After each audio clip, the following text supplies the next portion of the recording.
Born alone, die alone. Cheers, man.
How does this sound? Can you hear outside pretty well? Or is it breaking up like it was before? Come here.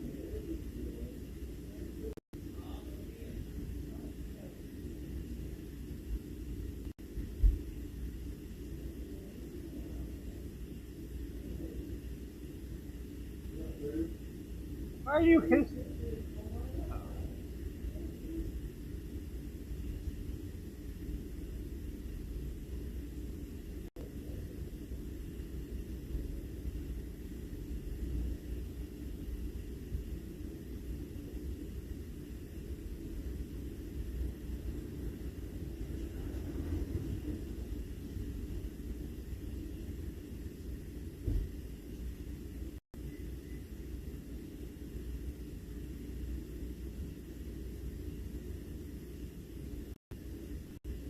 You know, right here. First full day. First full day out of Sawyer. Nobody's here.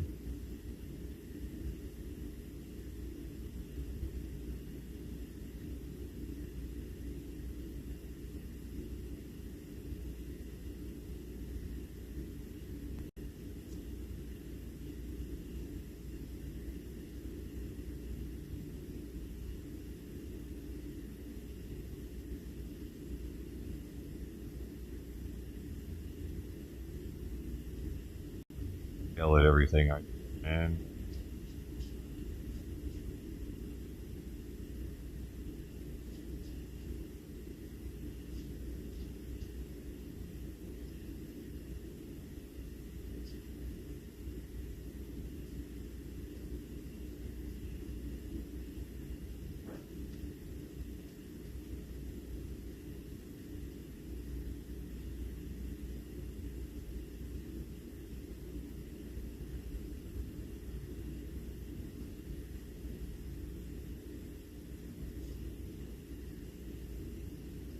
Nobody personal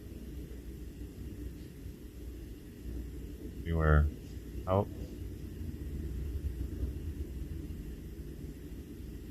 Happened.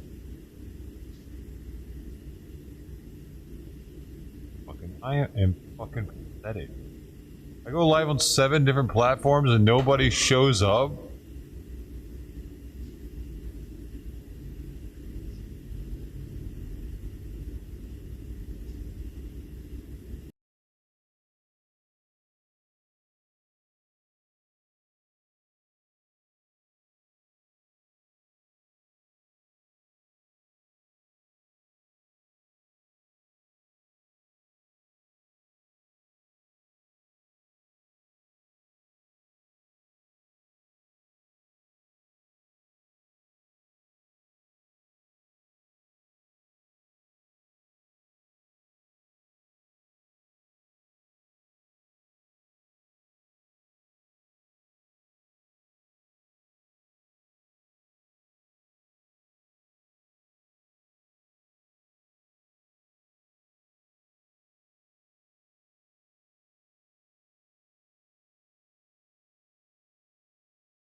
I don't know, man. I guess I figured people would be interested in the dynamic of there being a cat in here and how they would get along and stuff, but I was wrong.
drag down the alley, feed cats.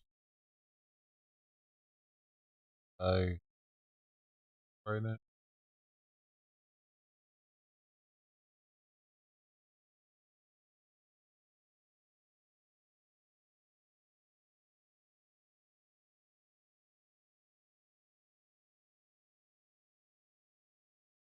All Simon's leftover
going on this morning, dude? Why is anybody here? What did I do? Did I do something last night? Remember something last night to piss literally every one of my community members off.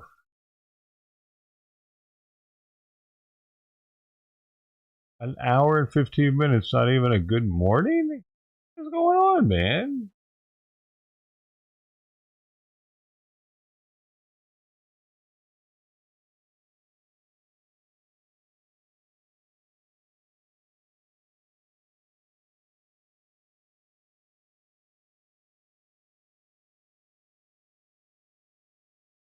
So, there have been 41 views on YouTube alone, and not one person said hi.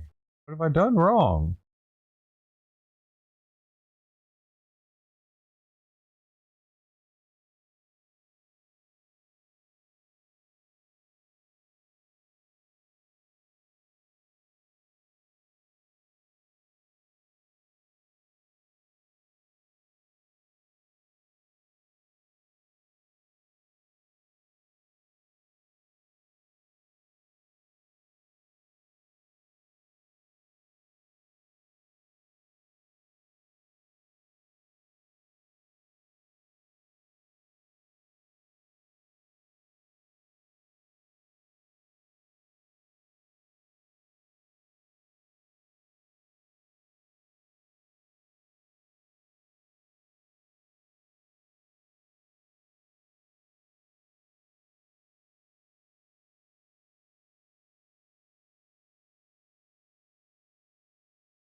Great.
God damn it, Simon still isn't eating, dude. But one day at a time, Simon dying. One day at a time, Simon dying.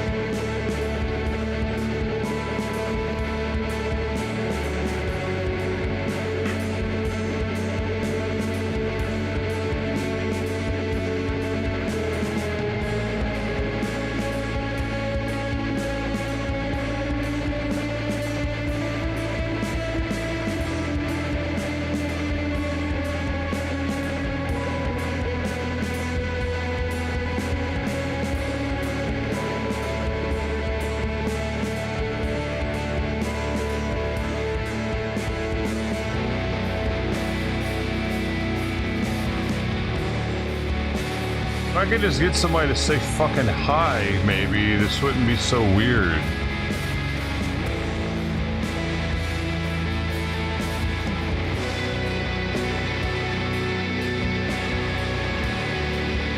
Hell, that fucking bravado Mike dude has more interaction. I should have poured my cats out.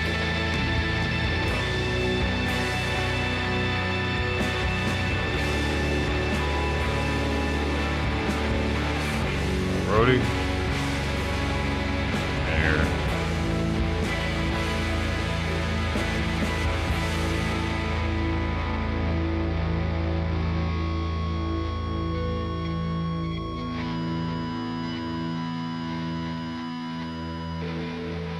First person to say something in an hour and 20 minutes of me being online.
Oh, I got time to eat a little bit of a different food. You saying something? I'm gonna eat a little bit. Tried like 5 different foods. That's what's out there right now for the cats to eat. It's a concoction. Probably thrown away, but you wouldn't eat that. So I opened up a new can I hadn't tried yet. Arctic for a sensitive stomach. A little bit. The only other thing he would eat this morning was baby kitten Nulu moose. I don't want only that. So he'll have some more for lunch. That time. I had to pick it up. Actually, half an hour too late on up. Now he's going to be a half an hour later at lunch.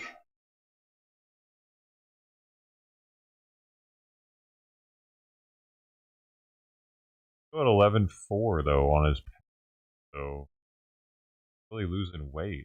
The interesting thing.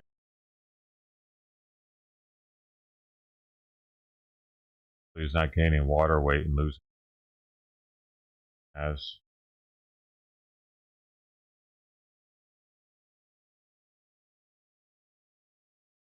So you try not to get injected by that Chinaman later on the day with your haircut, man. Who party? People were partying last night. Who? Tuesday night, man.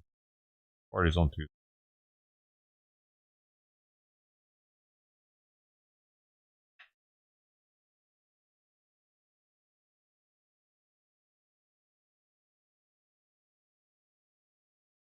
I doubt they partied harder than me last night.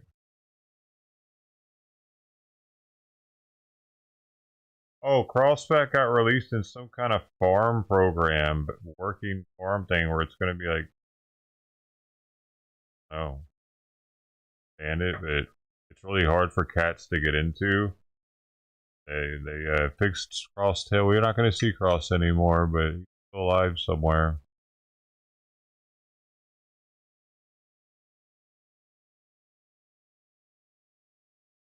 Anybody told me.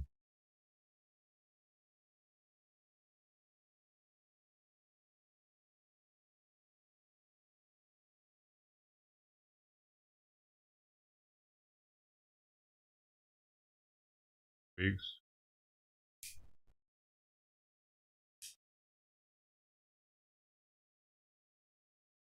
I'll give ample time to get another vial or another ampule.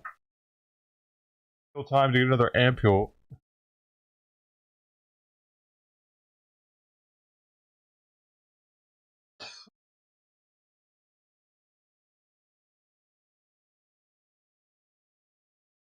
Go on the farm. Yep. Apparently.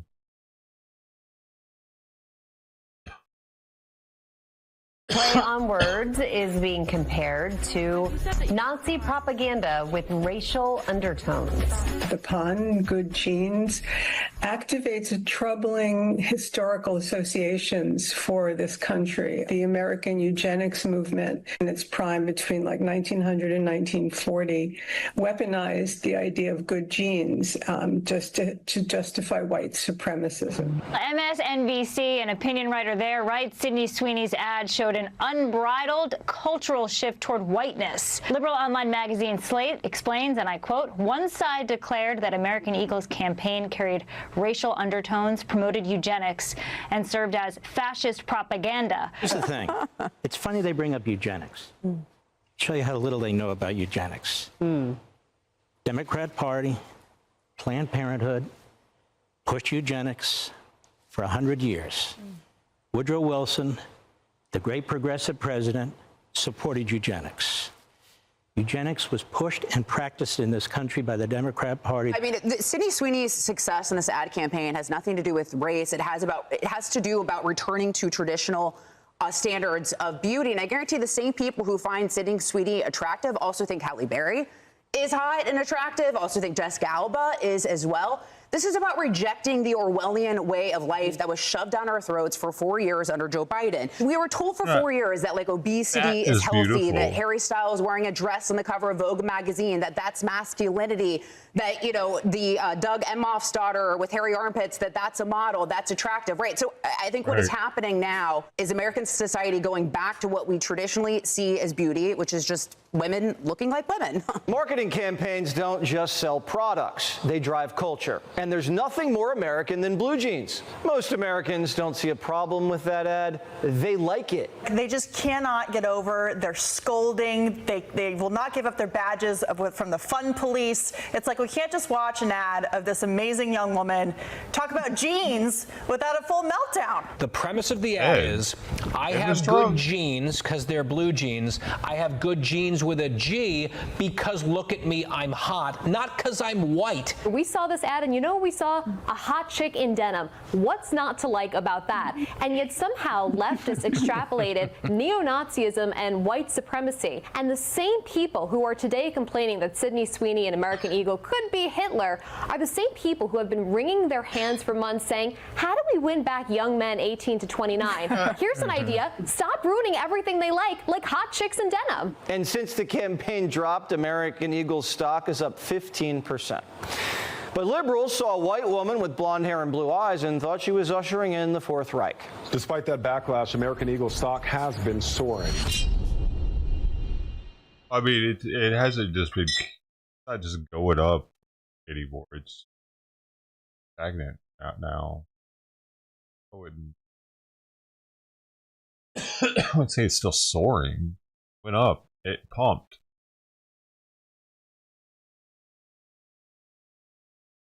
Doing back here, man, that might make her sick.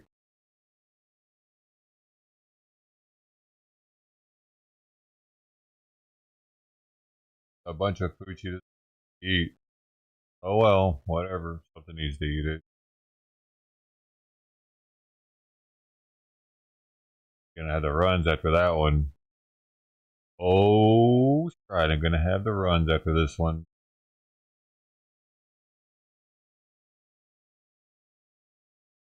Yes, Sawyer's hanging out in the litter box. I bet it tastes delicious though. It's got a whole pouch of that chicken and duck flavor pouch. It's pretty much liquid. It's pretty much broth meat chunks. Got that in there. It's got Nulo kitten mousse. Got some wellness turkey and duck pate on this core. It has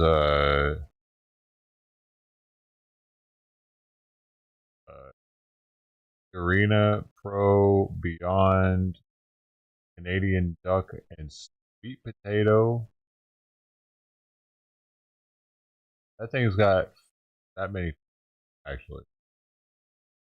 I really don't want her to get diarrhea, but probably should have divvied that out between everyone, like as a little treat with their food.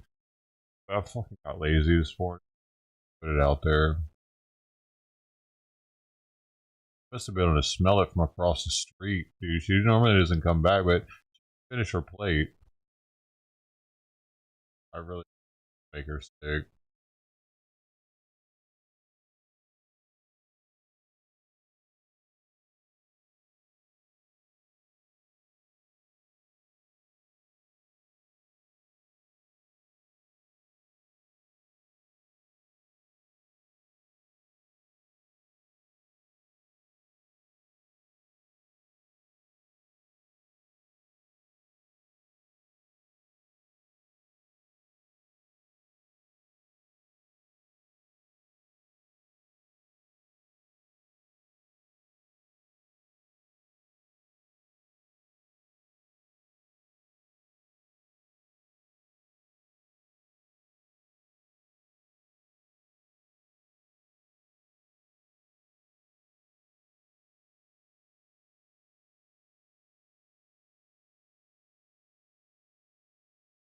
I know one thing, dude. These cats are dramatically more healthy because of me helping them.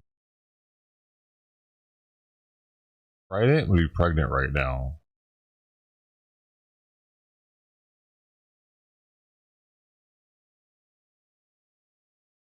High likelihood she'd be pregnant already.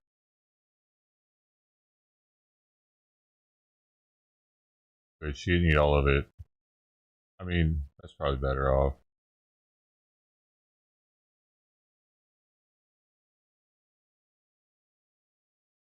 Well, I bet that was tasty though, bro. It had so many different flavors of it. She just was like, wowzers. Like, I've never even given Simon a whole pouch of that flavor stuff until today. I was getting really desperate to get him to eat. And he was like, nope. And I got him to eat something though, so it's promising. A Frollo.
And he's high tier.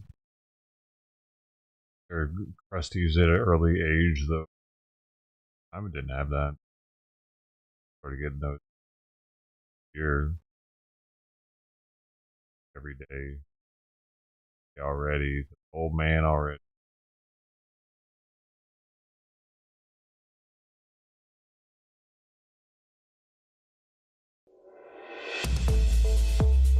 females are robbing places now, dude, with guns. Usual suspects, though, so they have a white chick with them? That's a light-skinned black chick, ain't it? Because once you go black, you're no longer white. Once you're anything other than white, you're no longer white. They always identify as that other race. I've said it before, but some people haven't heard me say it, and they maybe they never thought about it. Anytime there's a white offspring mixed with another race, no longer white. Don't even identify as completely white. Then interesting. That's how quick it happens.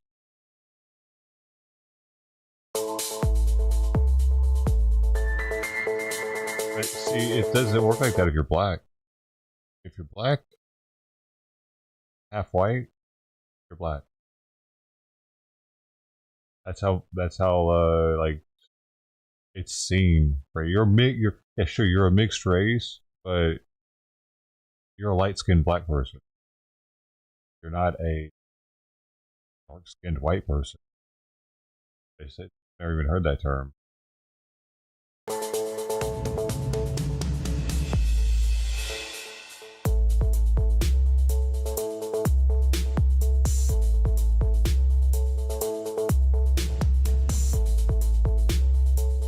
Music, though, what is going on? They're hiding in order to... damn. A fucking flashlight on the end of that thing. You pop that out of there. I need to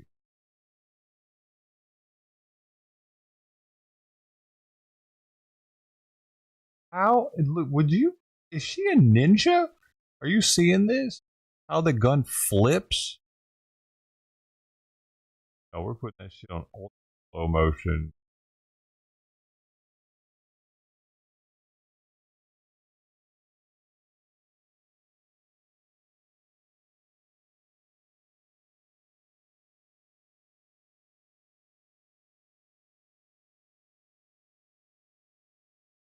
She had practiced that, dude. Whatever that flipping maneuver was she did to pull that shit out of her panties, definitely practiced it. Kind of impressive.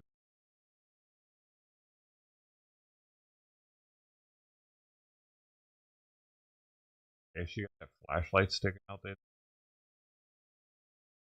Catching.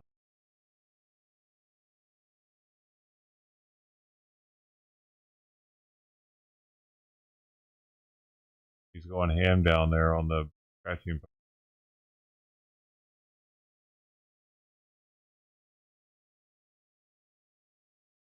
So weird seeing a chick do this.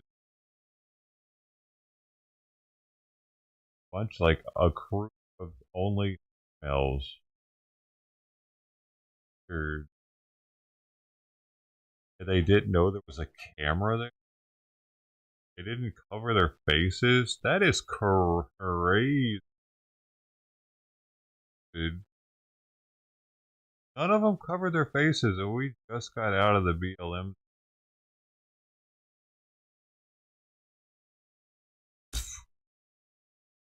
Oops. Oh, fuck. Right now, what are we gonna do? Oh, they made enough to move to Mexico. That wouldn't save them. Facial recognition pop off somewhere for them. They uploaded database probably.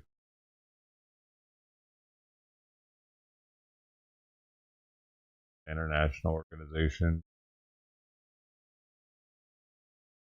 Back here.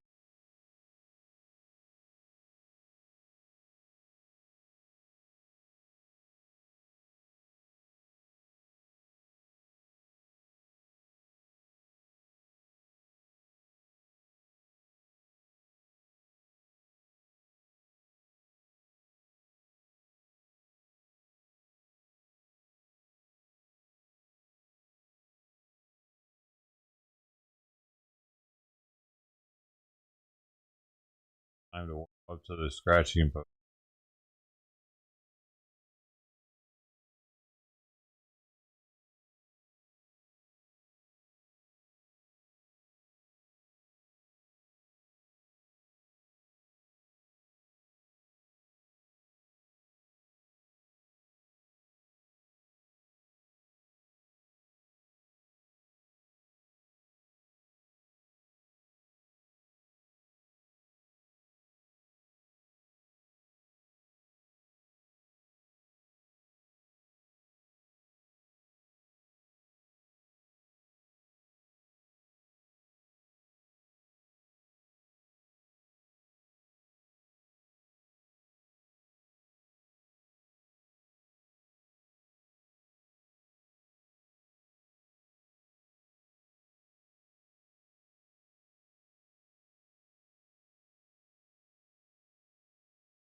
Holy shit, they're trying to outlaw kratom?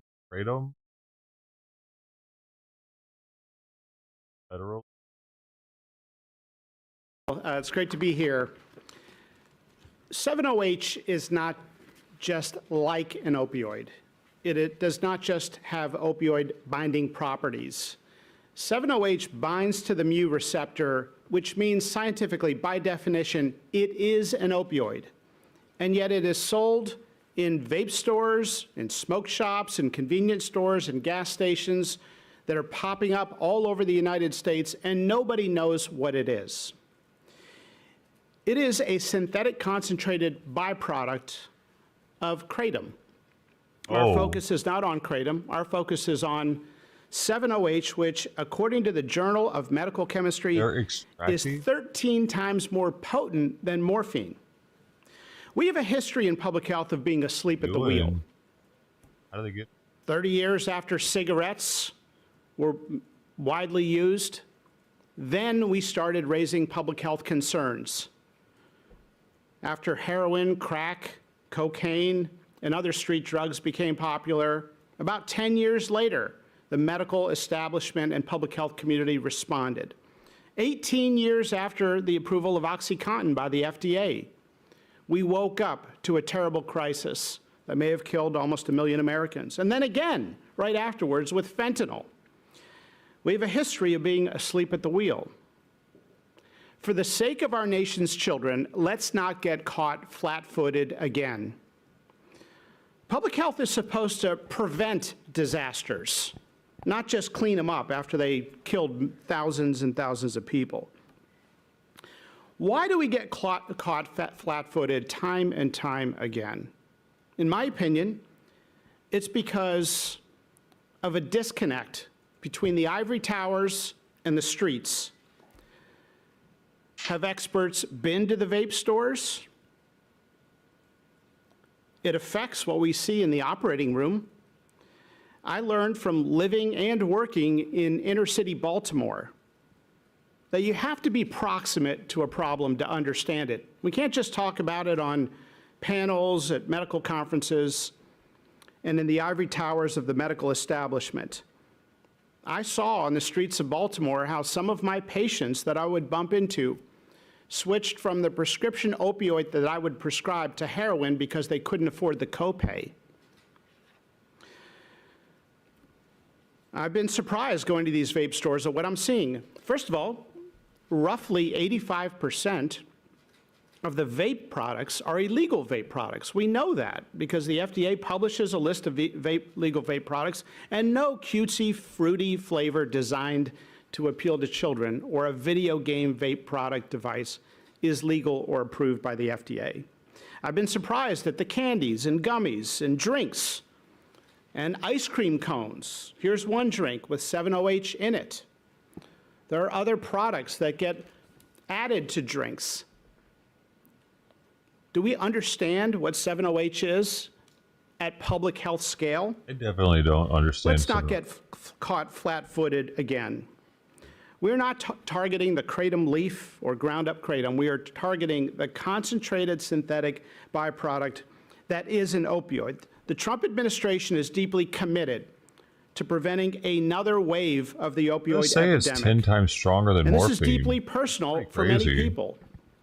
It's deeply personal for the Secretary of Health and Human Services, who will share how at a young age he struggled with addiction.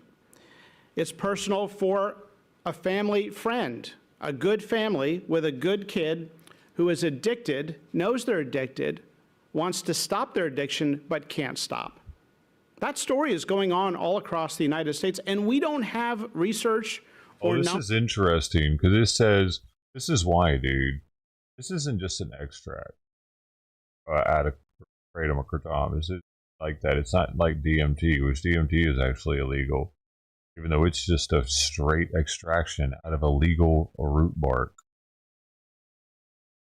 This is actually semi-synthetic formulation of 7-OH, alkaloid found in trace amounts in some harvested kratom leaves, but is more accurately classified as active metabolite of kratom's major alkaloid, major 9. But it seems like they're synthesizing it, and that's the problem. Like they're getting around regulation because it's natural, it's in kratom, and like, but they're not just extracting it out of it; they're synthesizing it. So that's why they found a way to make it handmade, make it so that they can make it in abundance. And if it's 10 times stronger than morphine, it doesn't need to be on this fucking streets like that, dude. This is common sense, dude. I understand. Like if someone can't do it at home, like super easily, like DMT extraction or THC extraction, if you can't do it at home, if you have to have like a little straight lab and no chemistry and shit, then it should probably be illegal, because especially if it's that strong. And, dude, morphine is stronger than codeine, and people get addicted to codeine.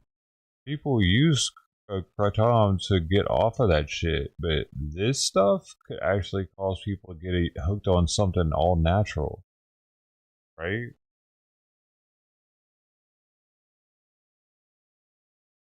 And the cartels are probably the ones starting to pump it. Who knows? Numbers or statistics on the Who's making scale this of that shit? problem. Let's not allow another wave of the opioid epidemic to catch us blindsided again. I've met some of these families. Let's be honest, there's also a lot we don't know. This may be the calm before the storm. It may be the tip of the iceberg, but let's be aggressive and proactive. Today, the FDA is announcing that we are initiating action to recommend scheduling of 7-OH as a controlled substance by the DEA. We are also releasing a report on 7-OH to educate the public, including the other names it goes by. And finally, we need to educate the public, including the medical community. I've talked to many doctors who don't know what 7-OH is. We need to be proactive so we don't get caught blindsided again. Thank you very much.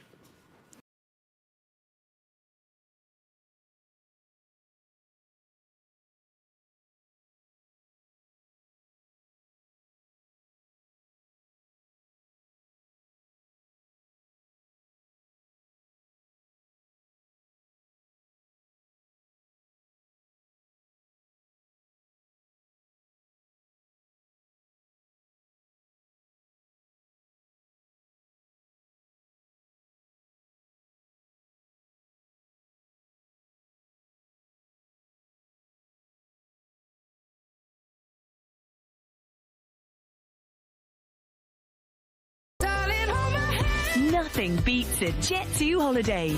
And right now, you can save £50 per person. That's £200 off for a family of 4.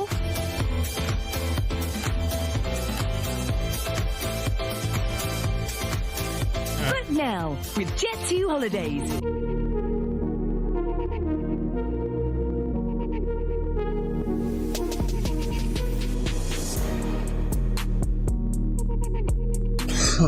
I want to see the whole thing though. Why did it? Holiday. And right now, nothing beats a Jet2 holiday. And right now, you can save £50 per That's person. the original. That's £200 off for a family of 4.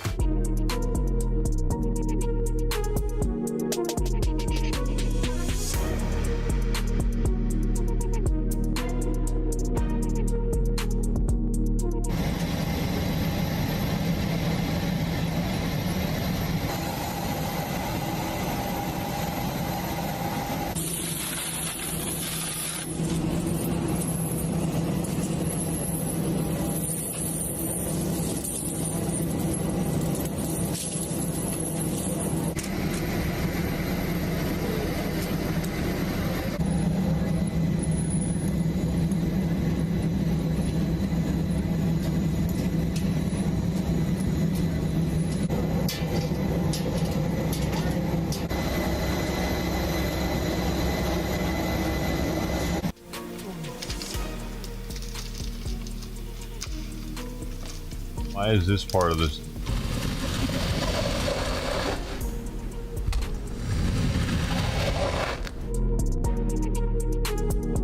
Why was that part of the story?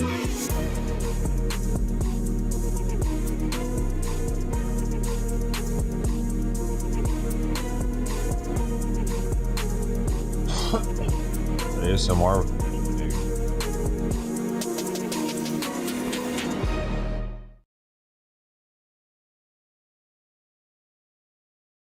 Be a palate cleanser.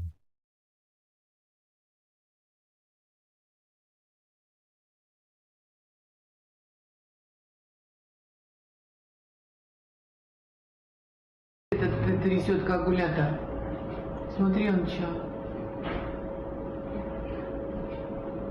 Surgery during an earthquake. Oh my god. Fucking dramatic. После землетрясения вода ушла.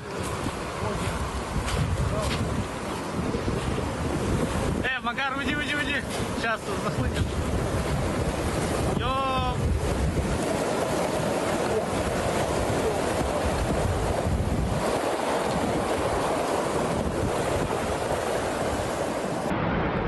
Wasn't that big of a deal.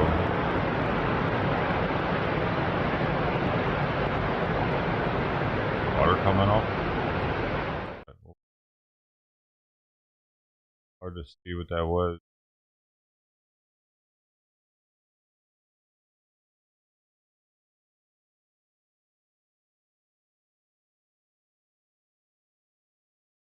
Could the frequent use of some cold, allergy, and other common drugs for things like anxiety increase your risk of dementia? Well, Matt Ferris explores that question and why, as you age, you need to change what's in your medicine cabinet.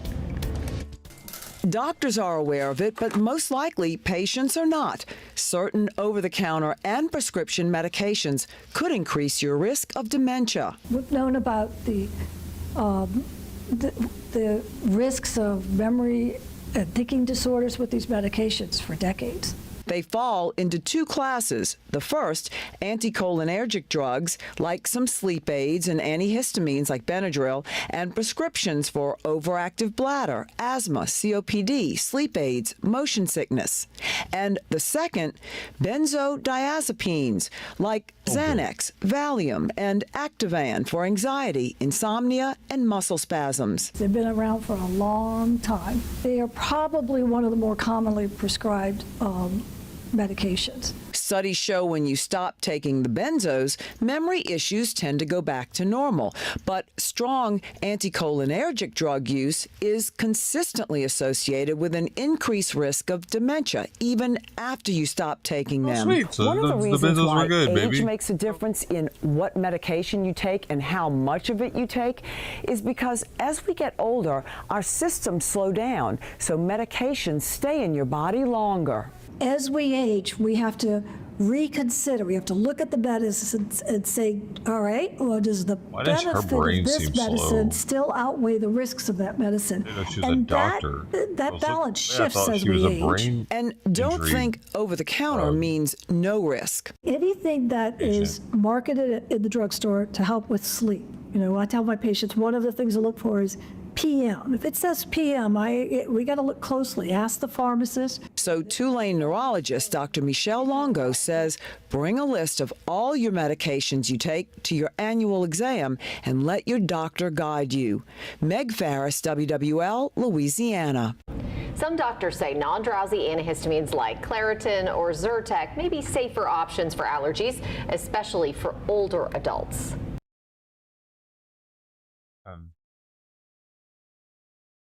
That I don't want to remember.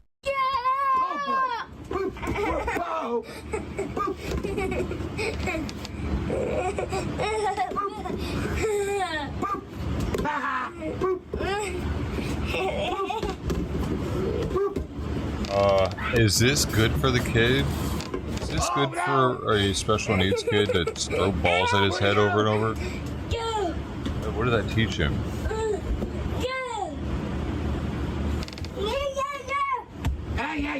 Whoa, whoa, whoa, whoa, whoa, whoa.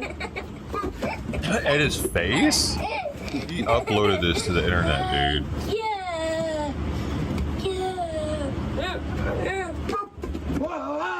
It is Fred like that. It's very weird. Because he's laughing? He's never gonna be able to get along with kids, dude. He'll be throwing shit at their faces. What a moron. I can't believe you give him full custody of this. He is injuring him mentally. Whoa! I don't see him knowing right from wrong very well.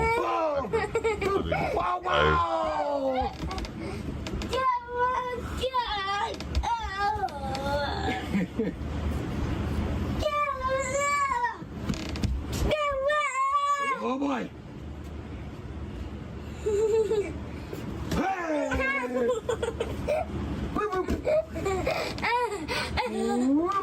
Wow! It's shocking that he does this, and he thought that this was a good video to post. Is that a fucking TV on the wall back here? What is that? It's huge. Like a 70-inch TV, isn't it? Whoa!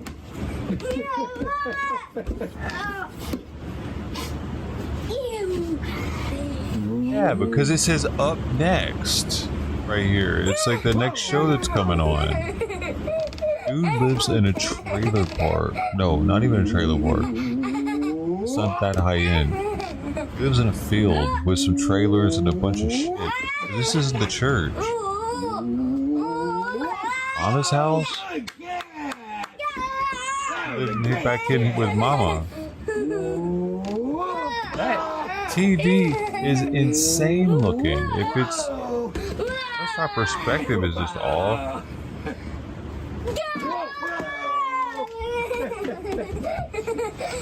What the hell is it attached to?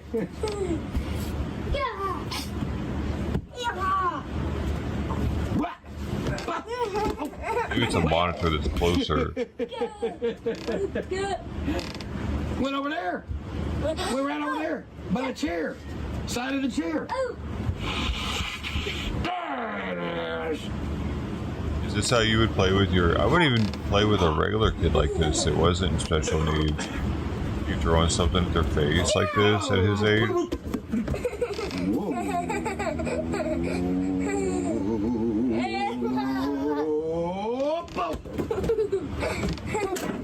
Oh, well.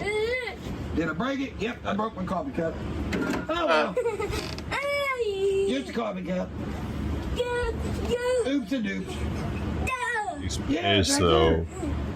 Oh, you know he's pissed. His legs started shaking. Should have moved it, right? Whoa! Still thinking about it. Fuck, coffee cup.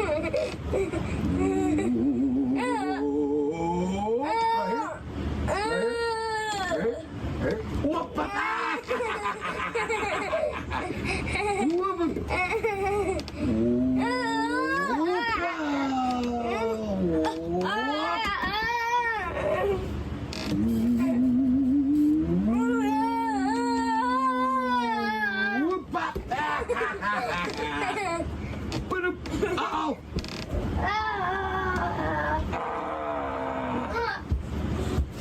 Oh boy! Hey! Whoa! Whoa! Boop!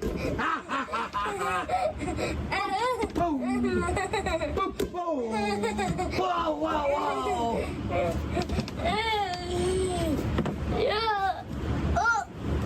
Oh!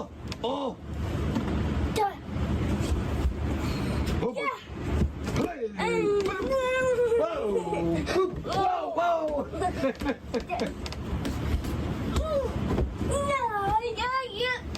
You got you. Oh boy.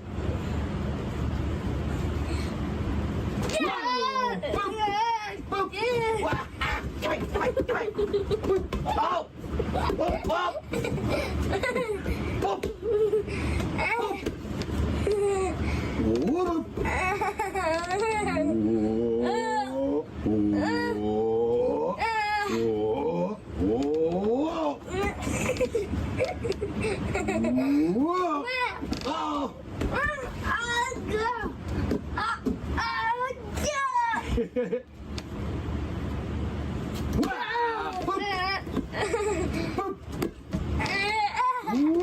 Whoa, whoa, whoa! Ow!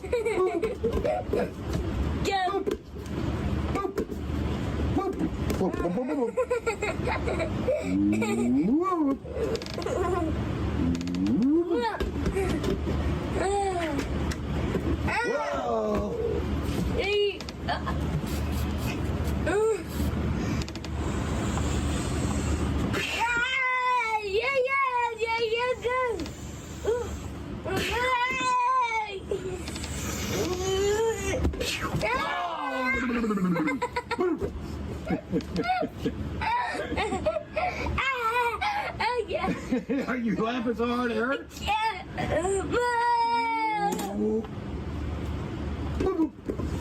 It was just this. It was just this up here.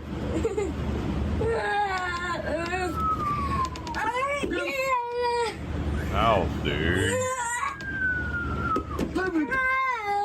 What a weird game to want to play on video, upload. Good catch. Well, I'm gonna put that over here before it gets broke or something. Videoed and uploaded.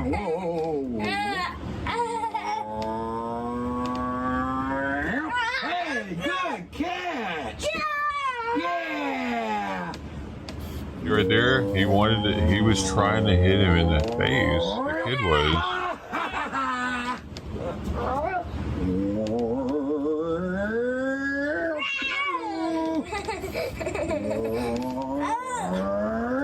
Oh, good catch. Ryan's low-key trying to make him a murderer. Trying to make his kid into crazier than he already is. Man, dude's weird. Oh.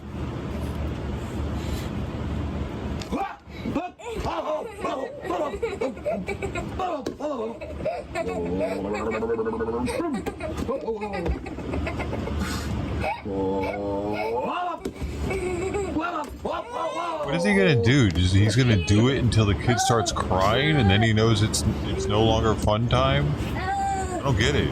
Is that when it's no longer fun? As long as the kid's laughing, it's a good idea.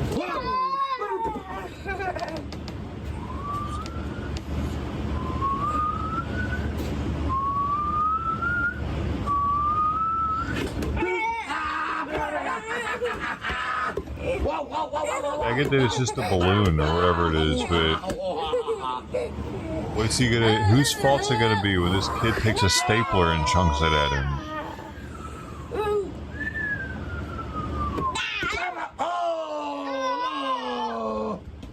Swing line, one of the heavy ones.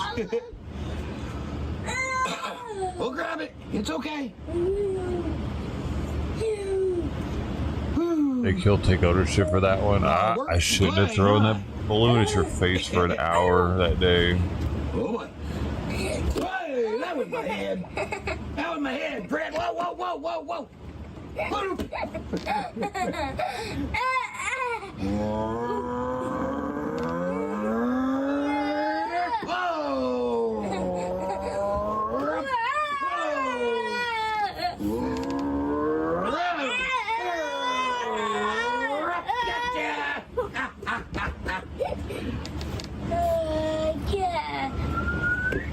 I mean, do people generally like having stuff thrown at their face over and over when they're a kid? Ever? Does anybody ever just like stuff hitting them in the face over? I've never heard of that. I've actually never heard of that.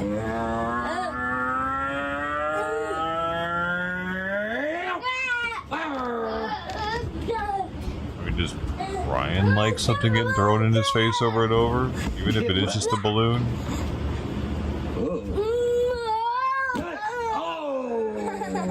Earl just started throwing balloons at Brian's face all the time out of nowhere for 30 minutes straight. Brian just stands there laughing about it. I can see him do that.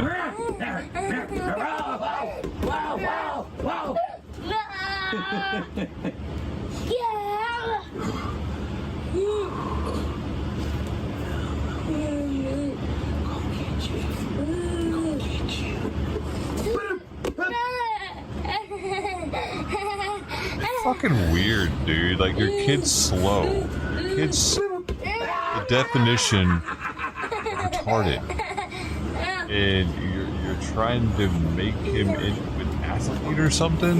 You're trying to make his... What are you, Mr. Miyagi? Trying to get his hand movement faster? Is that gonna work? His brain... only capable of so much. It's like, it's really fucking weirded me out that he keeps throwing some shit in his face like that.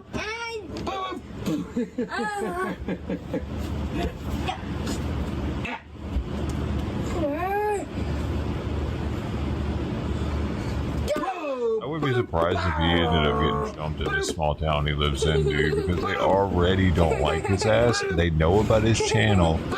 And when they see this, I don't know, man, the good old boys out there, I swear, this motherfucker wants to be martyred or something. You know what I mean? He wants to get beat up so he can get online and be like, they beat me up for playing with my boy.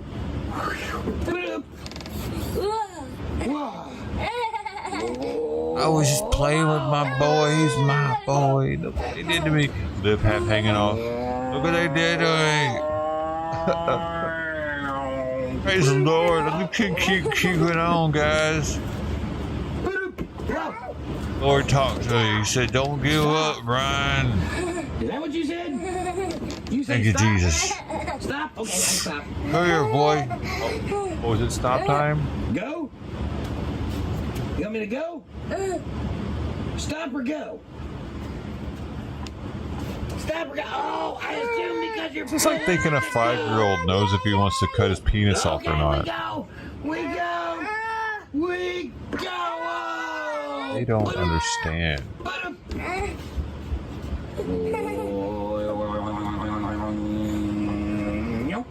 Hey! Good catch. Oh boy.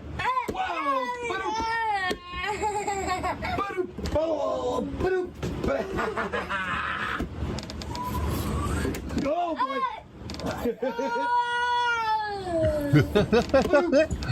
Yo, he must out the Krusty Clown Lab.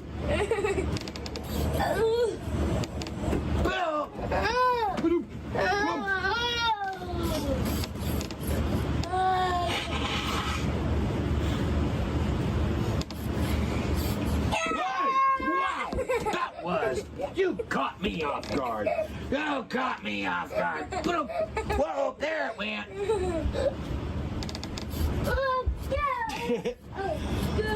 It went way back there, huh? Well, grab it.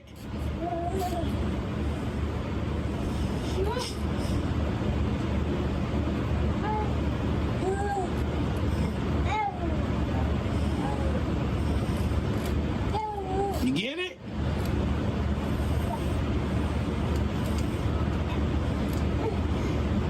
There you go. Am I in trouble now? Oh boy. Whoa, whoa, it did it again. You see that? That thing took off running.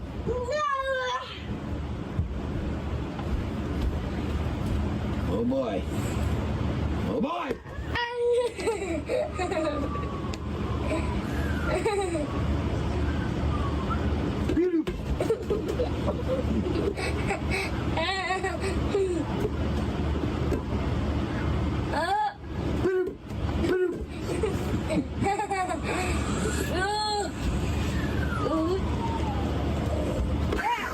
Oh, boy. Oh. Whoa. Hey.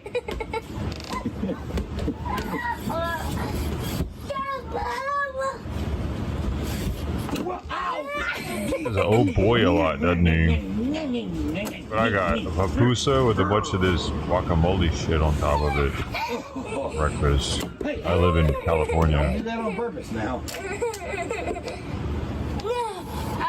Oh, was he doing something you didn't like throwing it at your eyeball? Hey, don't do that on purpose. Laugh at me because I heard. You little buttercup. Whoa, whoa. There it went. Whoa, it came back. It came back. Ha ha. Whoa. Oh, good save. Whoa.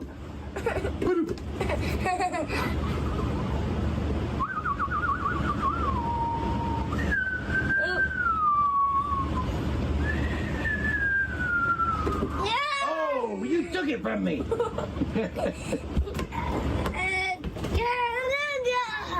You gonna get me? Oh, boy. Oh, boy.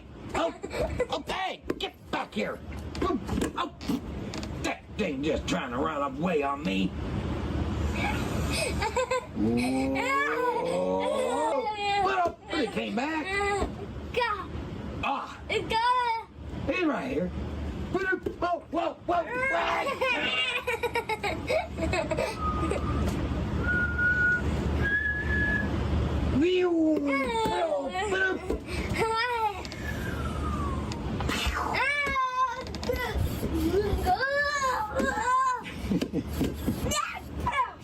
Oh boy. Hey. What? Hey, get back. Hey, stop running away. That ball keeps trying to run away from us. You see that? That ball said he had enough. Oh.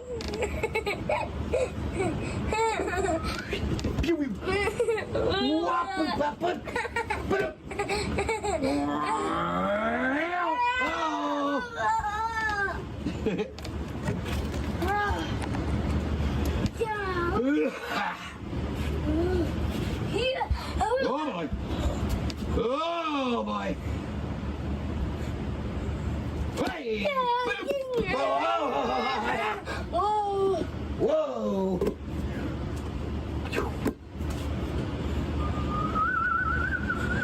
can't dodge a wrench, you can't dodge a ball.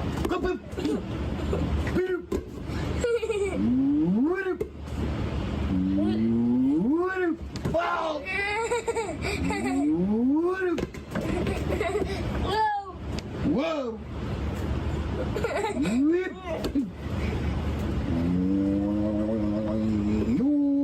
Bounced up your nose.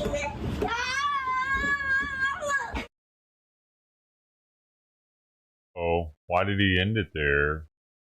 Bounced off his nose and he freaked out.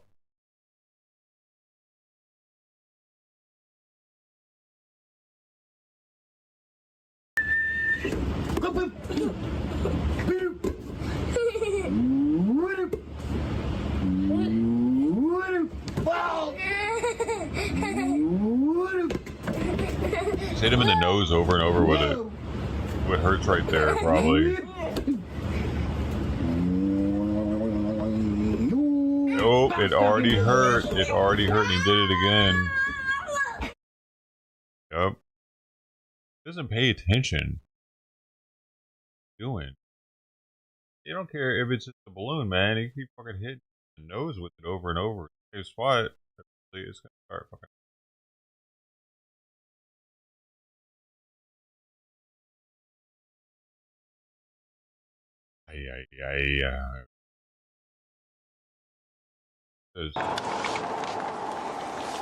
Really released footage from the Kronberger case. Pullman at Farm with Pennsylvania. Lincoln Frank Zebra 8649.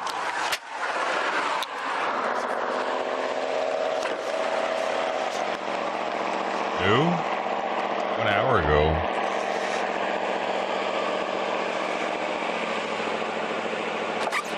Hey there. I stopped you going a little fast. You realize this is 35? Oh, it's 35? It is, yeah. So you go. 41? Yeah, 43 is what the radar said. Sure. Oh, yeah. Do you have your license, the registration, insurance? Man, dude, in California, they wouldn't give a shit about that. 43 and a 35. Were you wearing your seatbelt when I stopped you? No. Oh my. That's no good. Are you stupid? What do you know for? Just being honest with you. Yeah, I appreciate that. Just so honest. You guys are. There's absolutely no point not being honest. Yeah. You have a radar. Yeah. Yeah. Okay. Do you have a vehicle registration slip or something like that? Okay. Would I give you my insurance? Yeah, this is your insurance. That's good. Thing is, I'm on a overtime shift right now. One of the conditions is we have to enforce seatbelt laws, and so to write you a citation for that, it's $10 in Idaho. Not a huge deal, but yeah. Be right back. What did you do? Say you had a seatbelt on. You took it off when you. He's so honest, though. Fuck, this is weird.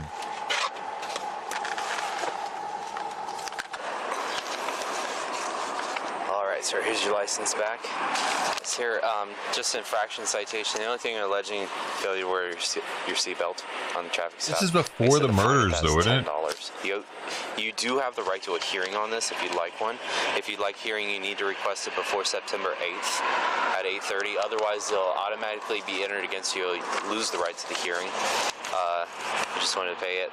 The mailing address there, website right there. Yeah, I just have a question about that. So in terms of when you get a speeding ticket that's obviously reported to your insurance, is the same thing with the seatbelt? I don't think so. I think it's only moving violations that go to insurance, or things that might put points on your license. Yeah. But I'm not 100% sure. Okay. Could I get a phone number from you? Yeah, why? We need to put it on the citation as it goes to the court.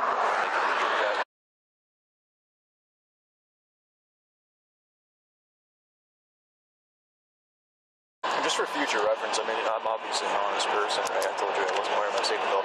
When people lie to you about that, say I lied to you about that, right? Just for my own knowledge. Do you honestly go back and look at that, or do you just With a seatbelt like this, I didn't check as I was coming up, so that's why I asked you. Do you usually? I should. I noticed you weren't wearing it, and I'm on this emphasis, and like I said, I'm getting paid by ICD, and they want us to enforce the seatbelt law, so I was being more aware of that. That's where I'm coming from. Yeah. Okay. All right. Have a good night. Pretty much, if you would have kept your mouth shut, you wouldn't have got the seatbelt ticket. Yes, that's correct. Common sense, man. Bro. He wouldn't need to ask you. He would be like, yeah, notice you weren't wearing your seatbelt. Ask you if he saw it already. Anything you say to a cop, they will use against you. Don't be stupid. Wasn't he in law enforcement classes already at the time? He was not all there.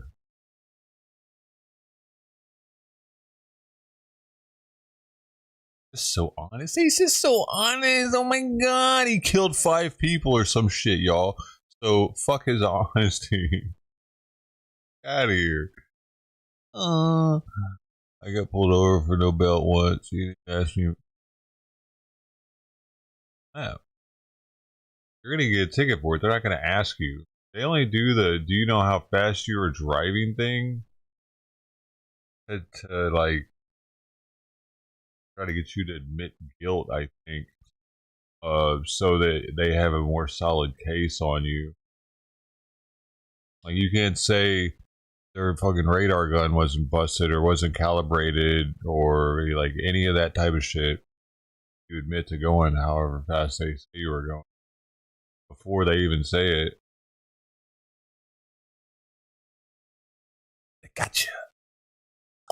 Now they don't even need the gun. You didn't set it. You always, oh, I don't know how fast I was going. How fast was I going, officer? I don't know. No. Was that thing less calibrated?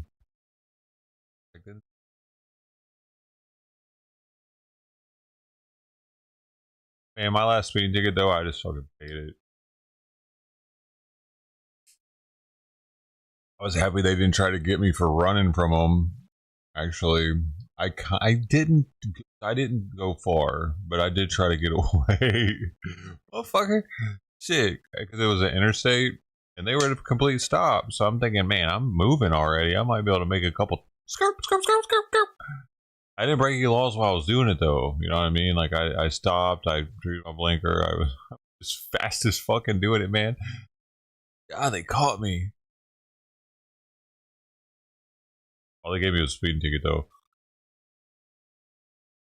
If they would have asked me where are you going right now, I'd have been like, I got a hot date back here, meeting her for the first time. She gave me directions, but all I remember is blue house up here next. You know what I mean? You be quick. You gotta be quick, dude. Otherwise they're gonna be like, dude, one time in Memphis I ran when I was a youngster, dude. I fucking ran a red light and on accident, and then I noticed that I was getting lit up. So I fucking gunned it, and then I tried to make a right down a neighborhood real fast, and I noticed that they were down there, and so I just instantly started slowing down. Like, fuck, I'm busted. Don't get stupid with it. And then he comes up to the window and he was like, "Where you going, boy?" And I was like, I was going to my friend's house. Like, where does he live at? A Cooper Young area. I told him like the area, the street. And he was like, I don't know. First he's like, where? No, I think he was like, where's that at? I was like, that way. Where's that way? I was like, diagonally that way, because I knew I needed to go this way and then that way. I needed to take a 90-degree turn up the road, but I didn't know how to get there from the way I was going right there. Like, hey, you can't get there from this way, boy. I have reason to believe you might be running from me. He didn't get me on it, but man, I was nervous as shit. I was like 18 or something. I thought I was fucked. It was a big house.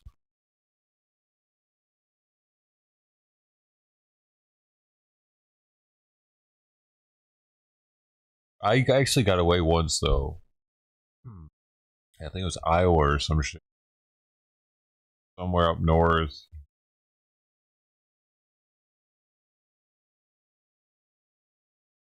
I don't even know if I would have probably got busted for something. Yeah. All on a trip. I was peeing on the side of the interstate. He made a U-turn. He passed. I saw him make a U-turn down the interstate because he was coming back on me. I just got back in the car. Probably dribbled on myself and everything. I had my girl was with me at the time. I blew through a fucking toll booth to get away from him, and it was snowing and shit. Like the weather was bad. I had winter snow tires, really good ones, Michelin's, and it was this car years ago. This is like a decade ago now.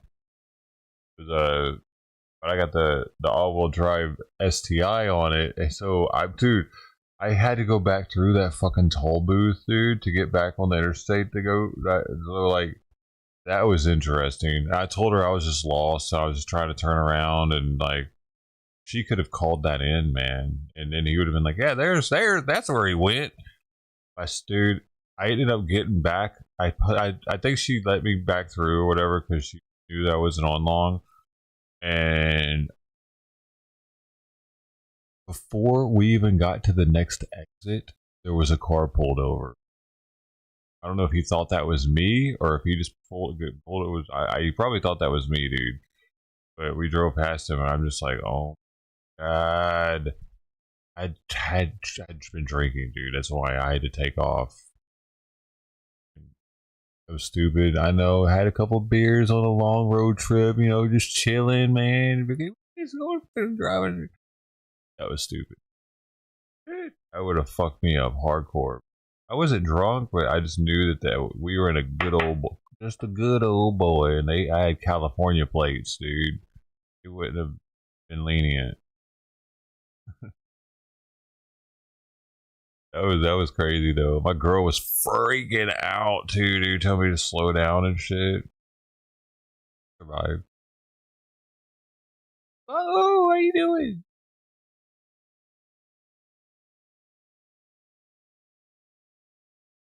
Dude, my hands are dry. Middles right here for some reason. Hurting. Hurt.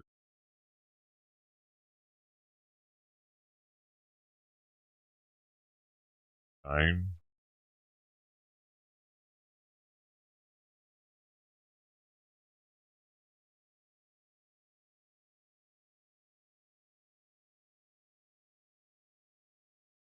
Senators vote on amendment to begin review of all trades by Pelosi.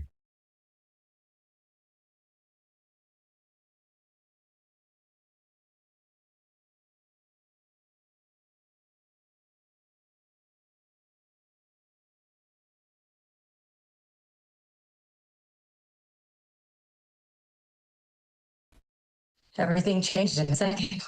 It's something Danielle Shackelford and her 14-year-old daughter Emma never could have seen coming. The two were rocking out to My Chemical Romance in the car, getting ready to merge onto the 580 outside of Tracy. The next thing I knew, it was in my car, something big. Danielle heard what sounded like an explosion, and when she looked to check on Emma in the passenger seat, there's this metal rim off a tire that is on top of her. I pulled it off of her. Holy shit. And there was no response. I just started to scream. But somehow, in the chaos, Danielle managed to pull over and call for help. Found with Alameda County for a vehicle accident. Horrific.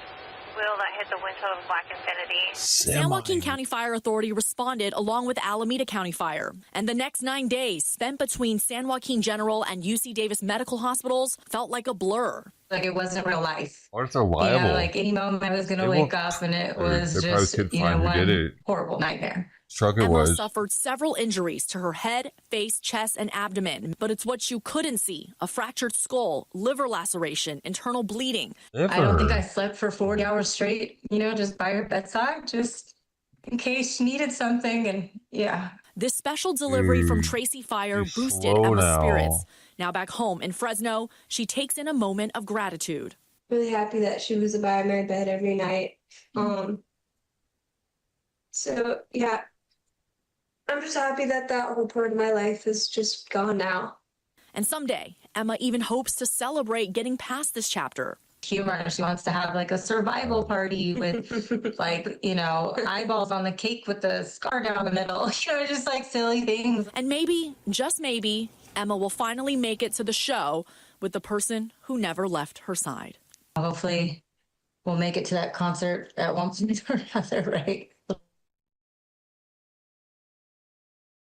That sucks.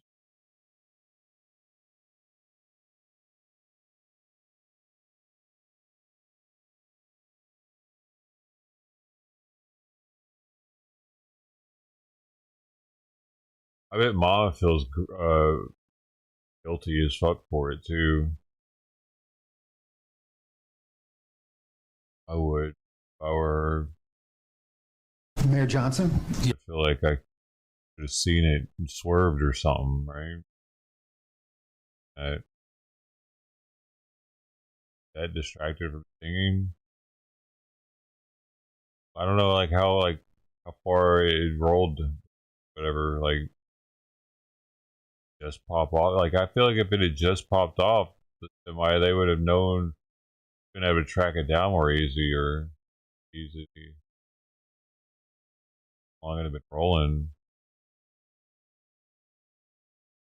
That's crazy though. Hey, not figure that out though. It's been rolling that long. Yes. Just the question today. We're not going to do any preamble. Just the question. Otherwise, we're just going to keep going. Just the question. Leaders Thanks. of the Italian American community in Chicago are actually such. Back to Grant Park. That statue comes back, which I fully expect. Oh, there's a big story of it this time. I'll watch it. Mayor Johnson? Yes. Preamble. Just the question. Otherwise, we're just going to keep going.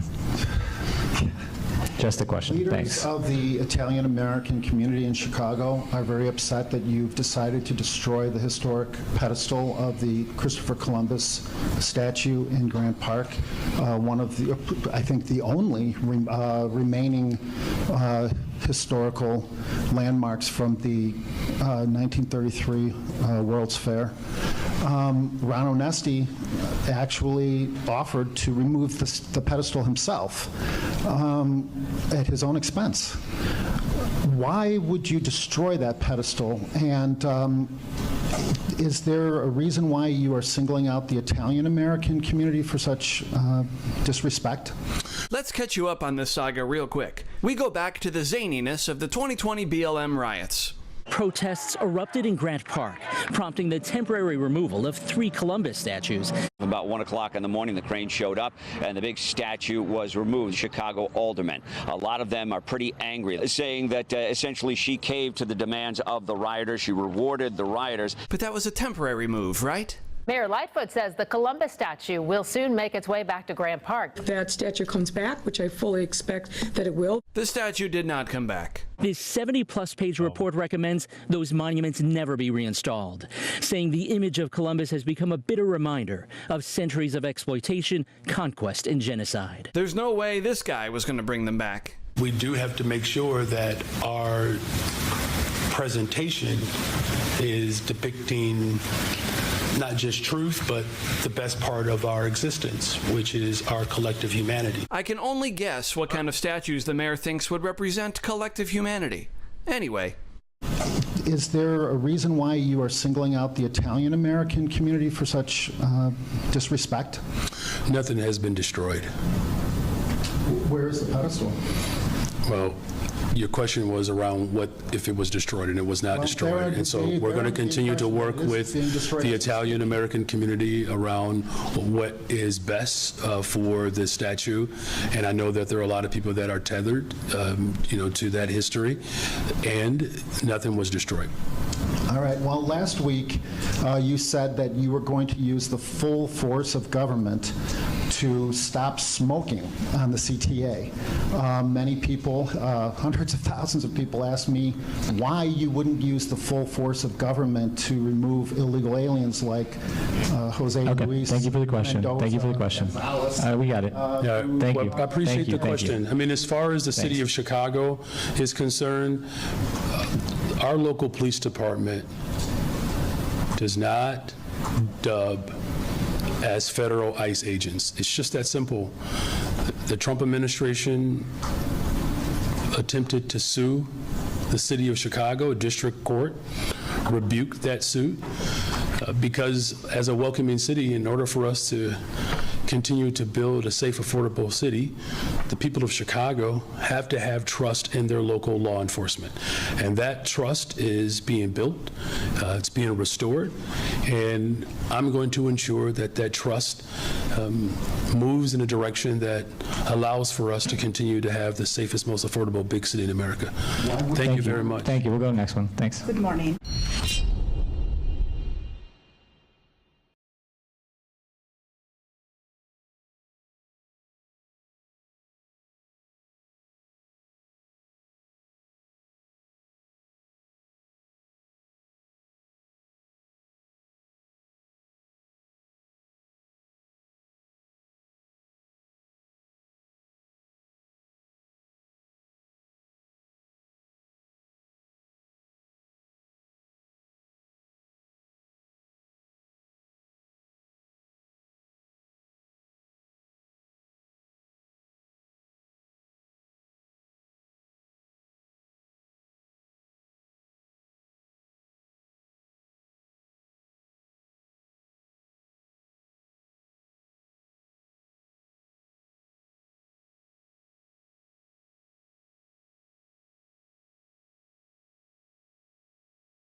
Oh.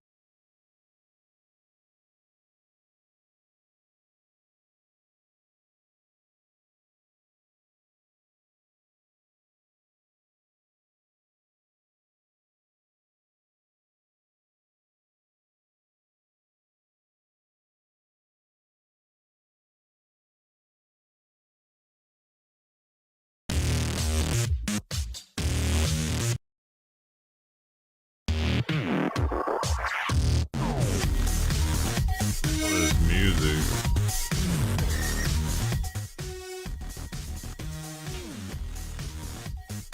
Bought something else.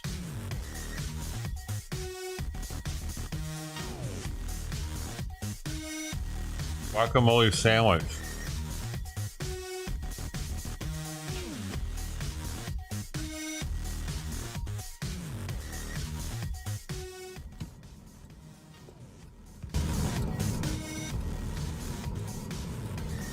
Bought another fucking bus, dude.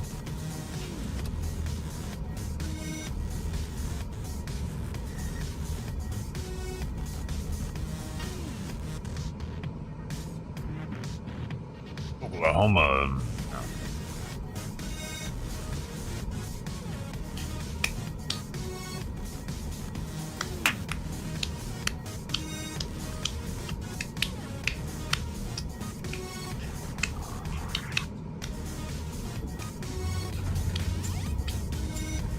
Did he move?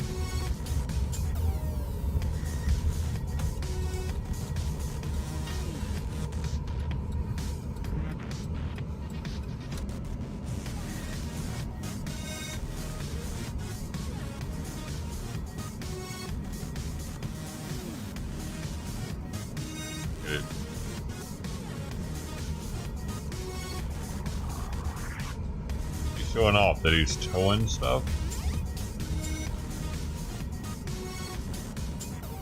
Yeah, I can tell, baby. I can tell I'm a tower.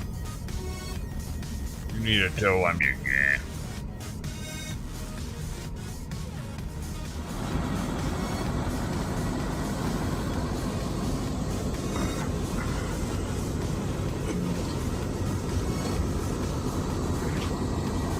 Yep, I know what I'm doing, baby.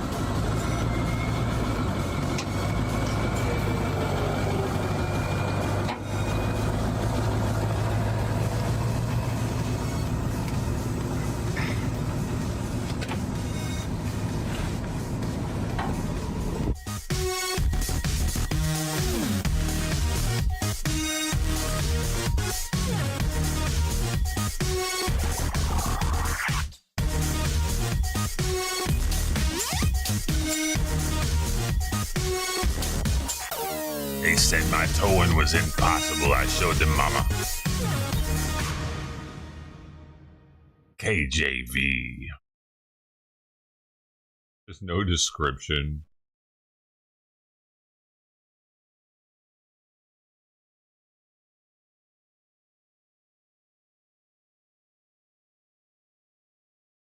What the hell that was, man.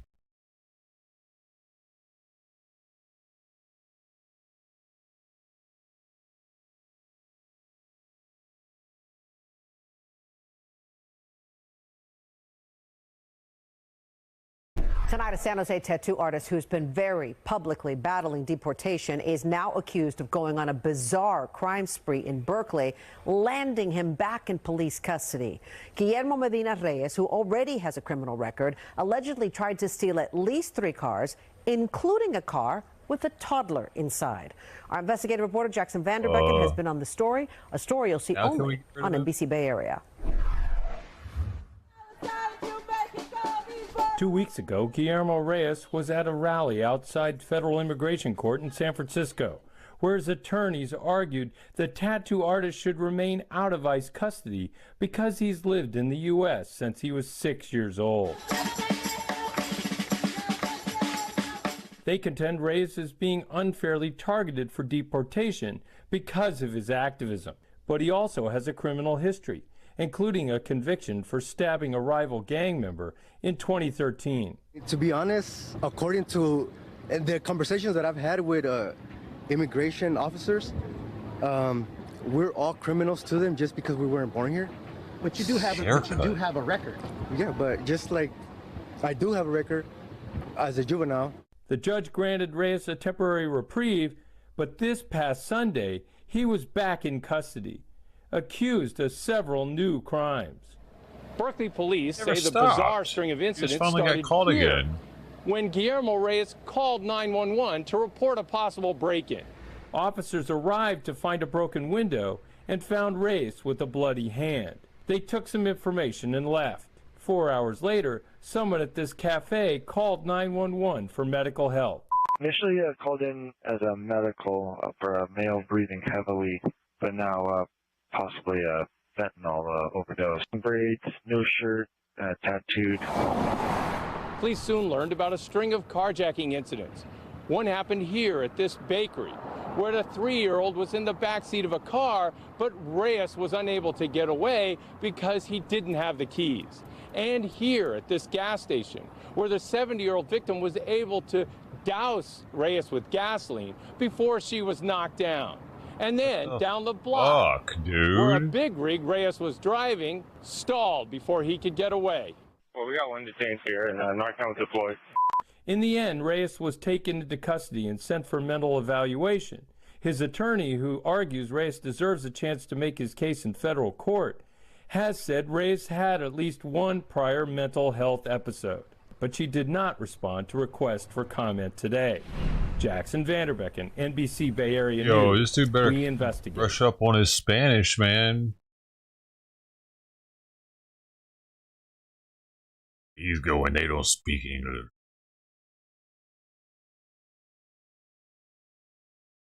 For AutoZone, between their employees fucking them over and people looting their stores, they're not going to stay in business much longer. What's that? What? They called you for me. I guess they feel like I was stealing, so they want my ID to do what you do. I'm going to be right here. I ain't going to go in there with me? I'm going to be right here. Oh, you want me to go? Yeah, we'll go in there with you.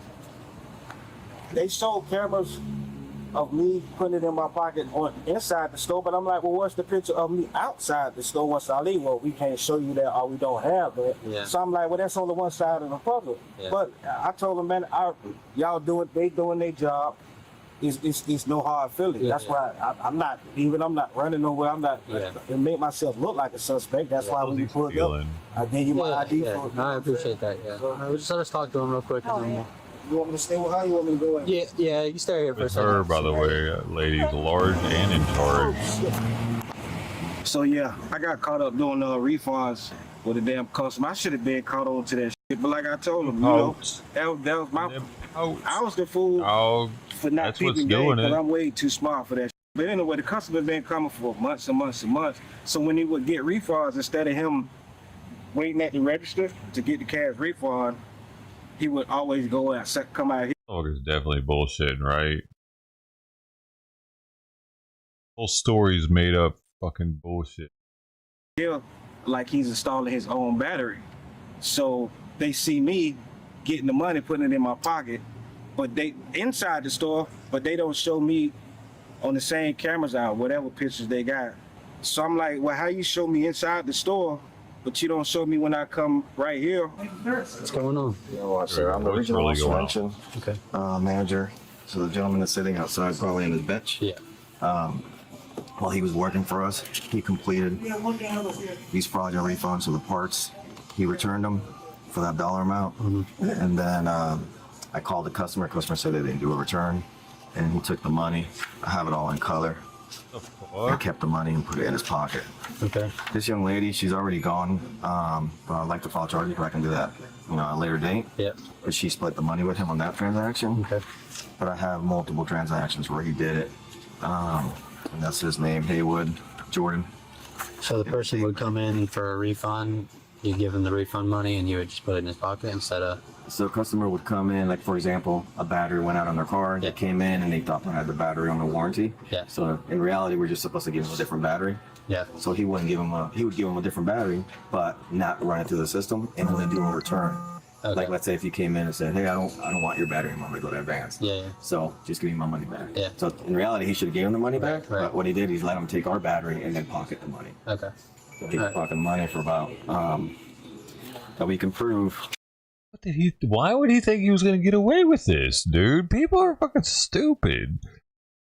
Everything's got a paper trail, electronic trail to it now, and like he didn't think that they would see that the inventory was missing. About $900. Okay. They don't show me outside the store giving the customer his money or his with his receipt.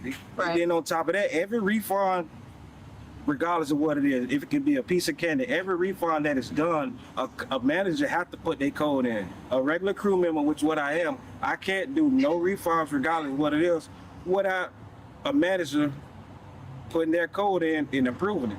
So whatever they had a sit down with the manager before I got here, but as I come in, the manager walking out of the door. So they was like, well, we see her on one of the cameras. We see her giving she did the refund, but she put something to the side and give you the rest. I'm like, well, so what are you asking me?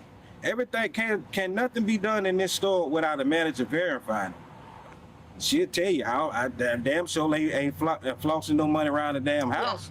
If it's like a miscommunication or a mistranslation of anything, we'll figure it out. I told them everything they needed to know. Yeah. And that's, I'm a store manager, so I know that an employee can't do it by itself.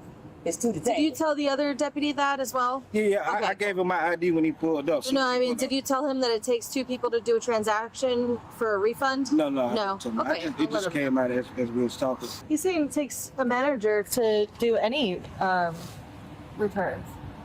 Oh, does it? Yeah, you got to put the code in. Just say if you bought this soda and you came back because you want to return it for a flat or whatever reason. If it's a certain amount, like anything over $30 or $40, the code. You gotta have a manager have to put their code in. I mean, but still, like at the end of the day, what's the benefit of bringing the money out here? I should have been smarter than that, because if I'm doing a refund, why you ain't stand right there and get your money? Yeah. With your receipt. You know, I said that earlier. So did you come out here and give them the money then? Every time. How much was it, like total? Well, it just wasn't one situation. This was just like, man, we returned thousands of batteries, thousands of anything a day. Do you have the video? I could pull it up. Is that something that He's will low take key the one that's actually stealing all the money. Take a minute. Okay. And you said on here, was there him admitting to it? Yes. That's fine, man. Don't worry about it. Sure. Yeah. Give me 1 second. Sure. No, I'm not. I f***ed up. Okay. Am I a thief? No. Did I f*** up? Yeah.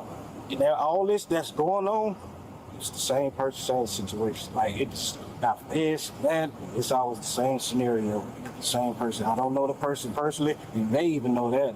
If you come to me for me to do a refund or anything, I have to put your phone in. There's no way for me to know your personal information, your phone number, your name, unless we know each other person. But, Okay. You swear everything you've written on this statement is true and complete? yeah, it's true. It was just short. It could have been more, but the amount of returns he gave since I've been working here, it totaled up to $931. So that was the amount of the batteries that was returned in total.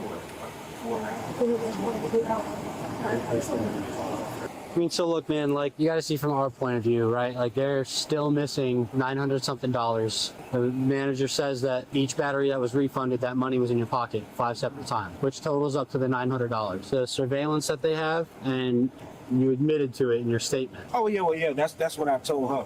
But also, I told her that, but I also told her that $931, that damn sure ain't go to my pocket, and I ain't go home with it. They're saying otherwise. And obviously, like, the only issue is the severity of the crime. It's the dollar amount is over the felony amount. And so that's like a felony. I should have. I was better off having that amount. So it's technically grand theft. And that's gonna be on my record. Yeah, I mean. So this is a trespass warning from this location. It's not criminal. It's just saying you're not welcome back on this property. And if you do return back to this property, you'd be subject to arrest for trespass after warning. I'm on. Like I said, man, because of now. the Now he's severity gonna of go the to crime, jail. because of the dollar amount and everything like that. They always trespass first. Unfortunately, we have to take you down, okay? Just turn around for me real quick and I ain't gonna. I'll let you just turn around for me, and then we'll handle this. Put your hands behind your back together. I ain't running, man. You didn't have to be rough, man. I ain't going nowhere. Yeah. Oh, turn around? Yeah, just check that. Yeah, nothing else. Is that a lighter? Oh, it feels like it. I know we're on this side, right? That's all I'm. Appreciate your cooperation, bro. Oh, good, man.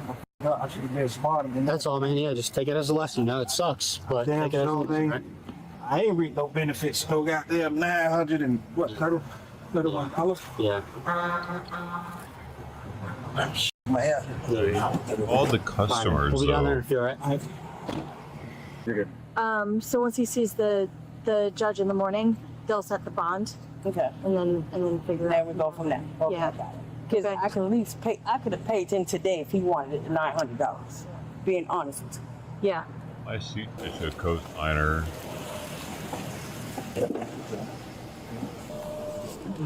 Giving her that. Hey now. Jordan was charged with grand theft after pocketing nearly $2,000 in fake refunds. But even with receipts, video, and his own confession, he still argued with officers, claiming he never took the money.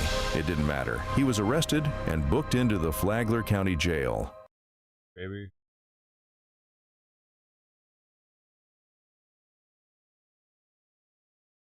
Let's talk about a legislative battle playing out right now in the great state of Texas. It's about the state's new planned congressional map as redistricting battles heat up all across the country ahead of the 2026 midterm elections. So Texas state Republicans today unveiled their proposal for this new congressional map. You're just now seeing it. We got our hands on it. This map could cause 5 House seats to flip in the favor of Republicans in next year's very crucial midterm election. So let's get right now to CBS News political reporter Hunter Woodall. Hunter, good to have you here on CBS News 24/7. So President Trump pressed those Lone Star State Republicans to redraw these district lines. Talk to us about the impact of these maps, because it is a fascinating time. Usually this redistricting process happens after a census, but we're in different territory now. That's the notable thing here. When you look at this new map, which I was analyzing earlier this morning, the current U.S. House majority for Republicans is just 3 seats. And when you look at what this map could do, as you said, this could actually flip 5 Democratic-held House seats to Republicans, conceivably giving Republicans a larger ability to retain the House in next year's midterm elections. Now, when I talk to different sources about this map, there is a thought too. When you are taking Republican districts and adding Democrats into it, there are some districts in this map that could actually be winnable for Democrats that are currently held by Republicans. So this has started a very big back and forth. Obviously, a midterm cycle is typically difficult for the incumbent president's party. There's a thought that Donald Trump and his allies could really suffer in this 2026 midterms. Actions like this, though, are a whole different factor that could really, really change the dynamics we're seeing over the next few months and the next 2 years. Well, and I look at each one of the grids on that map, and I know that somebody lives in each one of those. There are neighborhoods on that map. So what are the responses that we're starting to hear out of these areas? Well, you're hearing obviously outrage from Democrats in Texas. There's some clear concern about what's been done here and what the long-term impact may be. But you're also seeing from other Democrats across the country, especially in California, talk of a certain reprisals, saying, hey, if Texas Republicans are going to redraw these seats that are held by Democrats, potentially they're going to try and do the same in California, to essentially try and oust some Republicans that currently have congressional districts there. This is a big back and forth. It's dynamic. We really aren't used to seeing at this point in a midterm cycle, especially, like you said, years and years after a census count. And it could really help define what happens in these midterms. But it remains to be seen how much voters are aware, how much it matters to voters, and how they feel about politicians and lawmakers redrawing these maps at this point. Well, you are doing the work of making voters aware by reporting it, and we're grateful to you. Hunter, it's good to talk to you. Thank you so much. Dude, what is Jerome Powell doing? Hold rate steady. Fucker. What is his problem, dude? Fuck you, fuckhead. He's talking right now about it.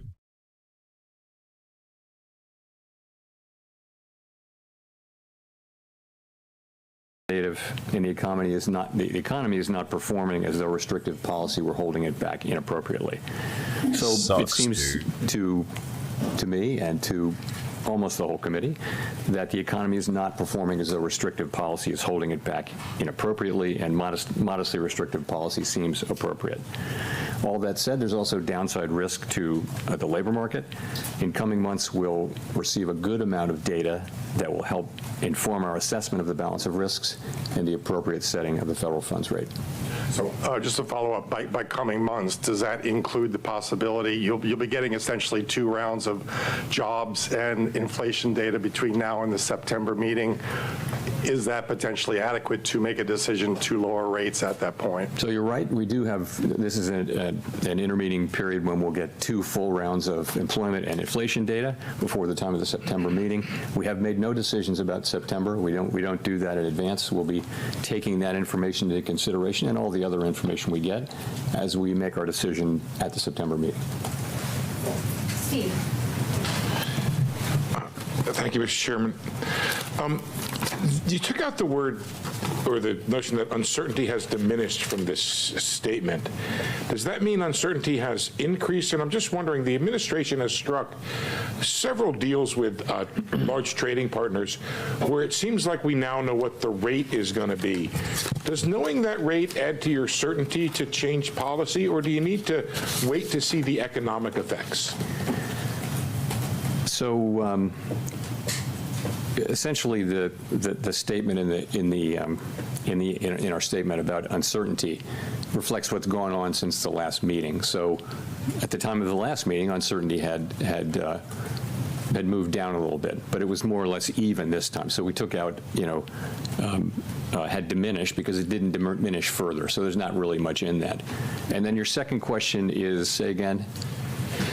There have been several deals that have been struck, and now we seem to have an idea of what the tariff rates are going to be with some of our large trading partners. Does that not add to the kind of certainty you might need, or is it you're waiting for the economic effects to show themselves? No, I think we're still, you're right, it's been a very dynamic time for these trade negotiations, and lots and lots of events in the intermeeting period, but we're still a ways away from seeing where things settle down. We are clearly getting more and more information, and I think at this point, people's estimates, our estimates, outside estimates of the likely,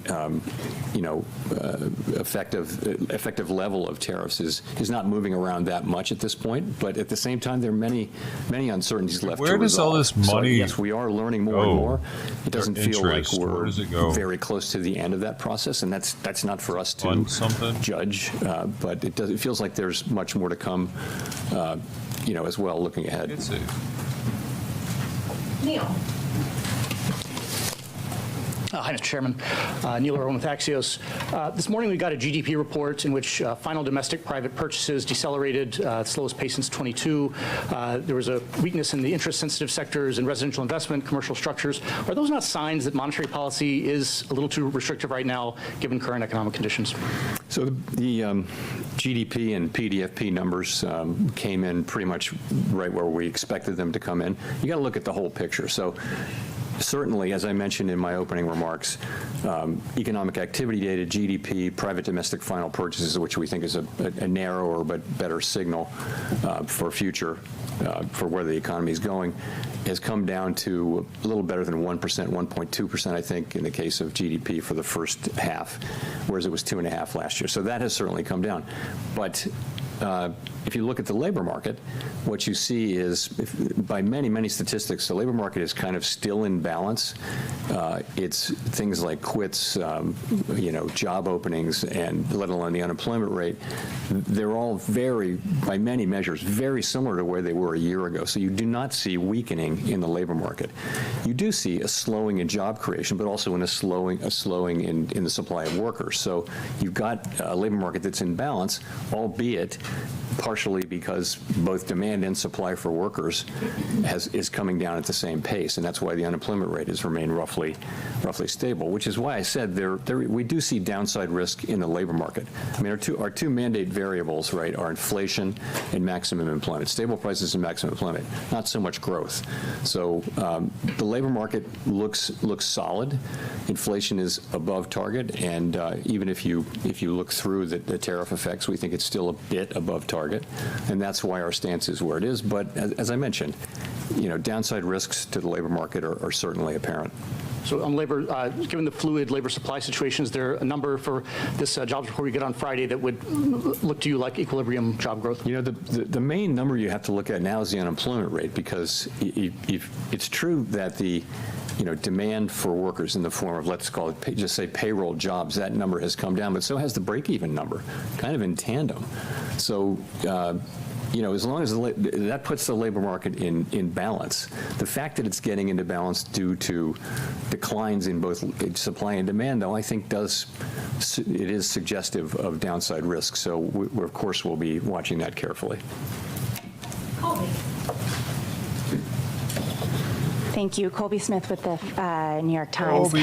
Two of your colleagues called for a quarter-point cut today, and I'm wondering what aspects of their argument were most compelling to you and how you're weighing their views against those on the committee who, as of the June forecast, were in the camp of the Fed holding interest rates steady for the remainder of the year. And just in terms of the June SEP in particular, is that still the best representation of where the core of the committee is? So on the dissents, what you want from everybody and also from a dissenter is a clear explanation of what your thinking is and what are the arguments you're making, and we had that today. So I think basically this was quite a good meeting all around the table where people were thought carefully about this and put their positions out there.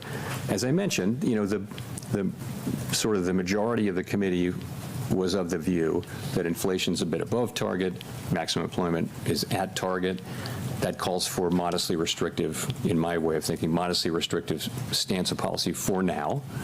But we had two dissenters who I think, you want that clear thinking and expression of your thinking, and we certainly had that today, I think all around the table. In terms of, you asked about the June SEP, I wouldn't. You're right. That's what it says, and that may well. I couldn't point to it 6 weeks later as expressing people's thought. You really can't do that. We don't run an SEP, and I don't like to substitute in my own estimate of what the SEP might be. We don't have one. So I'll just say that, we haven't made any decisions about September. We'll be monitoring all the incoming data and asking ourselves whether the federal funds rate is in the right place. And just on the point about policy being only modestly restrictive, does that mean that there's actually not much scope to reduce rates once the conditions for a cut are met, barring a significant weakening of the labor market? So let me say, my own estimate is modestly restrictive, and there are a range of views of what the neutral rate is at this moment for our economy, and so others may say it's more restrictive or less restrictive even. We're going to be at some point, when we return to moving toward a more neutral stance, we'll be making that judgment as we go. I don't think we have a preset course. It's not so mechanical as saying, we've derived with great confidence the neutral rate and that is our destination, because really we understand that no one actually knows what the neutral rate is. We know it by its works, and that will be how the way the economy reacts over time to, slightly looser policy.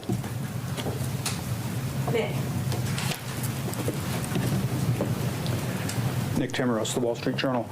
Chair Powell, my question is about what have you learned over the last few months about the inflation generating and price pass-through process? And just to drill down, the June CPI report showed evidence of tariff-induced goods inflation.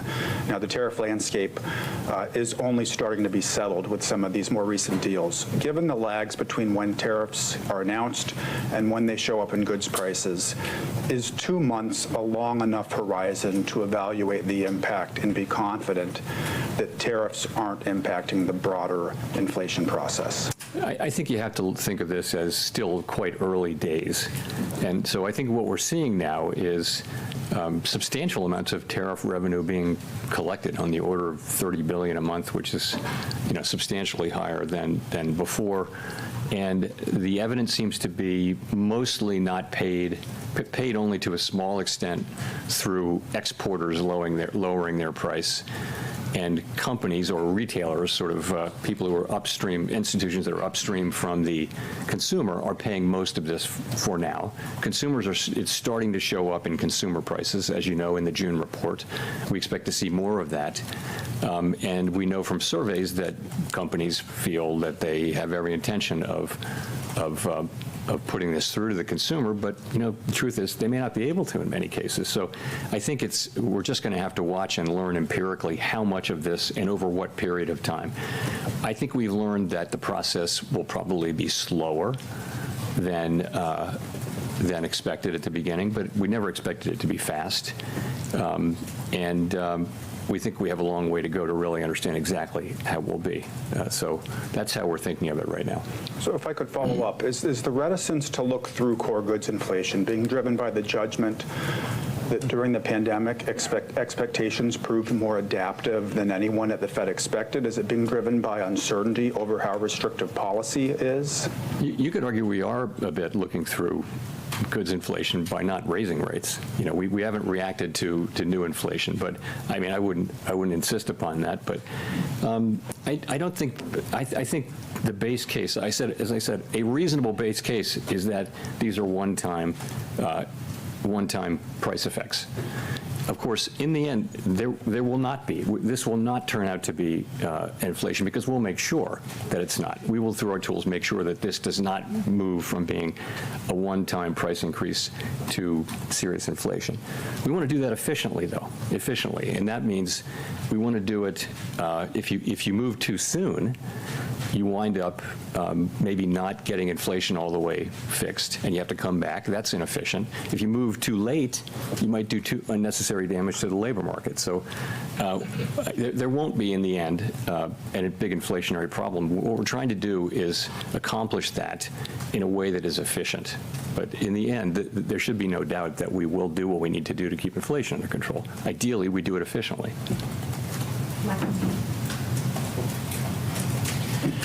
Michael McKee from Bloomberg Television and Radio. The one big bill, leaving aside the adjectives, do you expect it to add stimulus to the economy in 2026? And would that be an argument for remaining on hold or cutting back on the number of rate cuts you would expect for next year? So, of course, let me just ritual disclaimer that we don't express any judgments or anything like that on fiscal legislation or other legislation for that matter. But I would say, when you think that the biggest part of the bill was making permanent existing law on taxes, I don't think we see it as particularly stimulative. There should be some stimulative effect, but it shouldn't be significant over the next couple of years. And to follow up, I don't want to put this in terms of you and the president, so let me ask it this way. Do you have concerns about the cost to the government of keeping rates elevated for longer in terms of interest rate charges? Yeah, no, that's, we have a mandate, and that's maximum employment and price stability.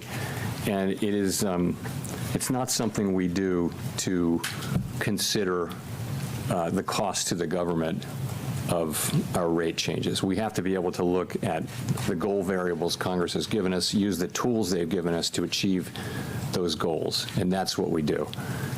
We don't consider the fiscal needs of the federal government. No advanced economy central bank does that, and it wouldn't be good if we did do that, it would be good neither for our credibility nor for the credibility of U.S. fiscal policy. So it's just not something we take into consideration. Victoria. Hi, Victoria Guido with Politico.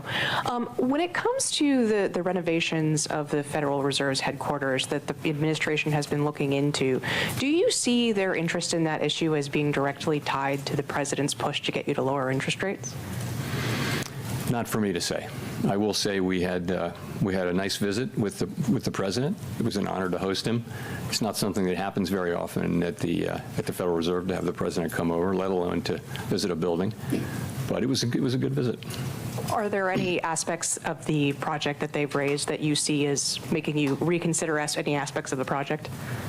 So, this project was hatched and conceived almost a decade ago now, and we went through the very long process of clearing it through historic preservation at the National Capital Planning Commission, and a lot of back and forth there. It was very constructive.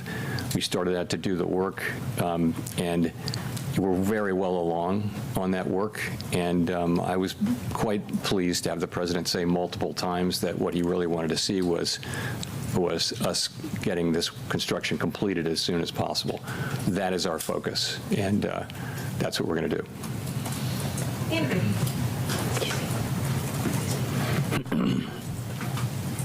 Thanks, Mr. Chairman. Andrew Ackerman with the Washington Post.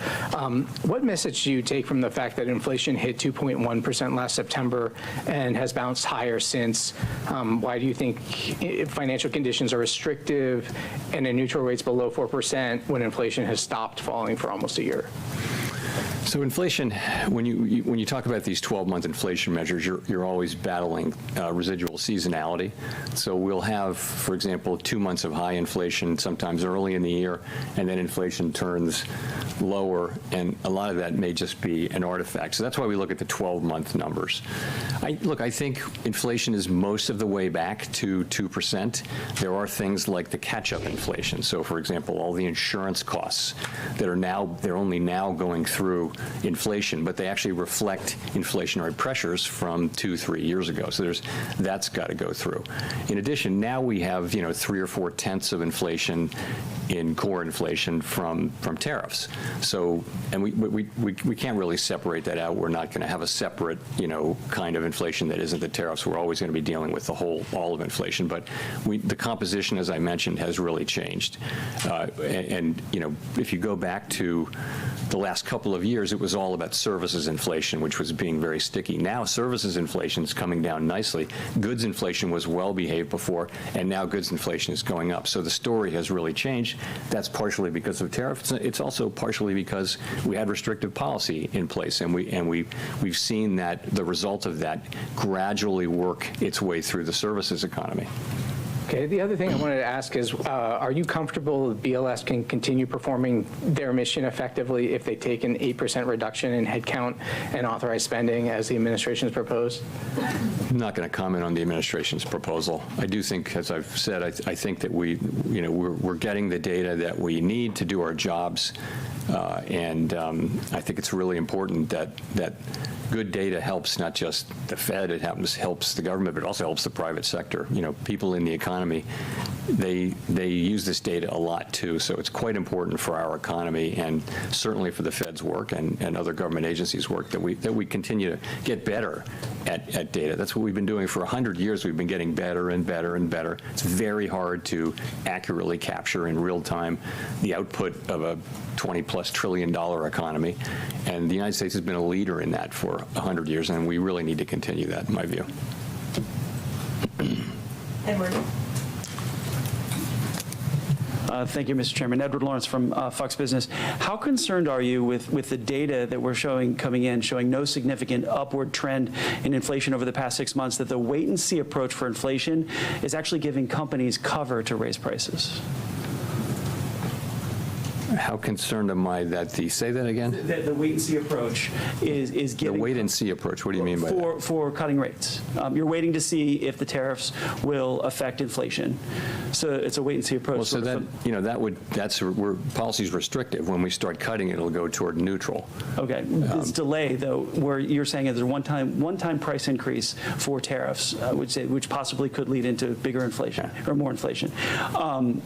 Is that giving companies cover, though, to raise prices? Well, what may be giving, it's not our policy stance, what may be giving some companies will certainly be taking advantage of the fact of the tariffs and all of the discussion of how they're going to, companies will raise prices when and as they can. And you saw it famously in the in the first administration of President Trump, during those tariffs, washing machines were tariffed, but dryers weren't. But what do you know? The price of dryers went up too, just like washing machines. So companies will often just they'll cross the street in a group, if you know what I mean. That'll happen. We don't see a lot of that. I mean, what we see now is basically the very beginnings of whatever the effects turn out to be on goods inflation. And I'll say again, they may be less than people estimate, or more than people estimate. They're not going to be zero. Consumers will pay some of this. Businesses will pay some of this. Retailers will pay some of this. But we're just going to have to see it through. And just to follow, if I could, some additional tariffs have been in place since February, and things really haven't broken yet with the economy. So how do you justify to somebody who's looking for a house, who's facing a 7% mortgage and maybe can't afford those rates? How do you justify that? Well, so the housing is a special case, right? We don't set mortgage rates at the Fed, right? We set an overnight rate, and the rates that go into mortgages are longer term rates, like Treasury rates. It might be 30-year rates, it might be shorter than that, but it's not the overnight Fed's rate. It's not that we don't have any effect. We do have an effect, but we're not the main effect. There are other things going on in the housing sector, and one of those is just there's a kind of a long-term housing shortage that we have. We haven't built enough housing. This is not something the Fed can help with, and that'll be the case even after things normalize. So I think the best thing that we can do for housing is to have 2% inflation and maximum employment, and that's what we can contribute to housing. There are lots of other jobs to do for the private sector and Congress, but that's what we're trying to get to. And we've made a lot of progress toward that. We have a very good labor market right now. Inflation, we were very close to 2%. We're seeing some goods inflation move us away, but so far not very far away. Chris. Hi, Chair Powell. Thank you. Well, can you give us a little more about what kind of economic data does the Fed need to see before you'll be ready to cut? I mean, do you need inflation back nearly to target? Are there other things in the pricing that you look for? Do you need to see weakening in the job market? What kind of things are you looking for? I mean, ultimately, it could be any of those things, right? But if you saw that the risks to the two goals were moving into balance, if they were fully in balance, that would imply that you should move toward a more neutral stance of policy. This is the special situation we're in, which is we have two-sided risk to both of our goals. When we paused, inflation was above target and the labor market was pretty good. So that was a time when policy was restrictive when we paused. And to be restrictive is to be supporting a return to our inflation target, right? So as the two targets get back into balance, you would think you'd move in a way closer to neutral, and that the next steps that we take are likely to be in that direction. What will it take? It'll be the totality of the evidence. As I mentioned, there's quite a lot of data coming in, which before the next meeting. Will it be dispositive of that? It's really hard to say. We don't make those decisions right now, so we'll have to see. Well, I guess just in terms of inflation, though, for example, some people would point to if it remains only in goods and it doesn't bleed over to services, then maybe that's evidence that the tariff effect is going to be a temporary one-time thing. Is that kind of thing affect your thinking, or do you just need to see the number come down closer to 2? We'll look at everything. It's, as I mentioned, a pretty reasonable base case is that this will be a one-time price increase. And in the end, we'll make sure that that's the case. We're just trying to do that efficiently. And efficiently means getting the timing right, so we don't. Again, if we cut rates too soon, maybe we didn't finish the job with inflation. History is dotted with examples of that. If you cut too late, then maybe you're doing unnecessary damage to the labor market. So we're trying to get that timing right, and that's effectively what we're doing. Claire. Claire Jones, Financial Times. Just a question on the dollar. We've seen it decline quite heavily this year. I was wondering if there's been any discussion about that at the meetings and to what degree that may be complicating your attempts to get inflation back to target. Thank you. So this goes back to the division of labor between the Fed and the Treasury, as you, I'm sure, know. And the Treasury only speaks to the dollar. It's not something that's been a topic of major discussion at all at the Fed. I won't say it doesn't come up. If the transcripts, when they come out in a few years, they'll probably reflect some mentions of the dollar, but it would never be a major focus. And just to follow on, if I may, to Andrew's question, I think the amount of imputed data in CPI now is up to 35%. I mean, is there any discussion of that as well? Is there any consideration of looking at alternative measures, data scraping and so on, in order to just ensure you've got a good read on what's happening to prices in the U.S. economy? Thank you. We're monitoring the situation. We do, of course, I mean, as you know, during the pandemic, we looked at a whole lot of new kinds of data. People are looking at big data sets that you can get from all sorts of places, and we do all of that. But we really need the government data. Really is the gold standard in data, and we need it to be, to be good and be able to rely on it.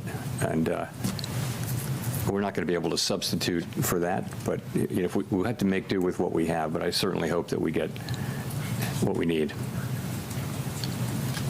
Jay O'Brien. Hi, Mr. Chairman. Jay O'Brien, ABC News. President Trump has obviously invoked your name a lot. He has personally pressured you. Are you concerned the way that conduct might impact the Fed's independence going forward? I'll just say that, I think that having an independent central bank has been an institutional arrangement that has served the public well. And as long as it serves the public well, it should continue and be respected. If it didn't serve the public well, then it wouldn't be something that we should just automatically defend. But what it gives us, and other central banks, what it gives you is the ability to make these very challenging decisions that in ways that are focused on the data and the evolving outlook, the balance of risks, and all the things we talk about, and not political factors. And so governments all over the advanced economy world have chosen to put a little bit of distance between direct political control of those decisions and the decision makers. So if you were not to have that, there would be a great temptation, of course, to use interest rates to affect elections, for example. And that's something that we don't want to do. So I think that's pretty widely understood. Certainly it is in Congress. And I think it's very important. I'll just say that. Maria Eloisa.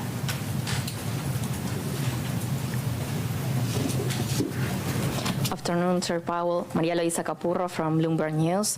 You mentioned a slowdown in consumer spending, and I wanted to see if you could walk us through what was the discussion with the committee around that. We've seen delinquency rates rising for upper-income households.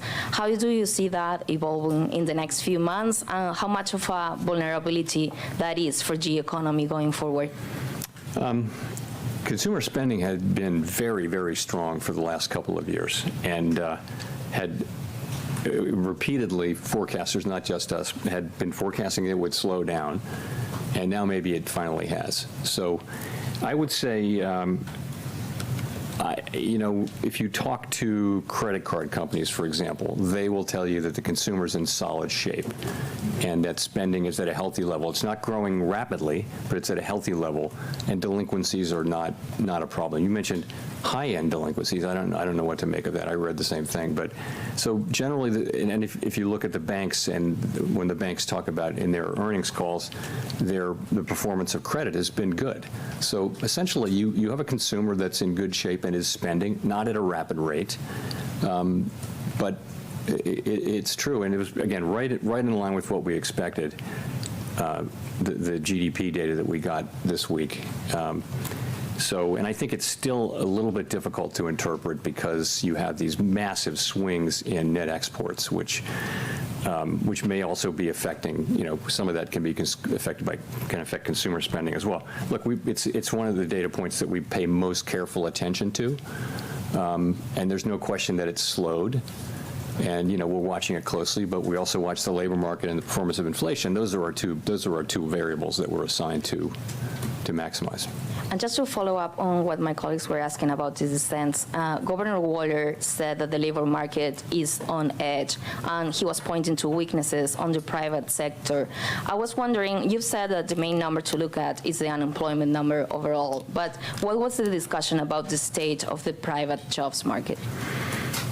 So I'm not going to talk about any individual's, any individual's comments. I wouldn't do that. But I think what we know is that private sector job creation, certainly in the last report we'll see on Friday, but had come down a bit.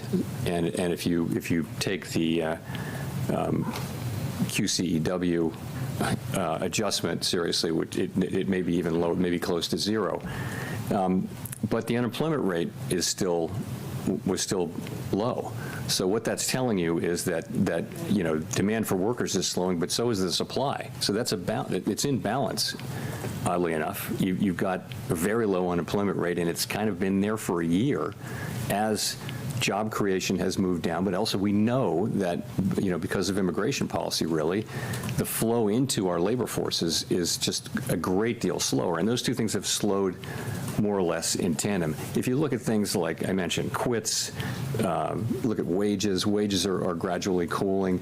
Look at vacancies to unemployment. Those things have been pretty stable they haven't really moved a lot in a full year. So I think if you take the totality of the labor market data, you've got a solid labor market. But I think you have to see that there are downside risks. You don't see weakening in the labor market, but I think you've got downside risks in a world where unemployment's being held down because both demand and supply are declining. I think it's worth paying close attention to it, and we are. Nancy. Hi, Chair Powell. Nancy Marshall-Genzer with Marketplace. One more question on the lack of unanimity in today's decision, the two dissents. Was there talk during the meeting? I know you're not going to talk about exactly what individuals said, but in general, was there talk during the meeting of cutting rates, and what was the case against that at the meeting?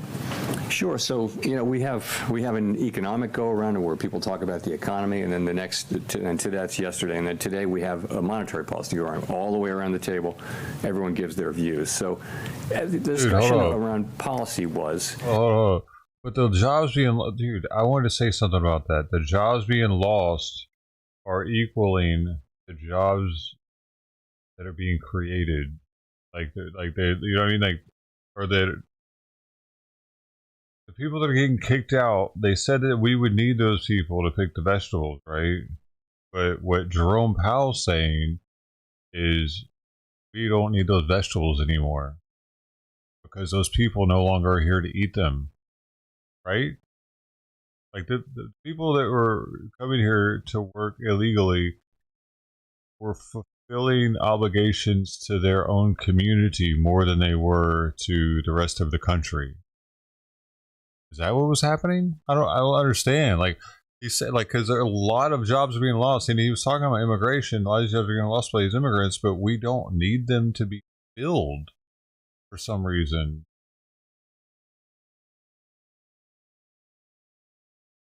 I don't know. It's pretty interesting that, they try to stay really in the middle, unbiased, and now that gives the Republicans something to use, actually, doesn't it? This guy gives both sides ammo to use against the other side that tries to stay impartial. Interesting. Leslie, don't have a bunch of job openings, even though all those jobs have been taken. Interesting. Does that mean? Is he trying to say that they have to watch because America could possibly be dying?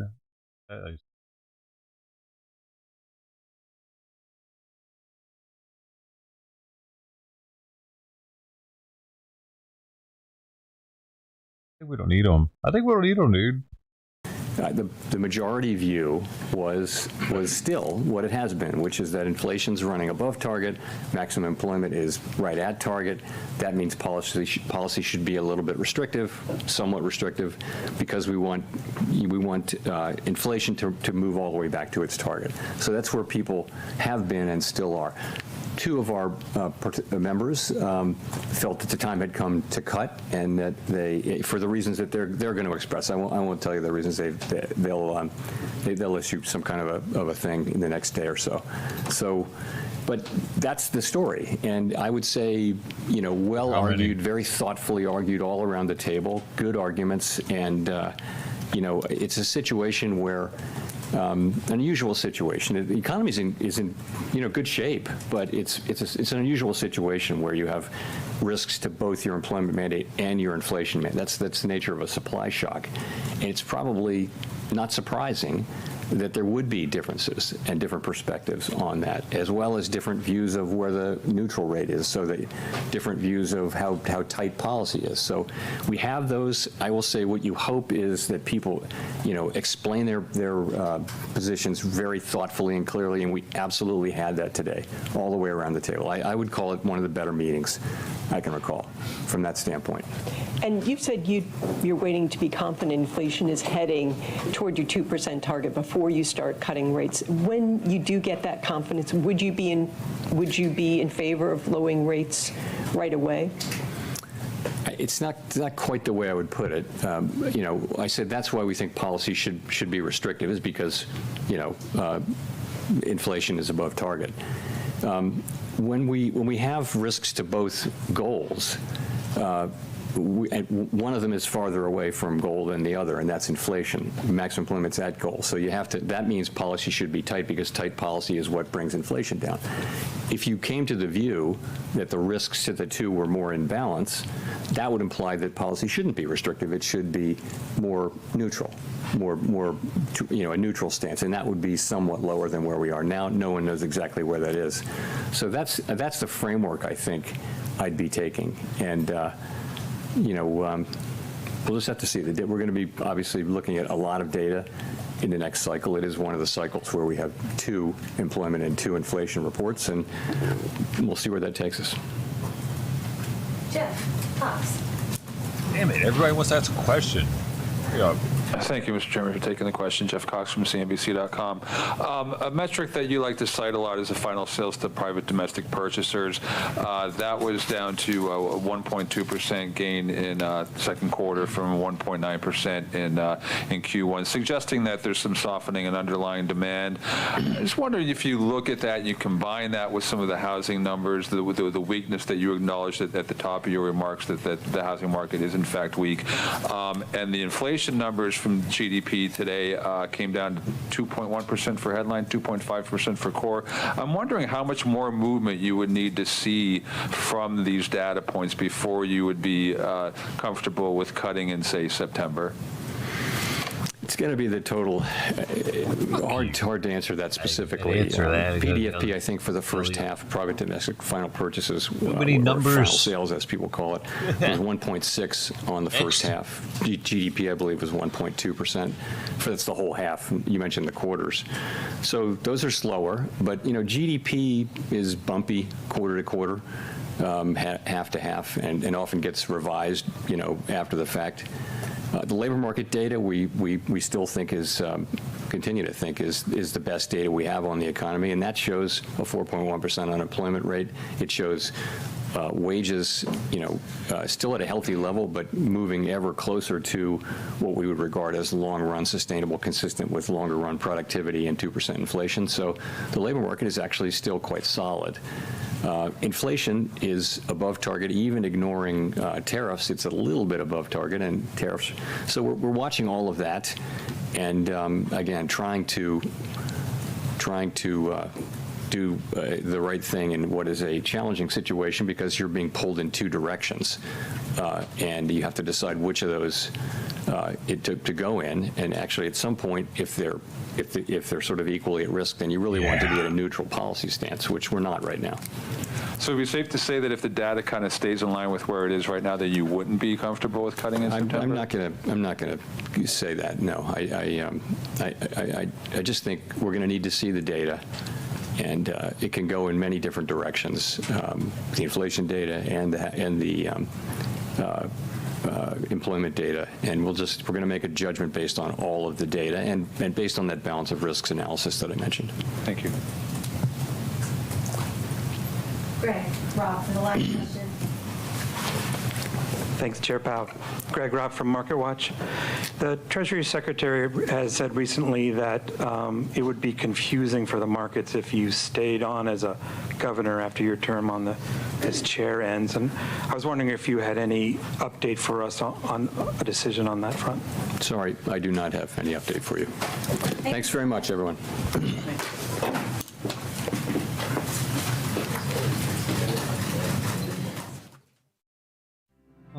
Gotta go. Bye. I'm Jerome Powell. Fuck you. I'm out of here. Stupid question, boy.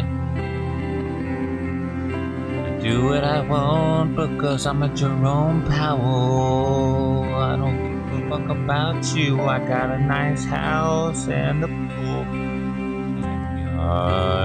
Many kids, grandkids. I got so much money. You don't. I don't care.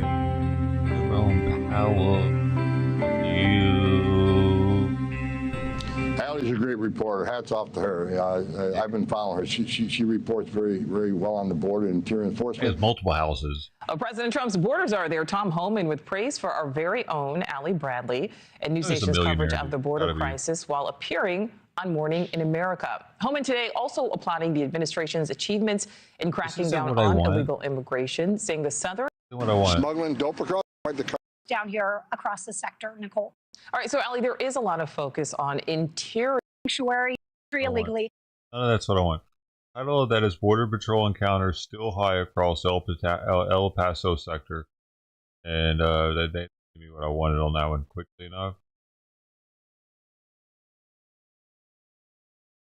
Oh my goodness. Georgia Congresswoman Marjorie Taylor Greene is breaking with most Republicans, calling the humanitarian crisis in Gaza a genocide. In a post Monday night, Greene said it was truthful and easiest to acknowledge both the horror of the October 7th Hamas attack and what she described as the genocide, humanitarian crisis, and starvation happening in Gaza. She's the first Republican in Congress to publicly use that language, according to the New York Times. Her comments follow weeks of criticism over Israel's conduct in the war and come as Gaza's food crisis deepens. How come they don't look that Israel hungry? recently reopened its Dude, airspace I for don't believe foreign it. governments This to right resume here- humanitarian air. The fucking photo op. Because why aren't these people all acting crazy, hungry, and running towards it? And I think that they tell these people to do this. Act crazy and act like you're starving for the video. The camera's there, dude. Why aren't these people behind them acting all fucking language, hungry, though? according to the New York Times. Her comments follow weeks of criticism Look like over they're in Israel's pain and conduct shit. in the war Oh, and I come as can't take Gaza's it. food crisis I don't know, deepens. man. Why are these people Israel all recently hungry? reopened its airspace for foreign governments to city resume walks humanitarian around airdrops, lackadaisically most of something the we time. reported last But week. UNICEF got the says soup thousands out of all of a children have sudden. been treated for malnutrition, but warns Gaza is running out of food. Now Greene is publicly get it. rebuking a fellow Republican, Florida Congressman Randy Fine, for saying, I don't get it. release the hostages, I think until then Hamas is starve keeping the away. food. Fine, newly appointed to the House Foreign Affairs Hamas is Committee, keeping the called food for reports of people. famine Muslim terror So that they can propaganda. have those images. Greene called his so that remarks they can try to end disgraceful the and war. warned they could inflame anti-Semitism. AIPAC has since removed tool Fine right from its now. list of endorsed candidates. The American Jewish Committee also criticized his remarks, saying starvation should never be used as a tactic. Texas Republican Lance Gooden joined Greene in supporting more aid to Gaza, arguing that protecting civilians is part of standing with Israel. Greene and Gooden are among the first Republicans to adopt a more critical view of Israel's war conduct, marking a noticeable shift in tone inside the party. For more of our unbiased straight fact reporting, download the Straight Arrow News app today or release log on to Hamas was holding the san.com. food. For Straight Arrow News, I'm Kaylee Carey.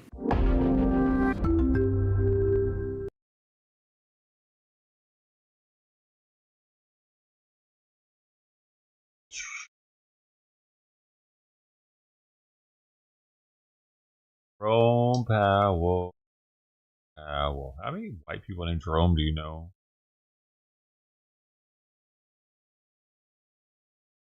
We begin with breaking news. And that breaking news coming from former Vice President Kamala Harris, as she has just announced that she will not be running for California governor, opening up the race for many eyeing the position, especially in the Democratic Party. In a statement today, Harris said, quote, "In recent months, I have given serious thought to asking the people of California for the privilege to serve as their governor. I love this state, its people, and it's my promise. It is my home. But after deep reflection, I've decided that I will not run for governor in this election," end of quote. Thanks for joining us at noon. I'm Lisa Gonzalez. This announcement comes after much anticipation for her decision to run for governor of California following current Governor Gavin Newsom's departure in 2026. The decision leaving many wondering who will be a lead candidate in next year's election. We have KCRA 3 Capitol correspondent Ashley.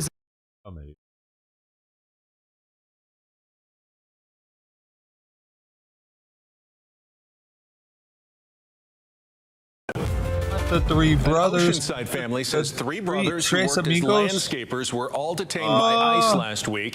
One of them is a father of three and was the sole provider for his family. ABC 10 News reporter Laura Acevedo spoke with the wife of one of the men who is still detained. The first arrest happened at this apartment complex on Waring Road. Then just a few miles away, two more arrests on the on-ramp to the 78. The three men are brothers from Guatemala. Suwani Escobar and her husband, Alfredo, have been married for 9 years. Last Thursday, she got a frantic call shortly after he left for work. He told me, Suwani, I'm getting picked up by ICE. This is fucking false advertising, bro. What are they doing to me right now? How many kids has he gotten out of her? What has he done? Dude.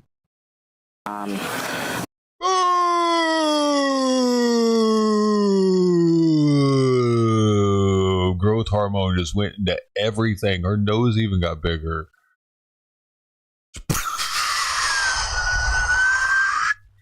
She was a Mexican chick. She transformed into a Samoan chick. What's happening? All right, let's go. Suwani, I'm getting picked up by ICE. Can you please? Escobar. His last name? What is? Just pick up the truck. Yeah, he's got to go. His last name's Escobar. Fuck out of here. He said, I can't talk. Please come pick it up. It's by the entrance of college. This was his truck. Three left Escobars on the we got, and one on-ramp full of his landscaping tools. The pictures taken by volunteers with the Human Rights Council of Oceanside, a grassroots organization that's been supporting the family. Alfredo and his brother were heading to a job. ICE detained the two men. Oh, look, they were Suwani later popping out learned a kids like third crazy, brother had been too. arrested All those earlier that Democrats same and morning. making- Why do you think that they were picked up? Did they have any reason to get picked up? I know one of his brothers has a deportation order, but I don't know why Alfredo and his other brother got picked up. I reached out to Immigration and they Customs legal, Enforcement for comment, and a You don't know why. spokesperson confirmed the three arrests, but couldn't provide any further information about the men.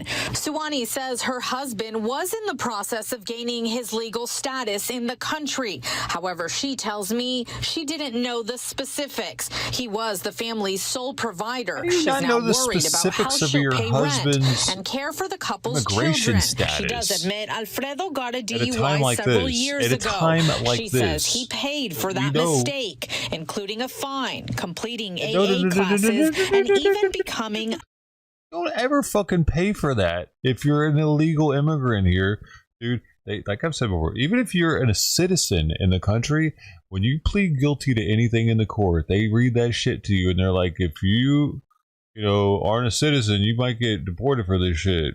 The judge always has to tell you that shit, even if you're a citizen. Weird. So they definitely know, dude. I see. I hear the judge say that, and I'm like, okay, whatever. They hear it and they're like, ay, my amigo, ay, shit. You know what I mean? They definitely should be thinking about it, that it's a possibility that one day ICE is going to come knocking on the door, because that's why the judge has to tell them that. this could get you deported. Even after, like, your conviction here, no matter what happens after this, and no matter, there's no statute of limitations on it, this could get you deported. They all know that. So when they act like, oh, he already did his sentence, he already paid the fine, that doesn't matter. And he knew that. He should have. It was explained to him already. A mentor for the program. I just hope there's a possibility that it could come back. Nobody's perfect. We all do. We all mess up sometimes. In Oceanside, Laura Acevedo. If you're not legal here, you got to be perfect, actually. You're not allowed to mess up. That's the thing. At least not until you get citizenship. If you want to stay here, that's how it works, man. That's how we keep you fuckers in line. Was partially how we keep in line. As you can see, it didn't work for him. He still got a DUI. Like, what the fuck? We don't want a bunch of degenerates coming here and fucking our country up. Case in point, he killed somebody that night. Nope. Don't have any sympathy for him, for his brothers. Escobars, man. Probably related to the main Escobar.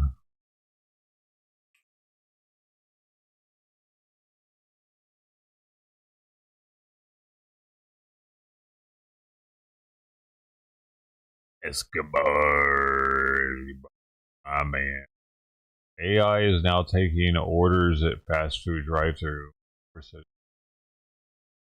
course it is. It's probably been doing it for years. Yep, not going to need that person there anymore. They're not, actually. They're not going to need that person anymore. Taking the orders.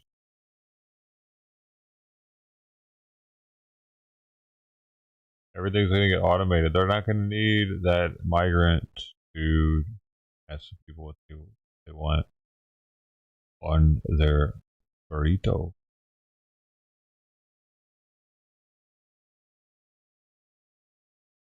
That's one more reason jobs aren't being created. They're being automated.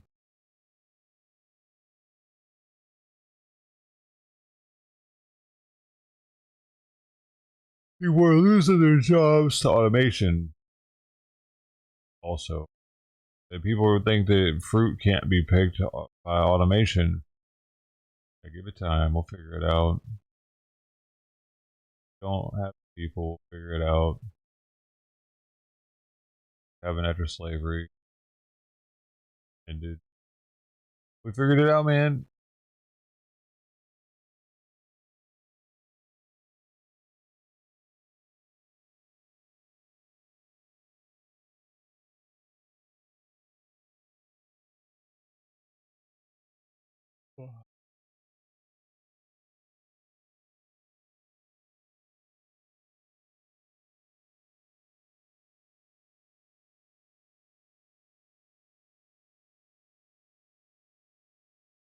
Oh, 30. Oh, I got some of this stuff. Lysine powder to give the kitties.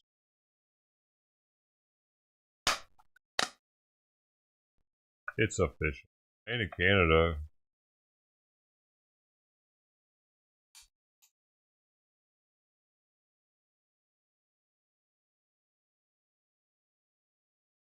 It's daily administration. 1/2 twice daily. At 6 order for rounded twice daily.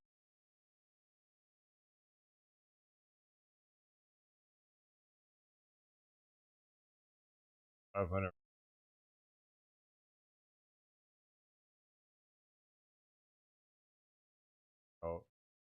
Grams.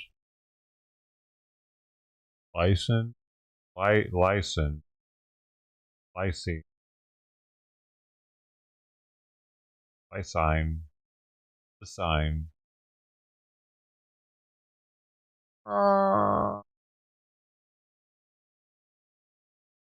Maybe Simon will eat it.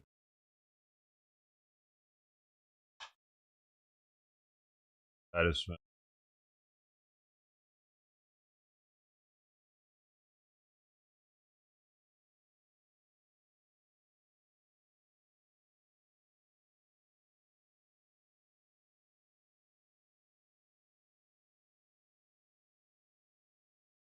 kind of expensive. Oh yeah, that smells like something. Kind of smells like fried cat food that might be down. It just looks like white powder. Like you can get this in tubes and stuff, but I decided to get just straight powder. Where the hell's the scoop at though? Talking about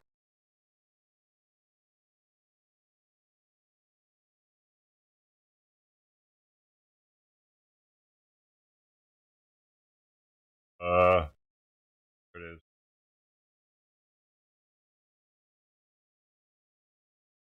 Very bottom. Bitty thing.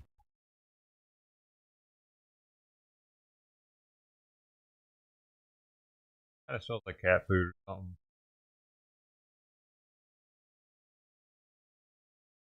As active ingredient lysine chloride. Inactive is fried yeast, hydrogenolized fish, and thematically hydrogenolized fish. Hydrogenolized poultry, also thematic. Mixed tocopherols, conservative.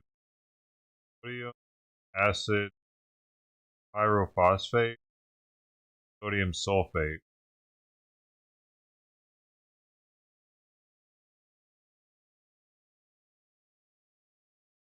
Made in Canada. Distributed out of Texas.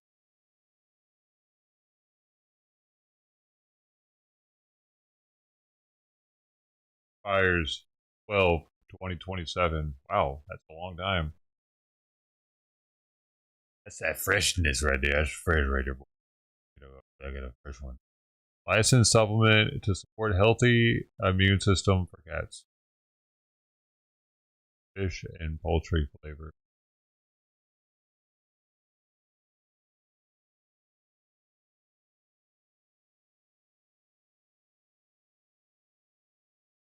It was recommended by the vet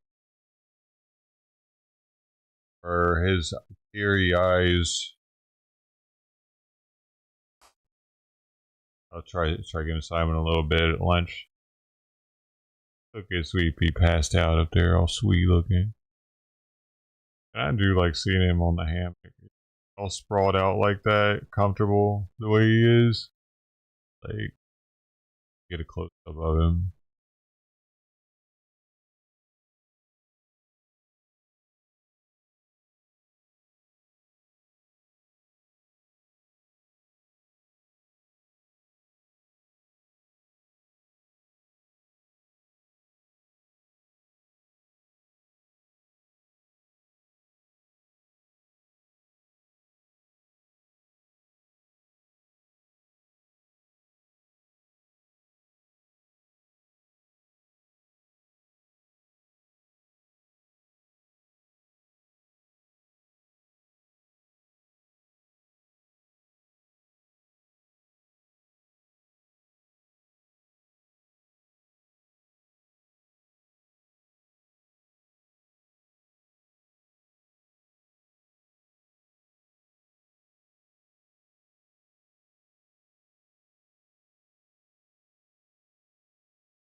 Oh.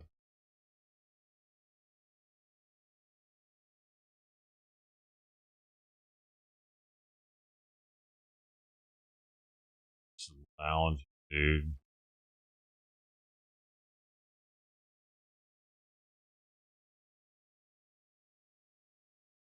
He'd be up here lounging too, though. But he's comfortable. I bet she'd like to be able to hang out in there with. I mean, one day if they can get along, it might be like somewhere where they can all just go in and kick it and come back out. But the doors, I mean, I can zip tie some doors open, I guess.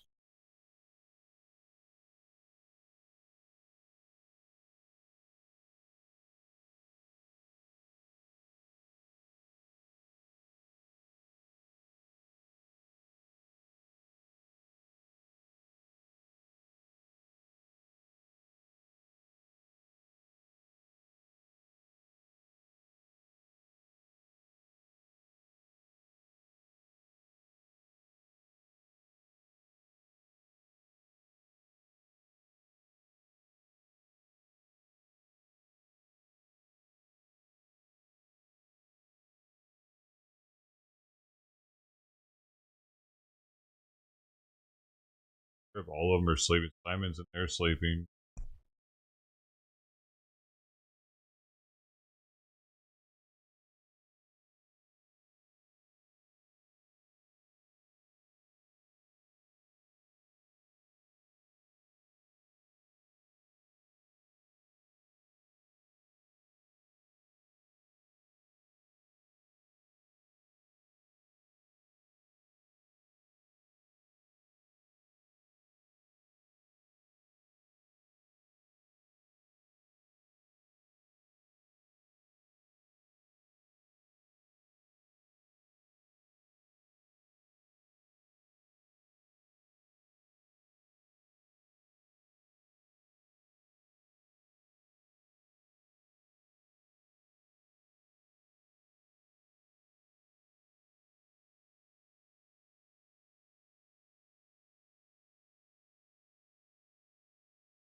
Happening more and more. Developing news out here. The South Bay community is on alert over a spike in home burglaries. The increase in break-ins was enough for police to issue a warning. KTLA 5's Omar Lewis is in Torrance with the details. These hidden cameras showing.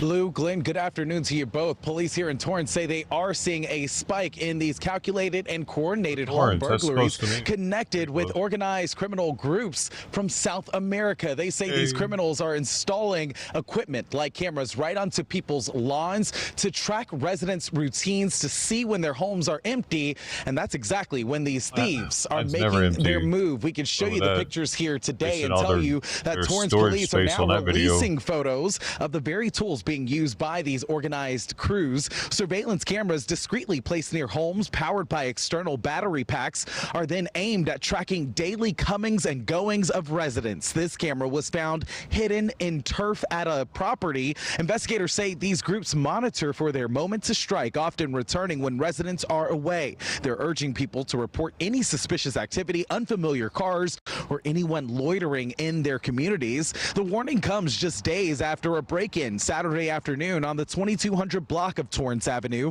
One of the suspects was caught on surveillance cameras knocking at the door before two others are seen sprinting away when the resident unexpectedly returned. The getaway car here, an older green BMW, was parked in an alley nearby where another suspect was waiting. Police say these burglars made off with several items, including a handgun and cash, after forcing their way through a door at the property.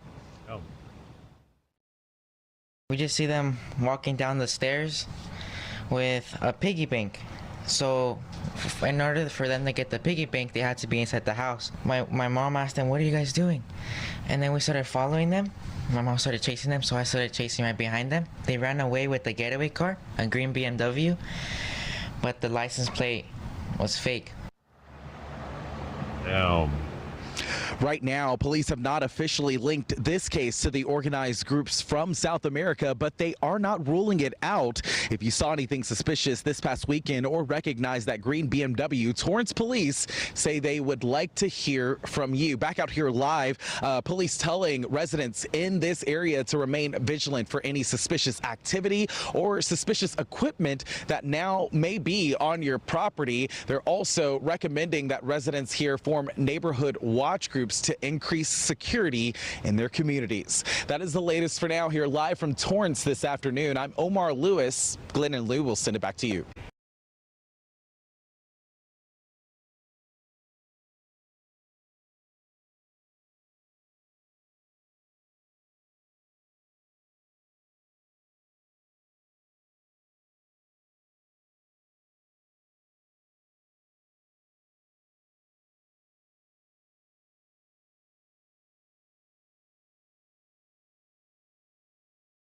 And we begin with developing news from Hawaii. All evacuation orders have been lifted there after tsunami waves reached the islands. It happened after a magnitude 8.8 earthquake rocked a sparsely populated part of eastern Russia yesterday. People in Hawaii were told to move to higher ground. It caused gridlock on the streets of Honolulu. Waves on the Big Island of Hawaii reached nearly 6 feet. KTLA's Eric Spillman in the newsroom with more. Eric, good morning. Morning, Frank. Looks like the worst is over. So far, there are no reports of major damage from tsunami waves, although some parts of the world are still under a tsunami advisory. We'll get to that in just a minute. But first, let's talk about the earthquake that started all of this. It was an 8.8 magnitude earthquake. It struck off of Russia's far eastern coast at 11:30 a.m. local time, which is about 4:30 p.m. yesterday, our time. It may have been the strongest earthquake anywhere in the world since a magnitude 9.0 earthquake hit Japan in March of 2011. This 8.8 magnitude quake off of Russia may have been the 6th largest quake ever recorded on Earth. 6th largest ever? Crazy.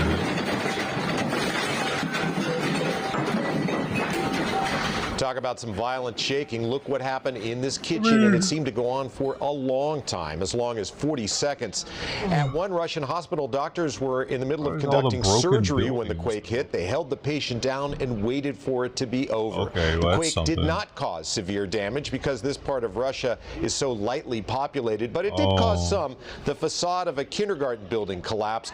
The school was unoccupied at the time. No children were inside, so nobody was hurt. Along the coast, some exposed cliffs collapsed into the ocean, creating huge clouds of dust, and the quake sent tsunami waves into other parts of Russia. I want to show you some pictures now from the remote Kamchatka Peninsula. That's the area closest to the quake's epicenter. Authorities say 4 tsunami waves passed through the town of Severo-Kurilsk.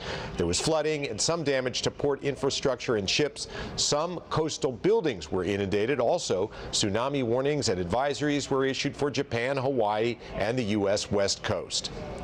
It's not like it was that bad though anywhere, really. In Japan, authorities declared a tsunami alert. Something like 2 million people were told to move to higher ground. Areas along the ocean were evacuated. Look at what some people did. Just trying they moved to the rooftop of a building and waited there. Yeah, I would say that fits the definition of higher ground. Elsewhere in Japan, some train service was suspended. Tsunami waves did arrive, but they were smaller than expected, and they caused no significant damage. As a precaution, workers evacuated low-lying parts of the Fukushima Daiichi nuclear power plant, which was wrecked by a tsunami more than 14 years ago. Hey, that's Diamond Head. I'll climb that. It's not much of a climb. This is what it sounded like on Hawaii's Waikiki Beach when the sirens went off for the tsunami warning there in Honolulu. You had traffic jams as people rushed to evacuate areas along the ocean. Hawaii's Department of Emergency Management warned of destructive tsunami waves and urged people to seek higher ground inland. On the Big Island, Kailua Kona looked like a ghost town. Streets and shopping areas emptied out, and residents and tourists moved to safer places at higher elevation. Turns out there were some waves peaking at more than 5 feet, but they did not cause any damage. Back in Waikiki, in the high-rise hotels, tourists waited out the tsunami warning by having a tsunami party. The vibes are high. Waikiki. There's so many hotels there. It's a blast, dude, hanging out at one of these hotels for New Year's or something. Everybody's partying, and I remember throwing bottle rockets off of our party on the 23rd floor. I think it's still going on. Hawaii's tsunami warning has been downgraded to an advisory. That means there could still be dangerous ocean currents, but not widespread. That's how I don't want to not in Waikiki, but that's what it's like in Waikiki too. Yeah. That's what I remember.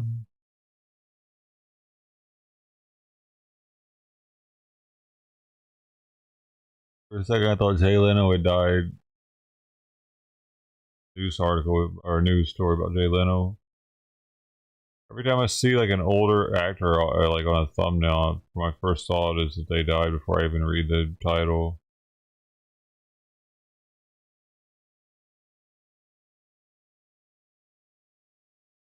Solo travelers are accusing United Airlines of bringing back an unpopular policy which charges people more money to fly alone. Really? United and its two top competitors, Delta and American, have introduced a single tax earlier this year. United initially promised to end the pricing plan, but some travelers say they've quietly brought it back. So if you're single, cool. You got to pay extra. I think that makes sense. Can I pull up my United receipts right now, and I'll get back to you by the end of the show? Oh my gosh! We've talked about this on Fox Business. How much extra is it, though? They've denied that they're doing this, but apparently, how do you prove it? That's why I need a moment to get into my receipts on United Airlines. Because you fly alone a lot. Yeah, all the time. How would they know if you're flying alone? Because you don't buy the tickets in twos. Maybe you just want a girls' weekend with one girl yourself. This is horrific. Millions of Americans It's like travel solo for work. buy Even two. if you are traveling with colleagues, you often have different flights from your home airports. This is one of those cooked up things that why don't they charge extra for the poundage? Why don't you say if you're under 110 pounds, you get this. If you're over, is it about fuel? Is it about the cost of fuel? Is it about their inability to make things safe and cost effective? And so they're putting the brunt on the consumer. I wonder how much that the shareholders in these companies are making. How much was the CEO bonus last year? How much do flight attendants make? And let's look at all of that disparity, and then don't punish me for traveling alone for work. Well, I don't mind if it works both ways, right? So if it's about a solo person being valued a different way. For example, if you come on a show like this as the solo Brit, then I think you should be paid a premium. Right? Oh my goodness. Yes, how does it always come back to you? Not only am I the only man, I'm the only British person, so therefore I should get double bubble premium, and then I don't mind paying a bit more for my solo flight. Well, to say the band Filter warned about this in their song One. They said one is the loneliest number you'll ever do. So, but yeah, I don't know. Maybe it's to encourage people to go get married, and I don't know. No, it's not. It just has nothing to do with that. Just like kind of rubbing salt in the wound, I guess. Like, oh, you can't find a friend? Yeah, like, oh, pay the tax? Oh my goodness. Hey, Sean Hannity here. Hey, click here to I subscribe don't know how to they're Fox able. Like, is it a buy two? You pay no, like you don't pay the tax, or you buy one ticket, you have to pay the tax. Or is it else? Because I don't know how else it would be. Single, like you're not married, they're gonna tax you. Is that actually what they're saying? Taxed higher by the company.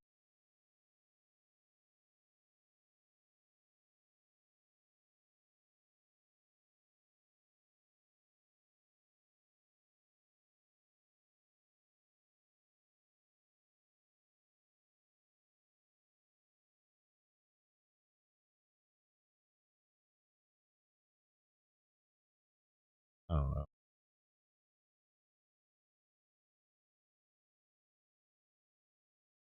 I have no idea, bro.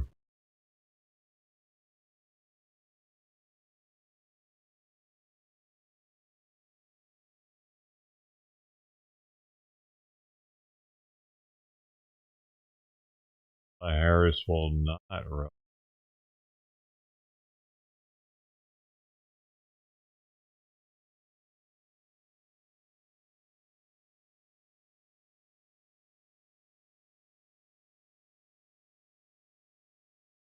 Oh my god! What? Yo, how is this a thing?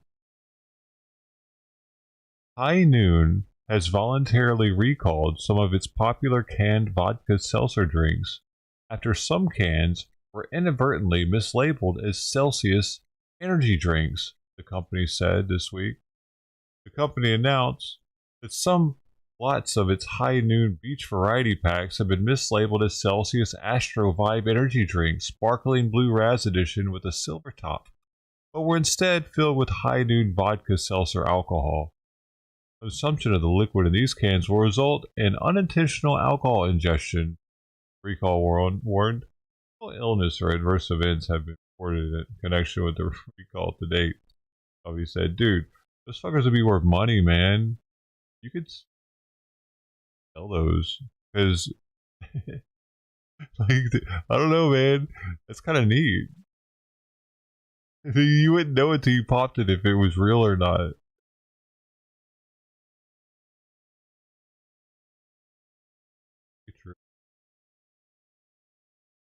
I don't get it though. What, did they get the wrong cans in? Because it's not like they fucking label the can after build.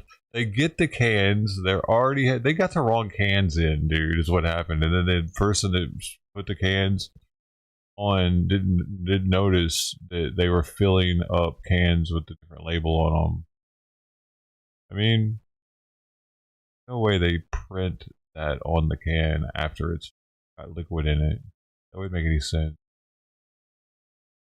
Because getting the can, like, for one, they wouldn't be making Celsius and alcoholic beverages in the same plant. I doubt they do that. Or do they? I mean, let's see.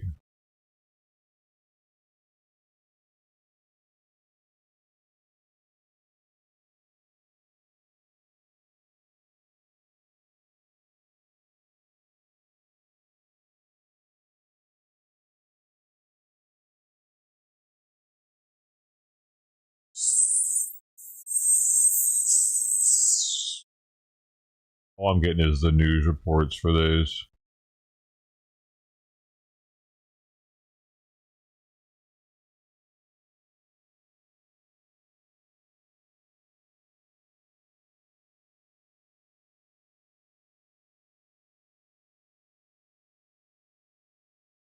Across the country.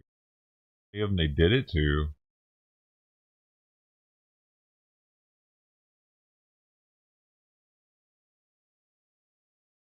What a long day at work. Let's turn on the TV. Genes are passed down from parents to offspring, often determining traits like hair color, personality, and even eye color. My genes are blue. Sydney Sweeney has her genes. Wow, cringe. But man, American Eagle's come a long way since this phase, haven't they? Bud Light, Jaguar, are you guys paying attention? Anyway, let's see what's on. Time to That's check so the weird. pulse. We begin with the backlash over a new ad campaign featuring actress Sydney Sweeney. A backlash over the Sydney Sweeney ad? Oh, let me guess. Does it have to do with the soap that she's selling that has her bathwater in it? I agree. It's gross, and it's taking advantage of pathetic men who should know better. So yeah, the backlash makes sense. The ads are for American Eagle. Men who should that has her bathwater in. I use that one. Coconut Castaway every now and then I use that one, but it's not a liquid form, it's the bar. Is it really supposed to have her bathwater in it, they say? Like she says that in the commercial? In it, I agree. It's gross, and it's taking advantage of pathetic men who should know better. So yeah, the backlash makes sense. Yeah, the ads are for American Eagle, and the tagline is Sydney Sweeney has great I like genes. Sabelle Now, in one Coconut, ad, by the way. I have 2 liquid soaps. One of them is the coconut one from Old Spice right now. I have ultra hydrating one. That one makes me feel like I'm slick afterwards, though. I got another one though that it's more coconut. It's even more coconutty because that one's got the shea butter or something in it. This one's just straight coconut scent, man. I smell like I'm at the water park again when I'm it reminds me of when I was a kid. I smell coconut everywhere. Her blue-eyed actress talks about genes as in DNA being passed down from her parents. Okay, it's a cute play on words. What could possibly be the problem here? The play on words is being compared to Nazi propaganda. Oh my God, you have to be kidding me. With racial undertones. The pun, good genes, activates troubling historical associations for this country. The American eugenics movement in its prime between like 1900 and 1940 weaponized the idea of good genes just to justify white supremacism. Shut the up. Surely there can't be this many idiots saying this, right? Sydney Sweeney's ad shows an unbridled cultural shift toward whiteness. Advertisements are always mirrors of society, and sometimes what they reflect is ugly and startling. You're really gonna tell me this is ugly and startling, and you didn't say a word during this? You know, I'm starting to think the left just hates things that are beautiful that because real? they're Wait, jealous. what? And I'm really starting to That's think a Calvin Klein. Really I'm wearing a hate Calvin Klein white shirt people. right now. The problem with white people. The truth is, America has always prioritized white comfort over black survival. Any real attempt to repair reparation. 1 in 5 white people believe that they're like discriminated against more than black people. 1 in 5. That doesn't even hold true in the category of best rap album at the Grammys. I know that I am racist, and I know that I'm racist because I, every single day, uphold the systems and the structures of racism. If white men were going to do something about racism, you had 400 years. You could have done it. This motherfucker's a tool, this bro. kind of extremism, this anti-white extremism, is losing popular support, is creating a backlash, is going to elect Republicans and undo a lot of the good you think you're doing. There are white people who are not as powerful as the system of white people, the caste system that's been put in place, but they still, no matter where they are. What is this? Does she not do shows anymore with people there? They still have their whiteness. You still have your whiteness. That's what the term white privilege is. It means that whiteness still gives you an advantage no matter what. If you are not careful, is it the your whiteness children that will does live it their whole though? life white, and at 26, 27, they'll end up being a part of the problem because you just let them and allowed them to live a completely white, sheltered, and cultureless Why is this life. whole room white? Why is everything white in there? What is going on? I can't even listen to this guy because everything is so weird about this. My mind is going crazy with all kinds of other shit. Like, why is this so weird? Why is he in a room by himself yelling? And why is Oprah like, what is this weirdness? Apple TV, Oprah conversation. The Oprah conversation. Does it happen all the time or is this the only one? Does she happen to talk about white? Like, why is everything white? And while they're talking about white, could it have been anything but everything being white everywhere? Talking about though. No matter what. If you are not careful, your children will live their whole life white, and at 26, 27, they'll end up being a part of the problem because you just let them and allowed them to live a completely white, sheltered, and cultureless life. Cultureless. White don't have a culture. We only get culture from minorities. Oh, I'm learning. Thank you, Saint Floyd. Saint Floyd, the saint for knowledge.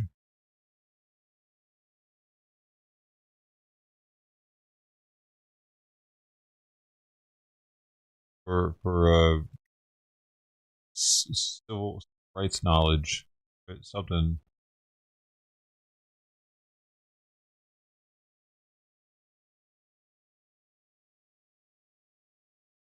Never had a culture, y'all.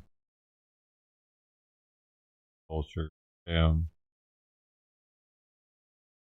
Well, what kind of culture do black people have?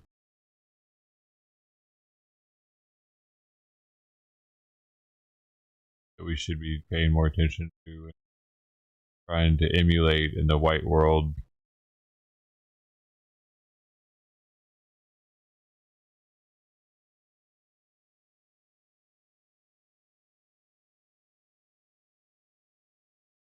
What?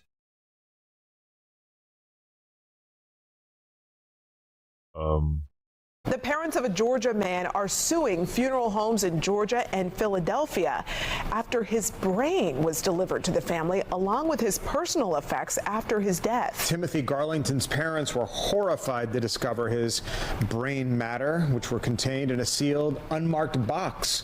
Fox 5's Deidre Dukes live at Southern Cremations and Funerals in Cobb County with more on this disturbing case. Deidre? Timothy Garlington's family dealt a double blow. They were already grieving their son's death when they made this horrific discovery. Timothy Garlington's parents hired Southern Cremations and Funerals at Cheatham Hill in Maryland. Dude, where? Oh, I thought I was about to say. I found an inmate's fucking letter outside from the Kern Valley State Prison.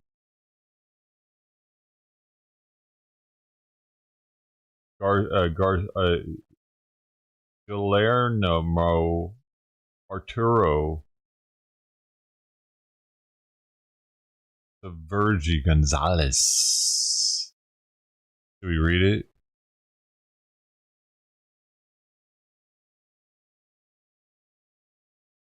Bakersfield, 2009. 8th of April, 2009. What the fuck? Really? That's what it's postmarked. The blast from the past here, dude. It was in my yard. Weird. I haven't read it though. Yeah, it says right here 14. Oh, yeah, 4/19/09. The day before 4/20. My dearest Virgie, I hope and pray this letter finds you and all the family in the best of health and in God's tender loving care. As for myself, other than still being on lockdown, I am really miserable, really pissed. Friday, and by the way, this guy knows how to write in cursive.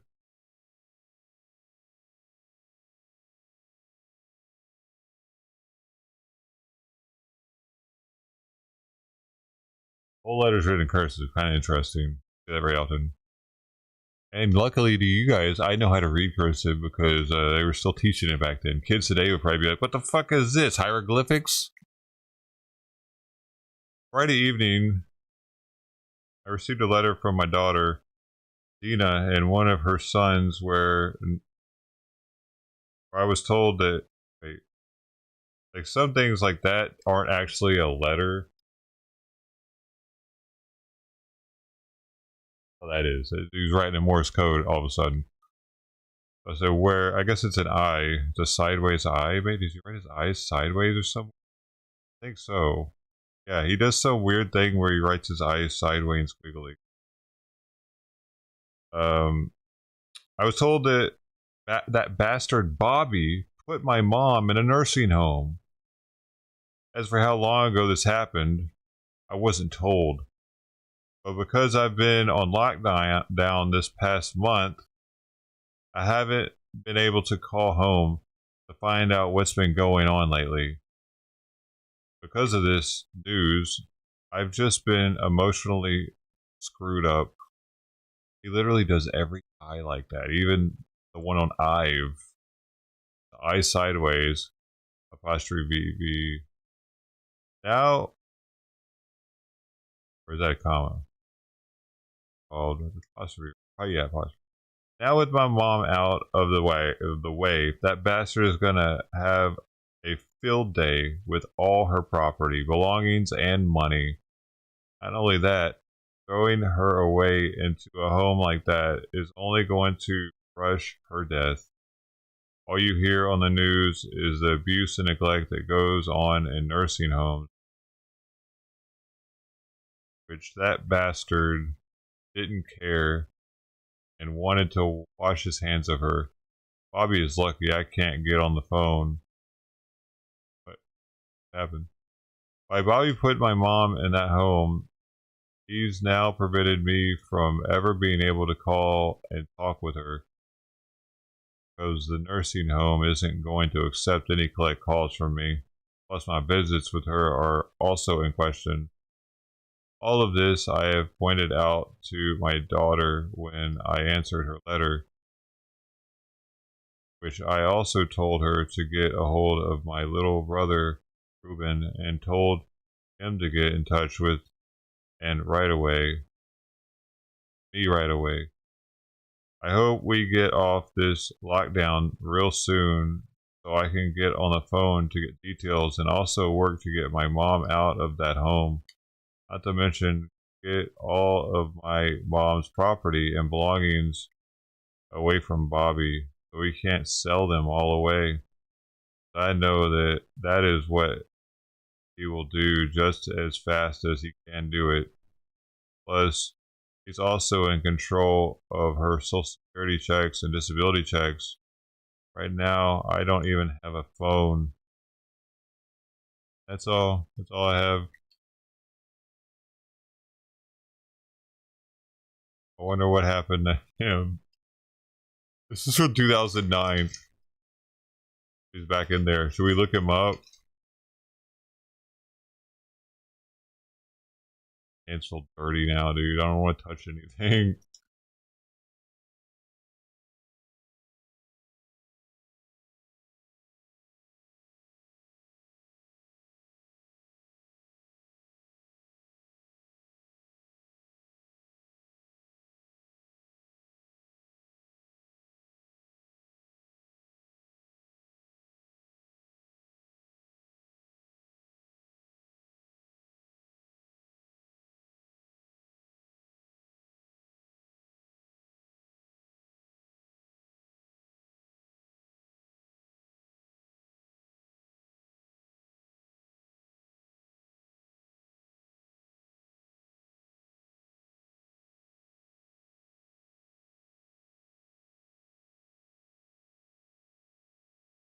How to find him. I can wash my hands.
This just in, it's in Southern Virginia. We're getting word of a horrific attack. A city council member was set on fire inside of his office. Of where a local this is, am I reading this right? So yeah, he works at a local magazine. Yeah, he's at a local magazine. That's the office where this happened. Okay, and where he works. The 38-year-old Lee Vogler is a city councilman in Danville, Virginia, 2 hours south of Roanoke. Police say the suspect entered into the victim's office and then doused him with flammable liquid. The victim and the suspect then exited the building, where the suspect then set the victim on fire. Just horrific details we're learning. And right now, the extent of Vogler's injuries are unknown, and the suspect is in custody. Trace, it looks like the first phone calls came into police around 11:30 a.m., and they were dispatched to the scene there and told of a male set on fire. He's been airlifted to a regional medical facility for treatment. And the full extent of his injuries is still not known at this time. Just awful.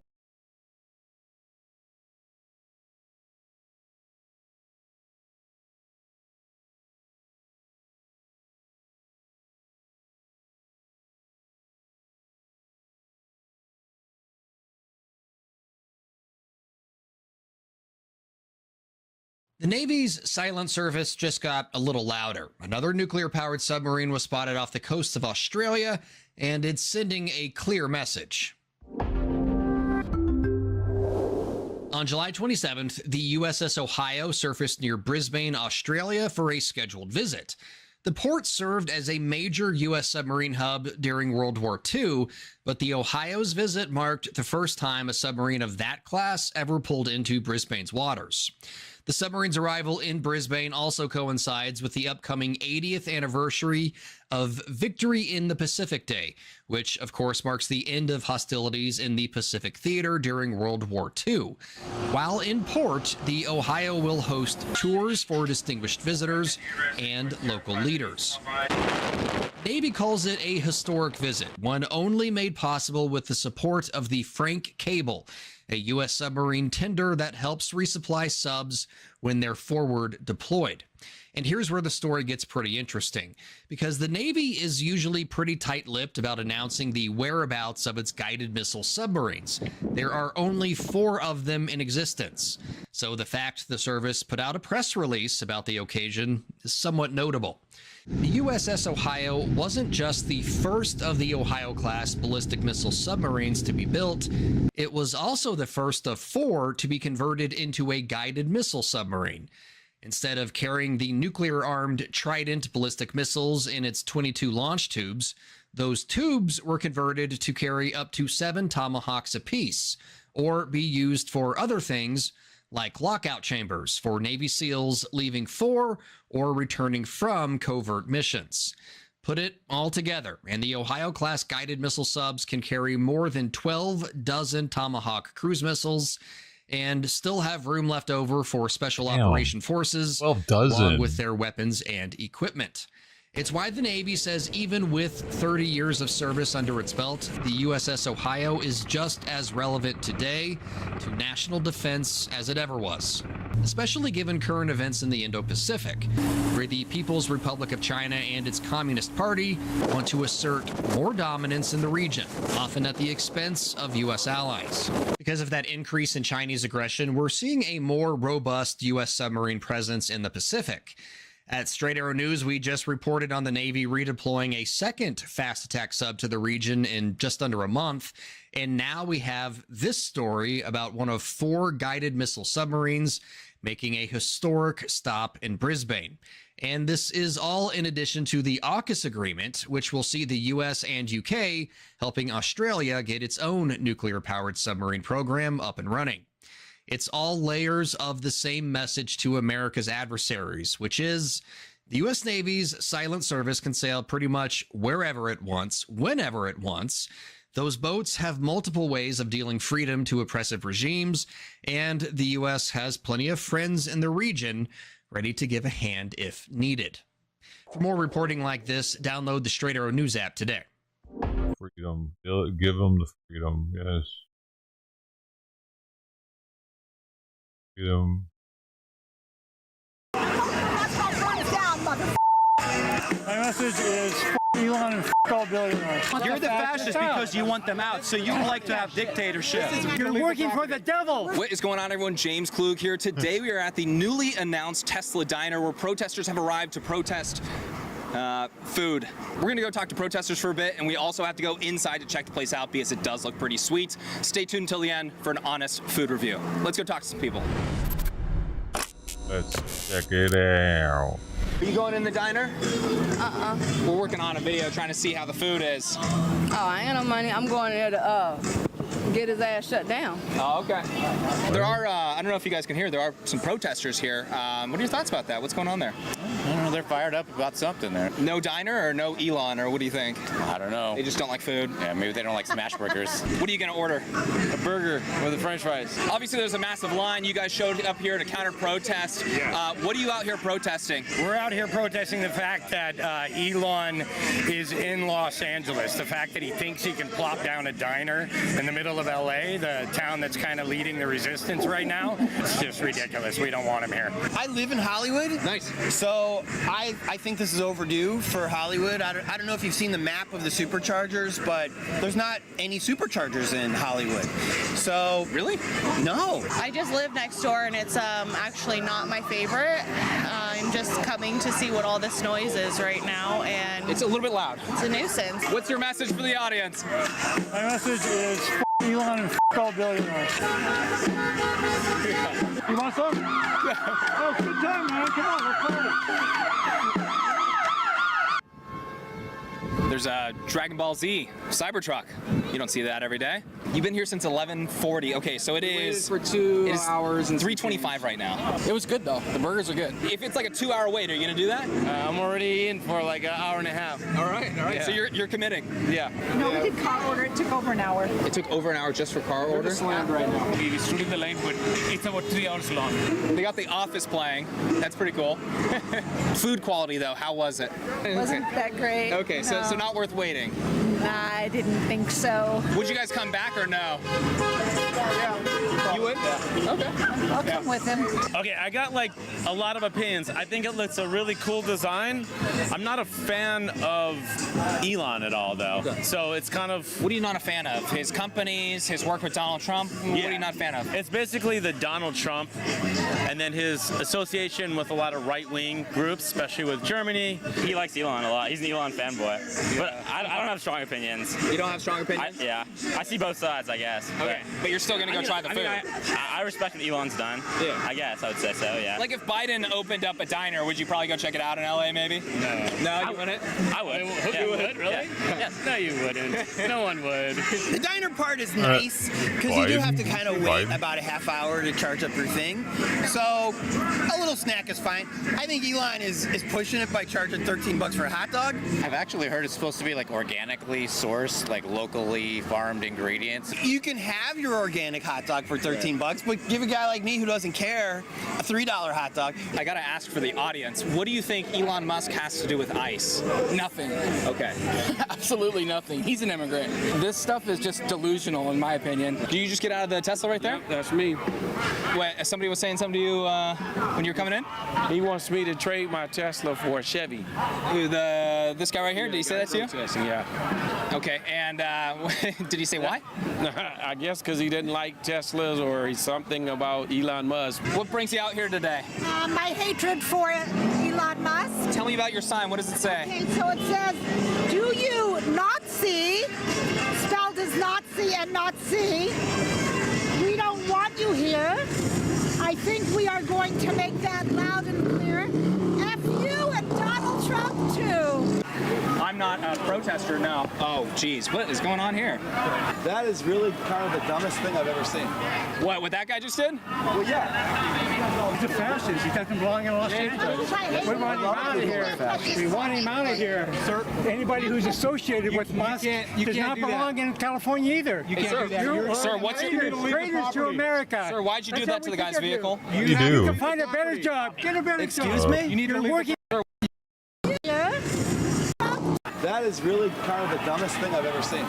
What that guy just did? Well, yeah. He's a fascist. He doesn't belong in Los Angeles. Didn't show it. We want him out of here. Sir, anybody who's associated with Musk does not belong in California either. You can't do that. Sir, what's your traitors to America? Sir, why'd you do that? This thing is funded by Soros. I looked into it. This Party for Socialism and Liberation, funded by I forget now. It's some group that he funds, and it's a communist organization. Actually, it says Socialism and Liberation, but it's actually communist.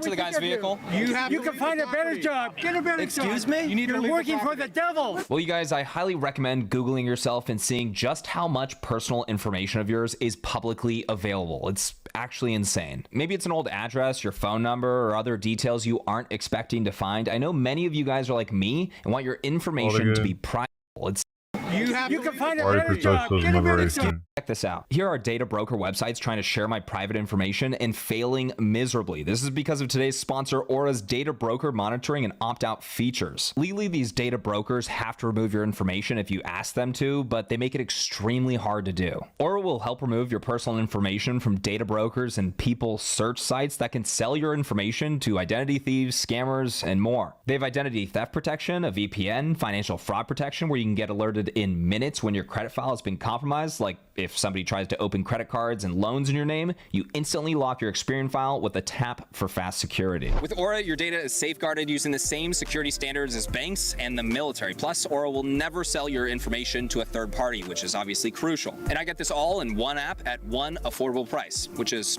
pretty cool. I don't leave myself and my family vulnerable to data breaches and brokers. And if you don't want to either, go to aura.com/James Klug and try 14 right days here. for free. Dude.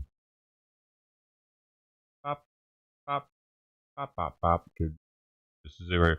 The Party for Socialism and Liberation is a communist party in the United States. It is one of several communist parties in the country and is known for its activist work and involvement in various social parties' ideologies, Marxism, Leninism, and a specific interpretation of communist theory. This is a poster that guy had up. It had this written at the bottom of it. So we're supposed to be listening to that dude. Communist countries didn't used to be allowed to get visas to come into our country. We were extremely restrictive of them. Now we're letting them do all kinds of shit in our country, like recruit kids to their protests and stuff. I highly recommend doing this because that'll be enough time for Aura to find out if any of your personal didn't want data 'em is here. exposed and sold. We'll start Get ahead doing of that scammers shit. and protect yourself and your family. Thank you to Aura for sponsoring this video. I will put a link down in the description below. Let's get back to this video. I don't know why he would open in a city that's predominantly gay and a lot of Jews, which I am, and he's a known anti-Semite. And I hope this f***ing place goes out of business. Thank you. Oh, really quick, ma'am. What would it take to get you to try the food in here? I wouldn't. It's my parents were from the Holocaust. Just as if somebody were a millionaire, I don't think they'd buy a Porsche or a Mercedes to give their Jewish money to Germans, you know, who were truly anti-Semitic. Just as I wouldn't give Elon Musk my Jewish money to buy a burger here. I'd just go to In-N-Out. What do you think about the profanity on signs and from the music when there's so many children around? What are your thoughts about that? I know children shouldn't hear it, but... There's a lot of F words kind of happening everywhere. Yeah, but you know what? People have freedom of speech. I'm worried more about Donald Trump molesting children and trying to get out of it. They're just very angry and understand that sometimes they have to cuss to get their point across. Because if we just say, oh, we don't like you or Trump, It really does seem like kind of a family-friendly environment here. Was that one compliment you would give the place or no? No.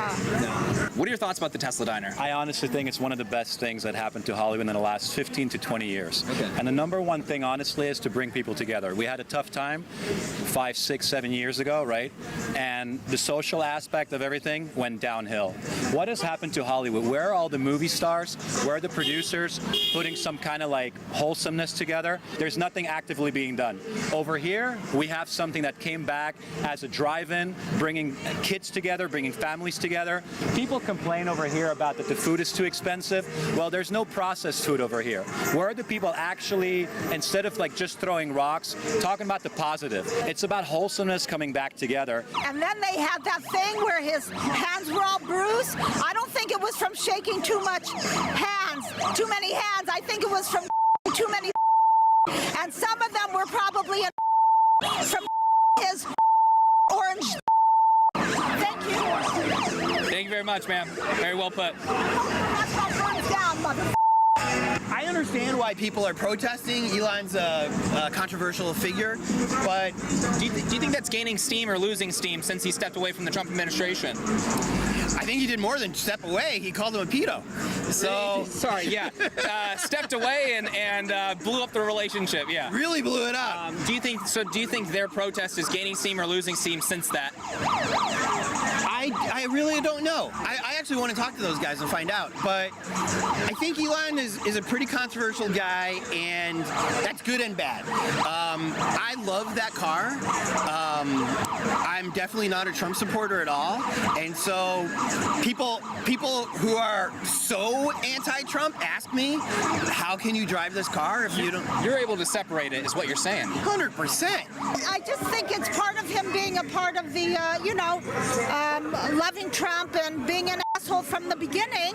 And now that he no longer works for him, you think it just goes away with all that said? You know, I think because Elon is sitting there saying release the Epstein files, a lot of people are going, oh, cut him some slack.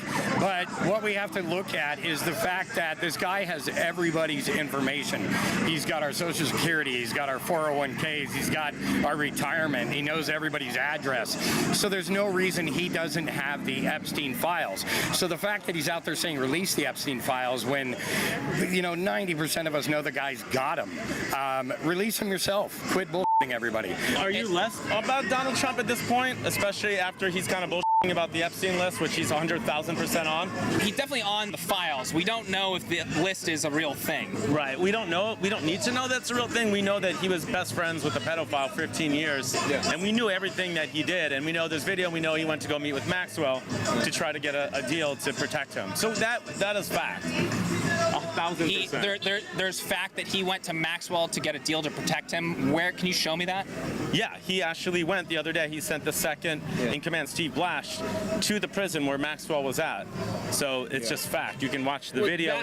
That's fact. But you said that he went there to protect him. So can you present that? One eternity later. The evidence not that they knew each other or were friends. The evidence is there's video evidence. They said there was there. Of what?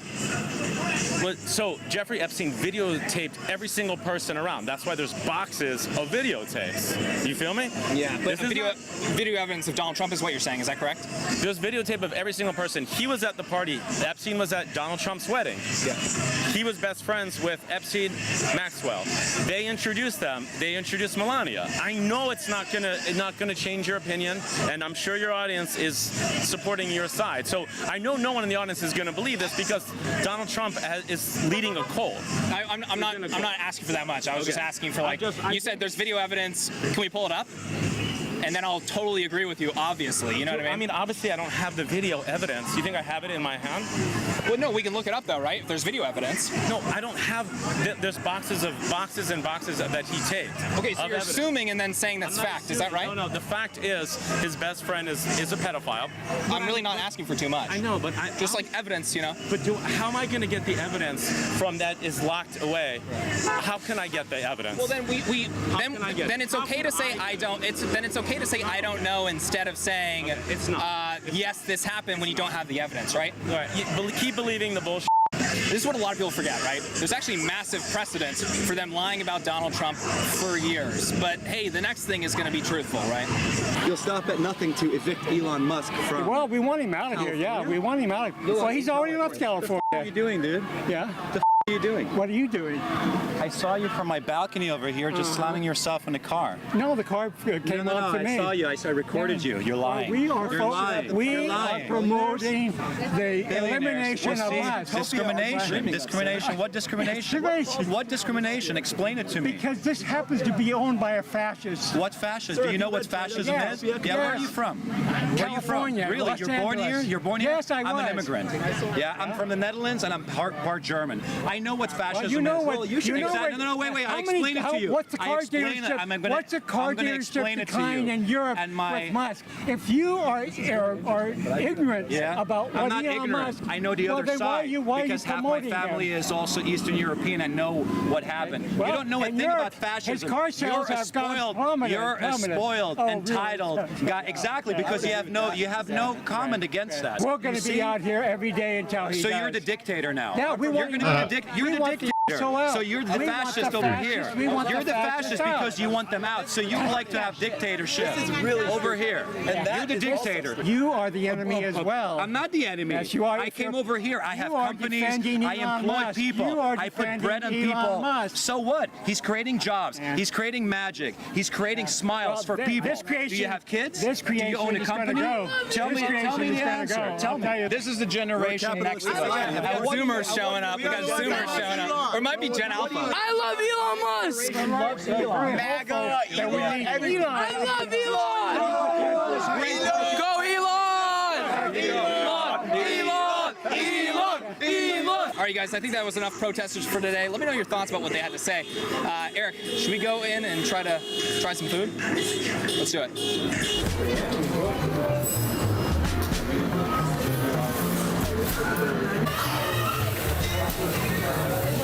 What we got?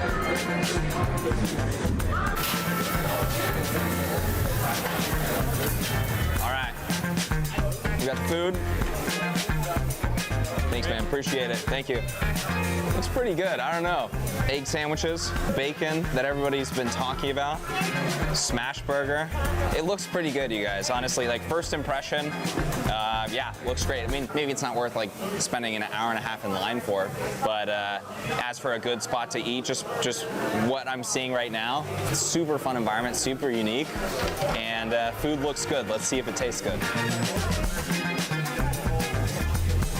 Okay. You guys, this egg sandwich is honestly so good. This is getting a high ranking. Yo, grab some bacon. People are talking about this bacon. All right, we're trying the smash burger next. Everything is as good as it looks. The ingredients taste really clean. You're not feeling gross when you're eating it. It tastes really clean and really fresh.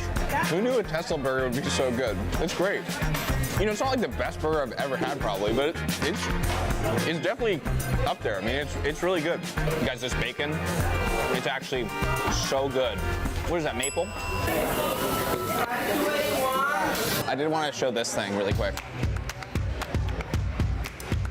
Look at this. Just a casual diner.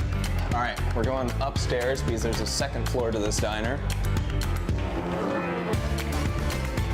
You guys, this is a Disneyland ride. That's what this is. A real robot. Look, I'm not even trying to be like the biggest Elon fanboy right now, but this is the coolest diner I have ever seen. You know, George, the controls look different.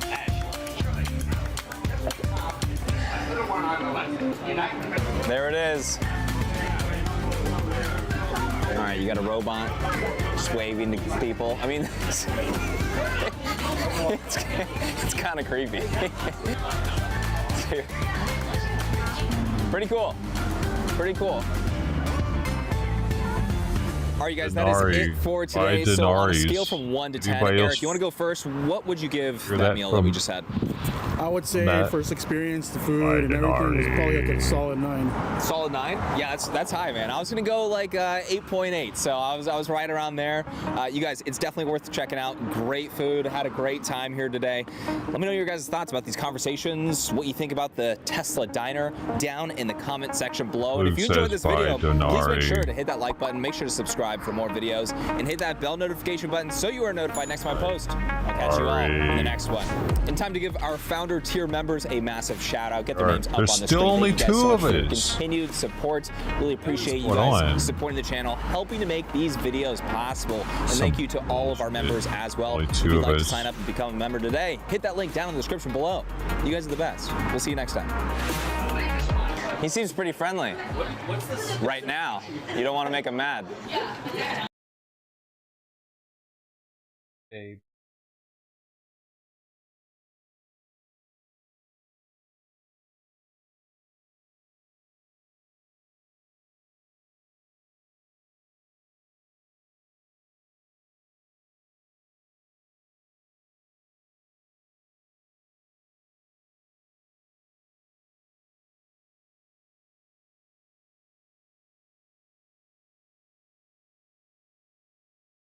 BP came to say hi.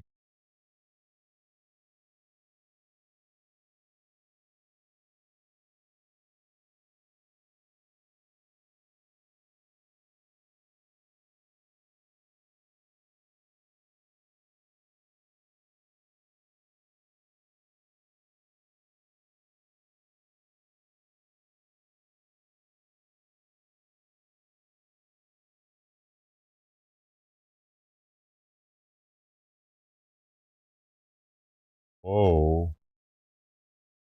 Workers at a site in South Carolina that once made key parts for nuclear bombs in the U.S. have found a radioactive wasp nest. No danger to the public.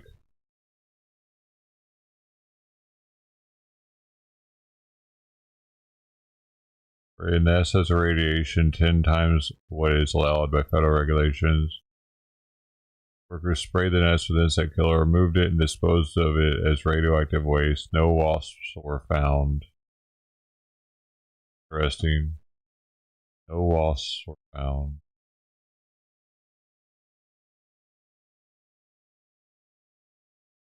They're out there.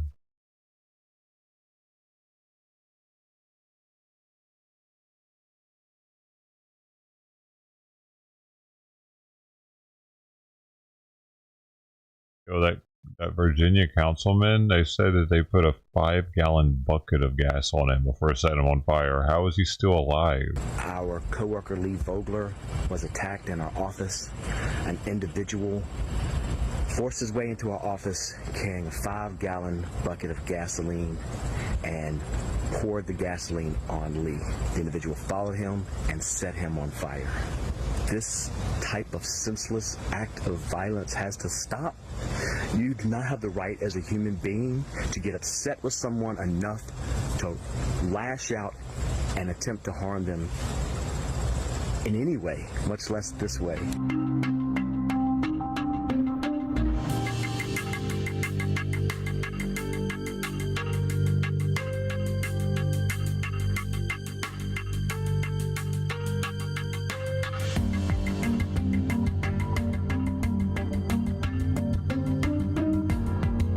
It'd be the same though, probably.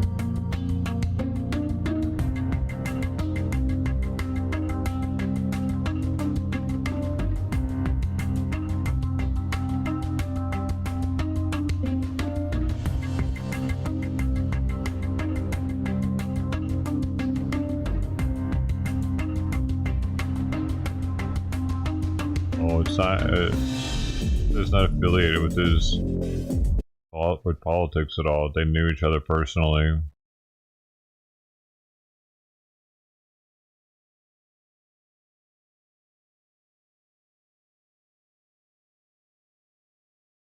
And this morning, I was really proud to join every single one of my Democratic colleagues on the Homeland Committee in invoking a century-old and little-known law known as the Rule of Five to compel the Department of Justice to release the full and complete Epstein files.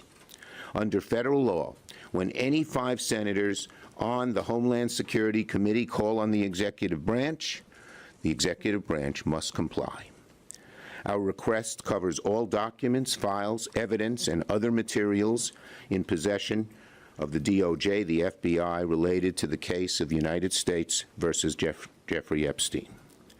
While protecting the victims' identities can and must be of top importance, the public has a right to know who enabled, knew of, or participated in one of the most heinous sex trafficking operations in history.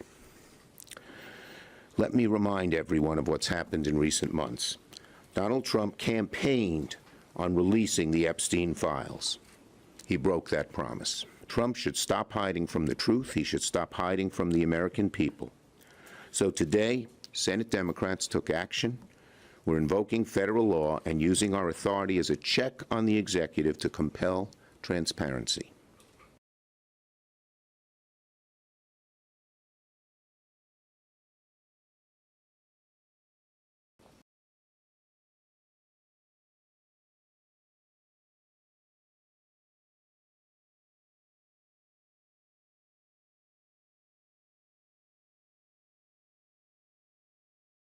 Why is it?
Y'all hear that?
When he first got shot, he was screaming, but after a little minute, he just stopped. He stopped moving. New information tonight about a shooting at a Wendy's in southeast Memphis that left one man dead. The store's general manager has been officially charged with first-degree murder in this case. We've also obtained shocking footage that shows the moment that deadly shot was fired. But we do need to warn you tonight, it is disturbing. Fox 13's Jack Bilyeu joins. I just remembered. I gotta fucking cancel my internet. Forgetting. Yeah, dude, why the fuck you can't do this shit online? Is go to cancel everything buy online.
That took forever to cancel my my other internet service.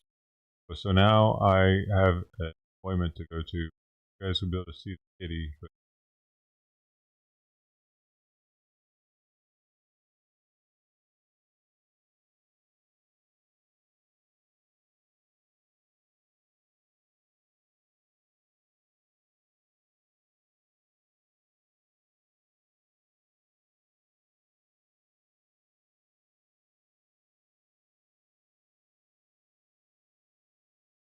you're not even all the kitty.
Hey, it's your boy, Skinny Penis.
Dude, yo,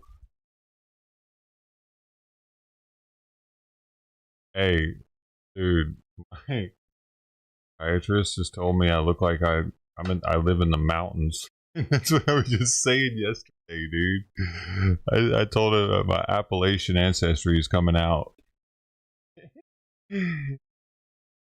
Look like I look like a mountain person.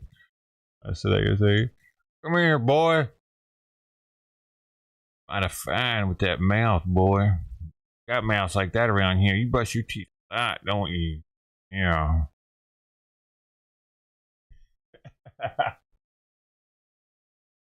Oh shit.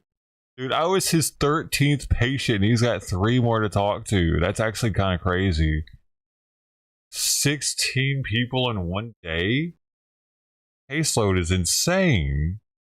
What the hell, dude? What are they doing to these people? He makes more because of that. What do we make? What is a per?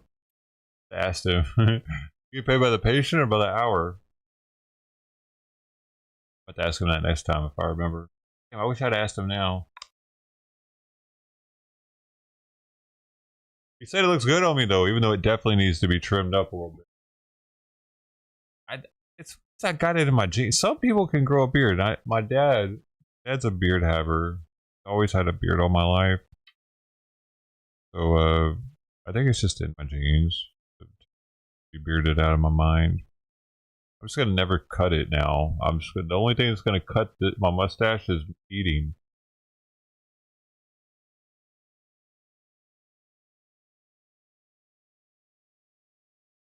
He thanked me for taking care of the cats. Said, "Probably a thankless job. You're making a difference." He said, "Love him. I mean, make a little difference."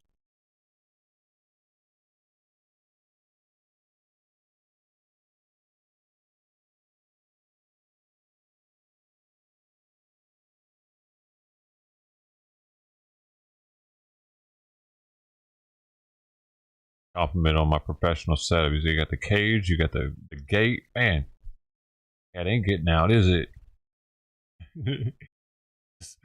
Man, just said, "Yeah, this is kitty prison. Nobody leaving. 2 cats come in, 2 cats stay forever. Only one gets to leave. He's the kitty. He's like the kitty guard. He's like my slave minister. He's a slave himself, but he's in charge of the slaves. That's what a slave minister is. It was like that dude in Django. Samuel L. Jackson's character was a slave minister. The beard coloring. Oh, is that what it is, dude? Eventually it's just gonna be all gray though. Then what are we gonna do? That's definitely happening. You can see it. It's going.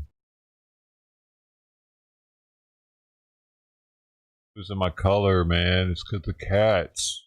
Cats are making me so stressed. All white really soon. It's got a bigger chunk of dark in it.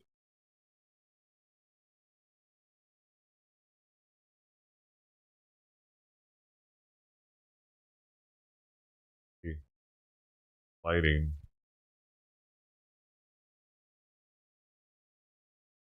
We're stoked. Dude, he's chilling on that hammock. That's so much more comfortable than what he's been used to sleeping on. So cute. Watching them.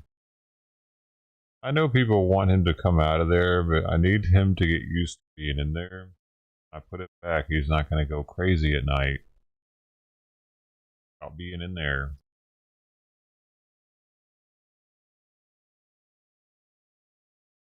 I don't even know when. Let him out.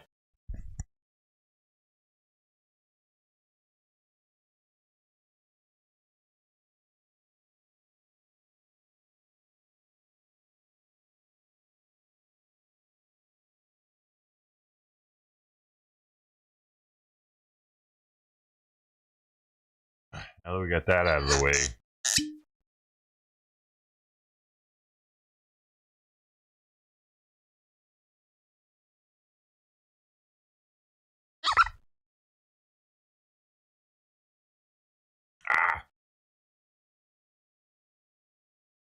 We got some James E. Pepper, baby.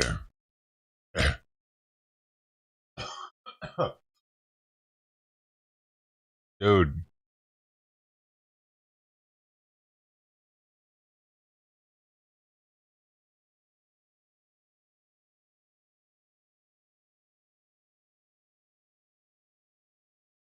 Can't stop till you get enough.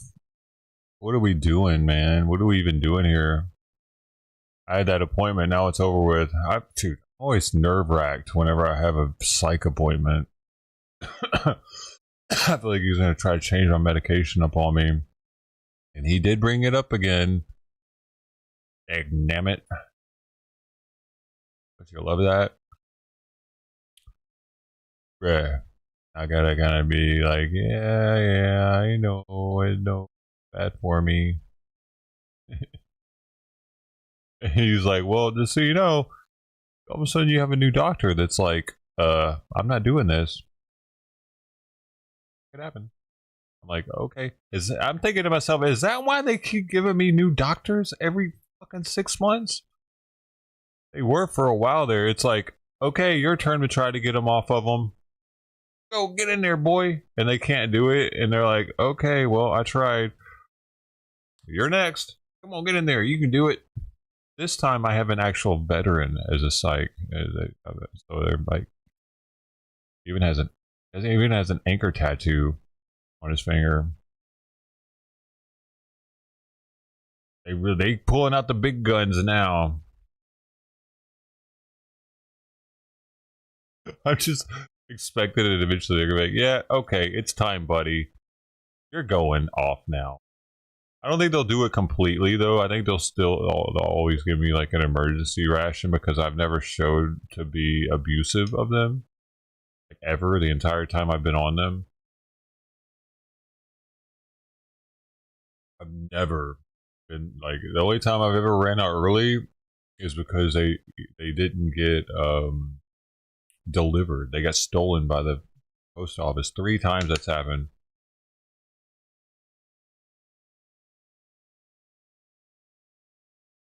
Only time I've ever had to ask for them again from them. So that's why. Or completely take me off of them, but they try to get me on some other shit daily though. Some shit. I asked my dad about I am, and he was like, "You're not taking that away." That's what I'm talking about, man. Like they're trying to get all. Like, how old is he? Around what age? In his 60s or 80s? Dude, if he's in his 80s and he's still on it, or 70s, that's pretty old. That's actually kind of dangerous. He's 70 because they try to get people off of them because it's a fall risk once you get a certain age. Osteoporosis and everything.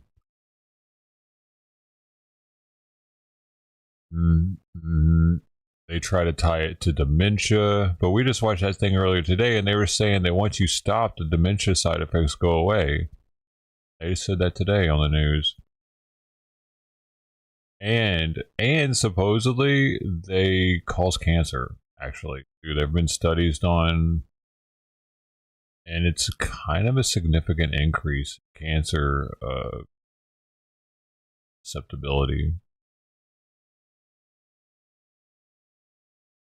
depending on the benzo.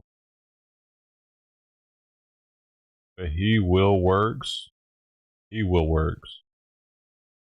Does his thing. He still works at age 70.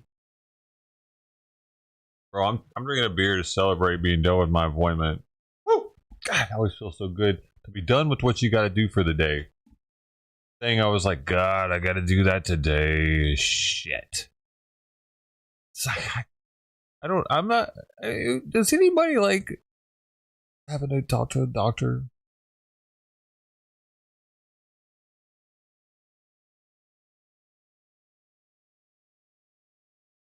Like, I need to get my butthole looked at, but I don't want a doctor shoving his fingers up my ass.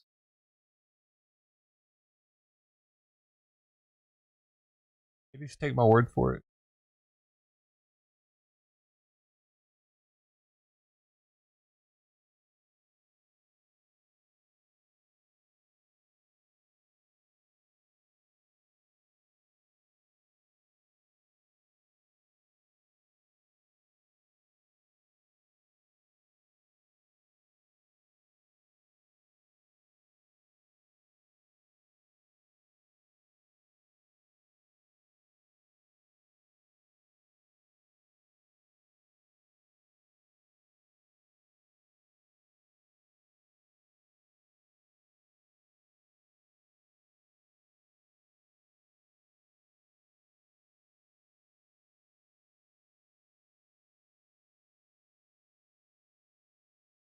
Comment.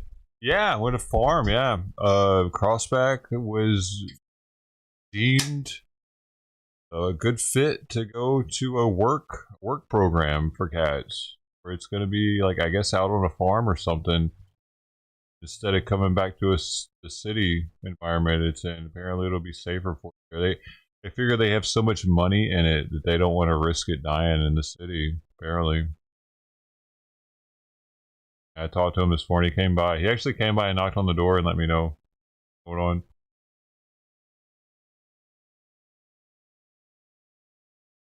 Nice of him. He was also let me borrow his trap, but I already bought one. Got one on the way.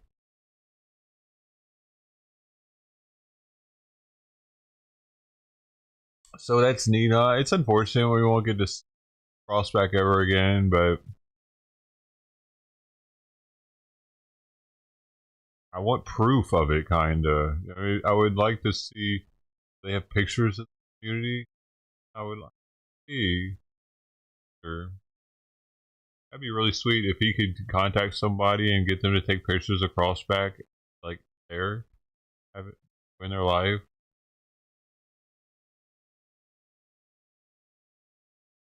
I'm gonna send him a message and see. Bro, they're definitely on a mission though to get people off of benzos right now. At the moment, all doctors are being pushed to get their patients off of benzos, especially if they're on them long term. It's a thing. It's a thing. They put out pamphlets to the doctors outlining how to best get their patients off of them and everything. I've looked at them, like VA. They were VA pamphlets. Actually, they're trying to get veterans off. Dude, I'm legit gonna stay on as long as I can because I know once they are like, that's it. You know what I mean? That there's not gonna be any going back.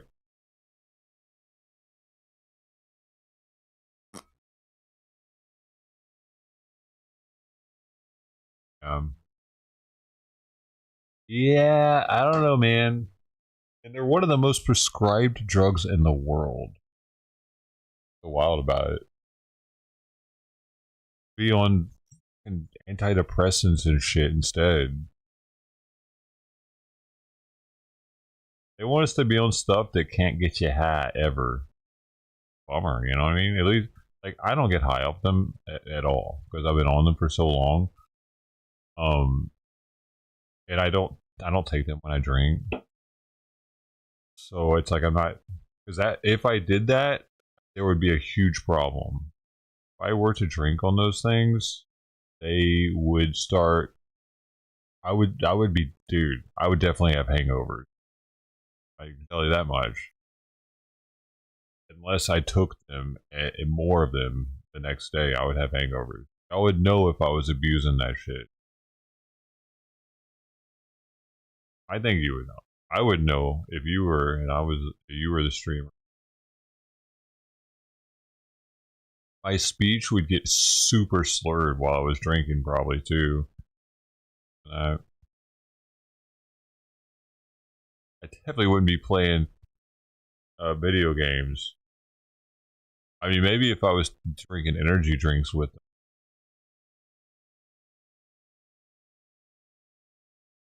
Like energy beers.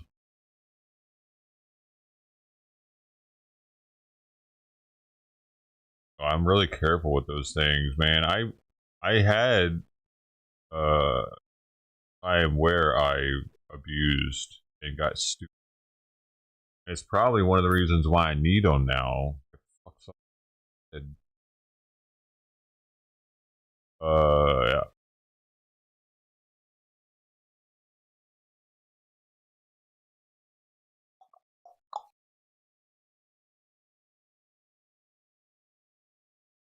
There are people that take like bars. They'll take multiple bars, which is like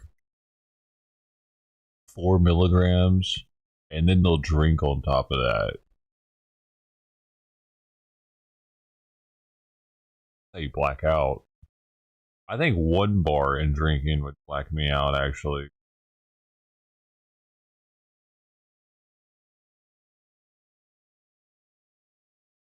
Bars taste better for some reason, though. I don't know why.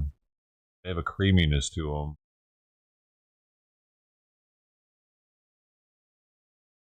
I don't get bars, by the way. I don't, like, I'm not, dude. I don't do that. I don't get the bars. Like 3 bars? Yeah. That's crazy, actually. 3 bars at once? Shit. Be young again, man.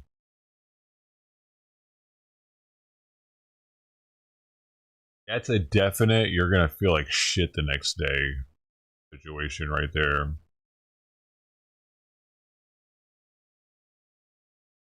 They're so easy to get on like that, too. And nowadays, kids are like getting hooked on fentanyl inside of them. They're not even getting real deal pills.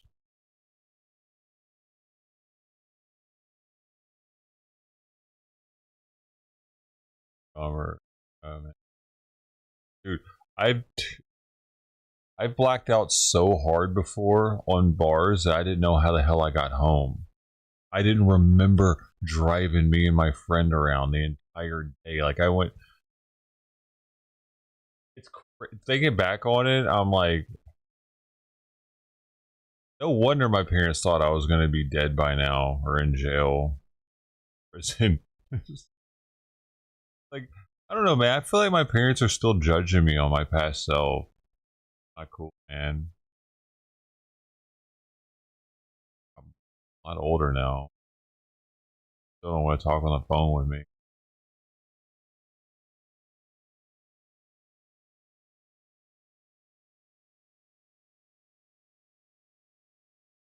Still think my mom could be dead. My dad could have killed her.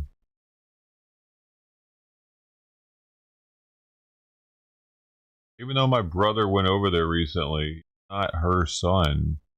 Maybe he doesn't care. Maybe he's like, he's in on it. I'm crazy though. I got crazy thoughts. Any horror movies possible, right? Like we watched the Chaz Henderson trial where he cut his parents up and shit. Like you never know what people can do to their family, man. She's not even blood related to him, so I don't know what he was capable of there.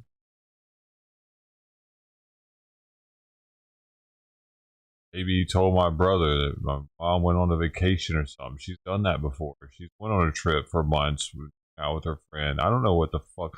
I don't talk to my brother. Dude, I might actually reach out to my brother and ask him if he my mom, but then I'm still not going to be convinced that he's not in on it. Because here's the thing, my dad cheated on his now dead mother to get with my mom and then have me. So he's a little biased possibly on the situation. Now that his mom's dead and I'm cheated on her with my mom while they were still married, like living with the kids, living with my brothers, there's a possibility that he always had like animosity towards my mom because she took his dad away. They would come spend the summer with us. And he was always like, apparently they were pissed that like I got to spend all the time with him.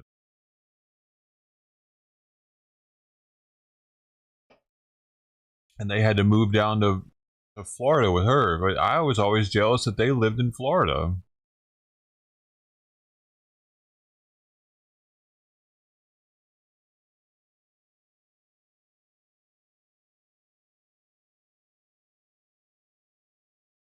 Yeah, I actually don't know. I have reasons to believe that she could have been murdered by my dad because she hasn't reached out to me or wanted to talk to me. So, like I've called and he'll be like, "Yeah, no, she doesn't want to talk."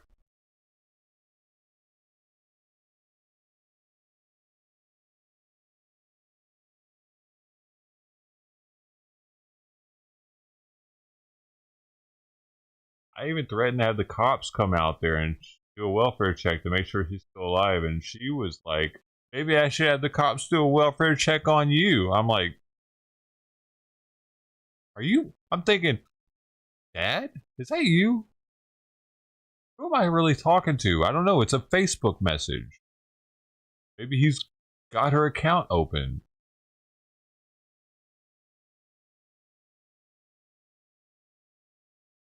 I have no definitive proof that my mom's still alive. I don't know. I have no idea. And they're not willing to give me that proof. So that's concerning.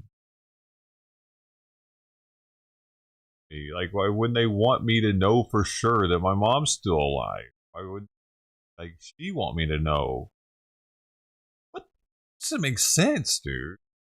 Your only son. You don't want me to be...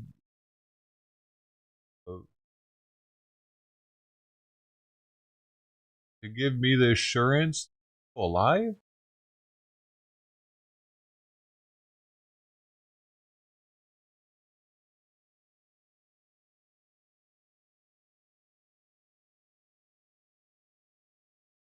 Her only son, dude.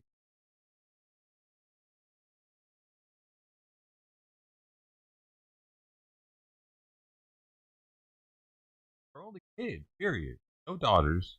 She had a stillbirth daughter. I was gonna have a little sister, apparently. Not stillbirth, miscarriage? One of the two. Got pregnant again, apparently. Work out.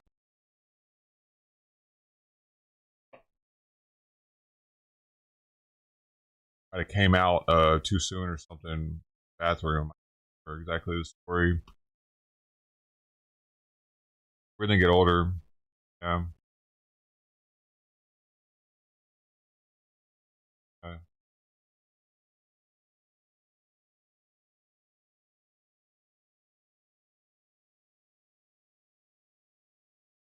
Or he killed her. Dude, crazy shit like this happens every day. You know what I mean? People are murdered all the time. and it's covered up and it doesn't get found out for years, and a family member will be like, hey man, what the fuck, and they find it out. Like, this type of stuff actually happens, which is why it's not completely outside the realm of reality. Yeah, it sounds crazy, but with putting everything I'm telling you, it could actually be the case. Yeah, they're out in the middle of nowhere. They got enough property to where he would actually, nobody would hear. Like, if a gunshot went off, they wouldn't call the cops out there. He's got enough property where he'd build a barrier somewhere and nobody would see what he's doing. Like, it's not like he's in the middle of an urban situation with a bunch of neighbors and no yard, nothing like that. They're in a situation where people disappear out there and end up in the Mississippi River.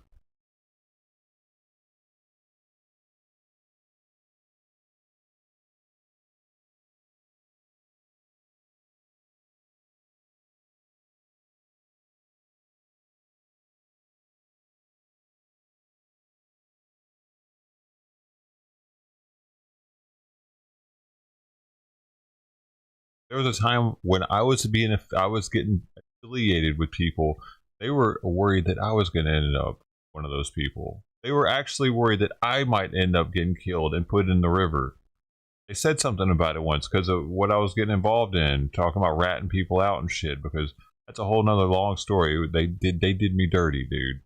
Did me really dirty, and I was about to do them just as fucking dirty. But like, I ended up backing off of all that because of my parents are like, do you really want to die? And then they're gonna pull some shit like this and not let me know that, like, they're still alive. My mom, man, I know how easy it is to disappear out there. It's not like in the city where there's a lot of eyeballs and cameras everywhere.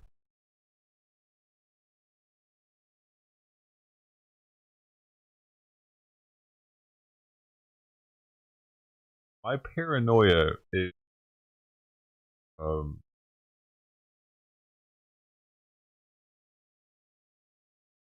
or it makes sense for me to be paranoid. I forget the word for it, but it's justified.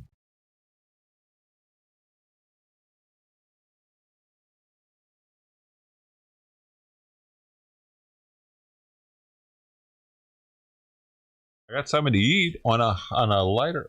Hey, what are you doing? What are you? Hey,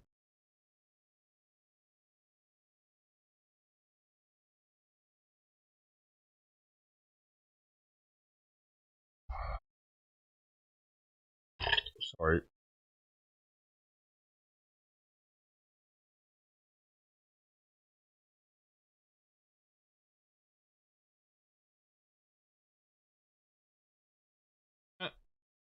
He said, "Burp."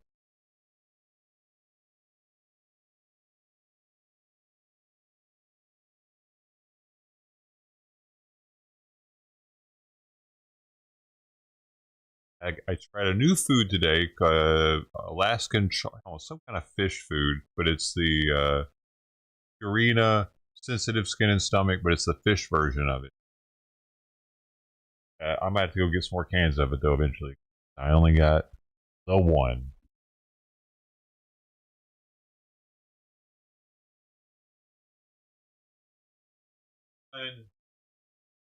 Torch, man, I gotta go get some more every time, dude. He'll stop eating it though as soon as I get more cans of it. So I'm kind of, maybe I should get more.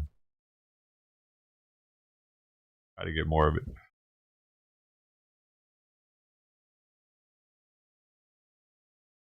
Try another fish one I have. See if he'll eat that first. Oh, I'll give more. Oh my god, that's gonna have to happen soon too. Oh, they close. Okay. Oh, we're good. We're good. They open a little later on the weekdays. Criminal alien rams into car while confronted by San Diego ICE officers. Right here.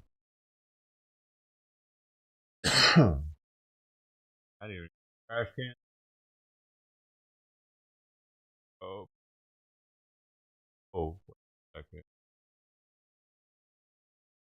What's the wrong?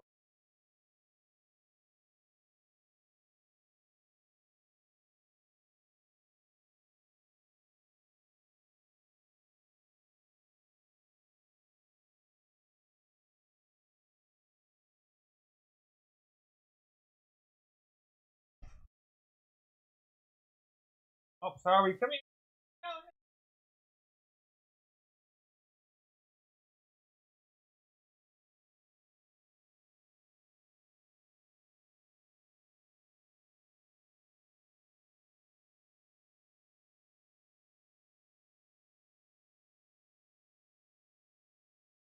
Ever, sweet pea.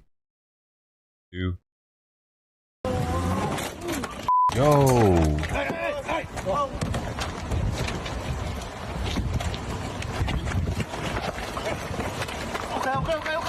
Asian.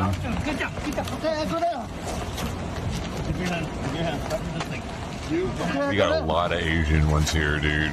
West Coast. Look at that tattoo he's got on his leg. Okay, go down. Stop. Be a gangster.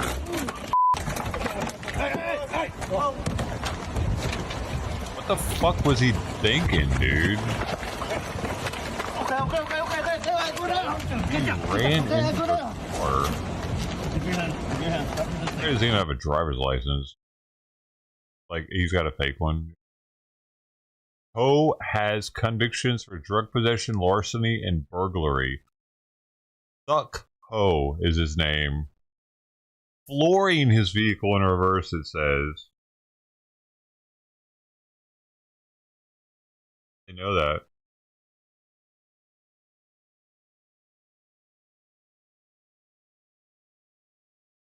Out here, only the Asians mess with other Asians. I mean, dude, I think I gave myself the fucking eye disease or whatever that the kitten has. Oh man, okay, my cat pink eye.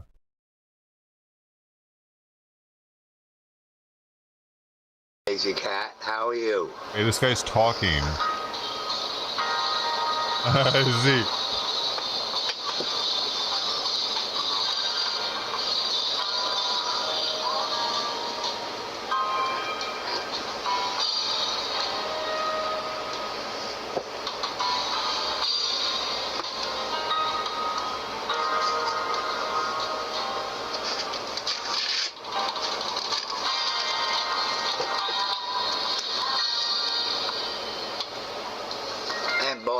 I've been using that belt a lot.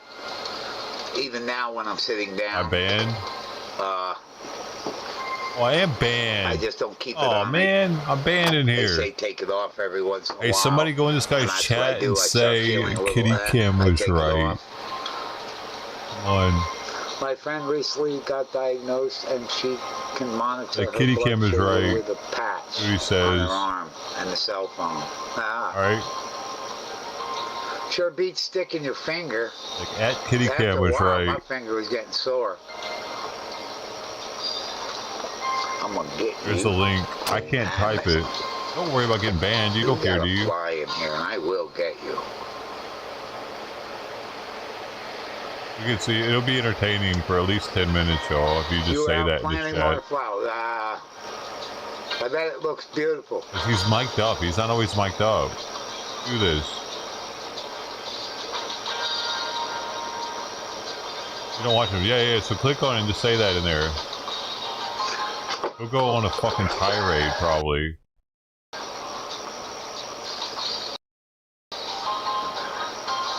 If he says, "What do you mean?" Be like, "The kitten. The kitten explosion."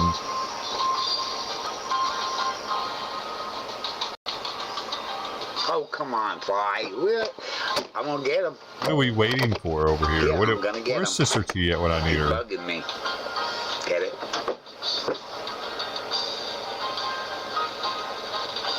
Yeah, Oh, earlier, I don't know if it got caught on camera, but there was a cool white caterpillar hanging, spinning the web, and Sit there, there's your number 3. Spinning. You're number 3, Miss And he Vogel. fell, I guess. I had to clear my mini spit filter. How long will it take him to respond? Let's see. I got, it's getting bad, too fast. I'm confused. So am I. It'll take him a second. Oh, mini split filter. He's a little slow. I thought it said spit. Here we go. I'm like, okay. Here's the is that next like comment. A spittoon? I gotta read better. Back away from the screen. Kitty Cam was, Miss Bungle. Hello, welcome. Welcome.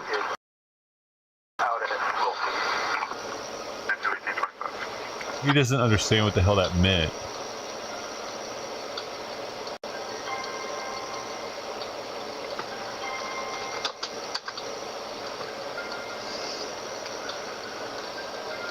He doesn't understand.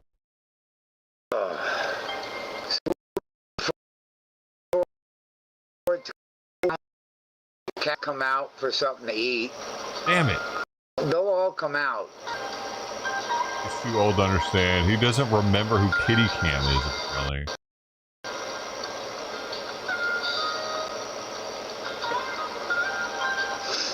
Last night I peeked in and some hug bug. Alright, just put. Was you could put. He was right about the kittens. The kitten explosion. Grasshopper that keeps coming by at night. Because he doesn't. That's why I figured he wasn't gonna. Light. There's a lot of bugs up there, and he just kind of waits there until a bug goes right by. Dude, this motherfucker wants you to say hi to him. It's interesting the kind of bugs I'm watching because the light's inside the house facing out.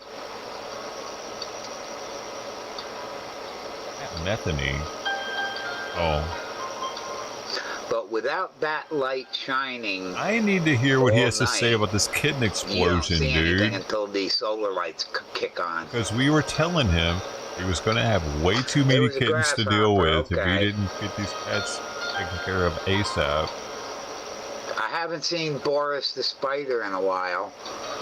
Hey, big Go in there and say that, thing. Paul. You got the link right there. Get in there. I would not want in I my can't house. say anything. Absolutely I'm no. banned on all my accounts. Friendly or not, poisonous or not. That could have been a brown recluse, but I think they're hairier. He's usually not mic'd up like this either. Recluses are it gives you the opportunity. Spiders. I didn't expect opportunity that of a lifetime in. here. I bet you didn't. You want to be in the Olympics? You want to be in the Troll Olympics or not, boy? I would have clipped that if I saw it. Do you have what it takes?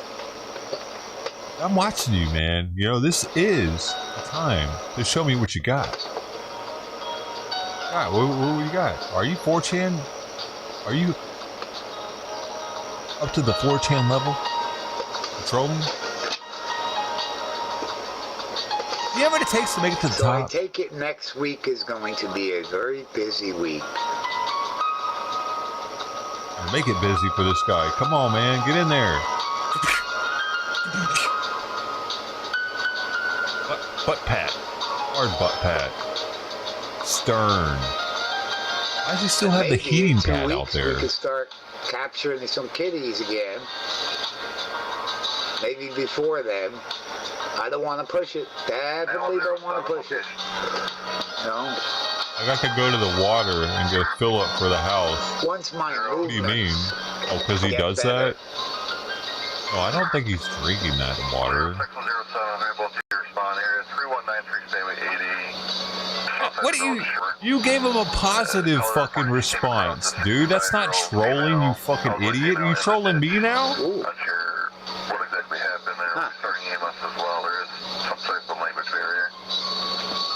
Okay. There's been a lot of activity on the scanner today. That's why I'm listening. Look at that. Like, what are you doing? Trying to make buddies now? That's better. Well, hello, Les Paul Jr. I know who Les Paul is. I got to go get drinking water. Feeling the Pat Metheny guitar. Yes, I am. You have to? I love Pat Metheny. Nice, relaxed forest. Right now, that's the Pat Metheny group. I think was one of his best lineups. How did you know that, man? Lyle Mays, yeah. All jazz sounds the same to me. You can troll. Why aren't you trolling? Get in there. Don't push it. You go first. Thanks, Miss Daisy Cat.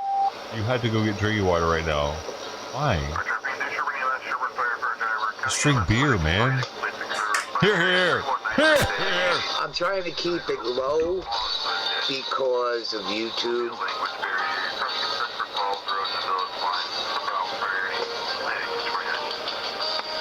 Oh, you can't? Well, that's fusion jazz. I'm into everything. If you see my thumbnail, that's me and Ozzy. I'm more into country, Southern blues, the blues. I'm into everything. Dark. Yeah.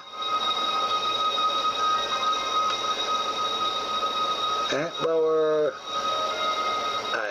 hint lower, or talk more over it. Okay. Well, that can pick up pretty much. I really don't listen to myself much.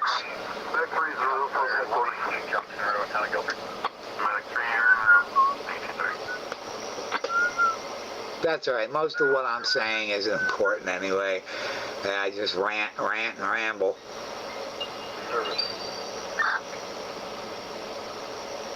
Howling Wolf. Yeah, the blues. My first blues band was probably the Allman Brothers. You said no, I can't stand Metheny. Molly Hatchet, Marshall Tucker Band, The Outlaws. You know, the list goes on and on. Here we go. Here we go with the California. Georgia, Florida. Simon, God damn it!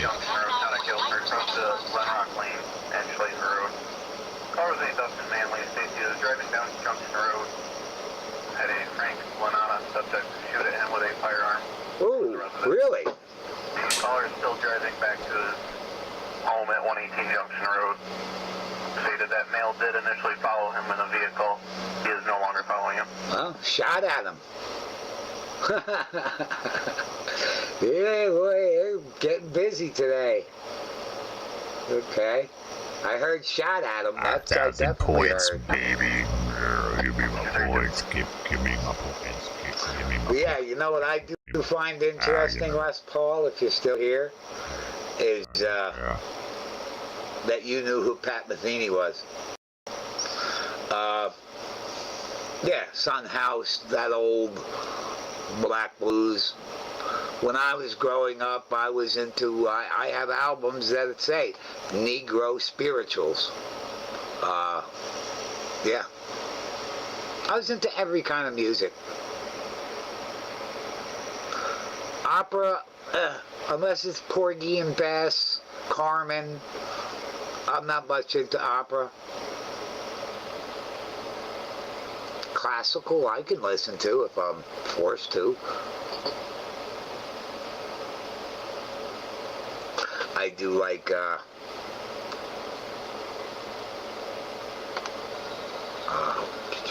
Mussorgsky.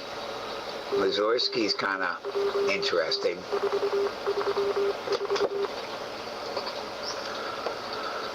I gotta go where Simon Simpson real Stalking fast. is dangerous to a stalker too. I get delivered. Just don't know who is carrying and who can fight back. Yeah. That's why I don't like driving at night. You don't know whose headlights are behind you. Daytime, you can see who's behind you. Night, nah.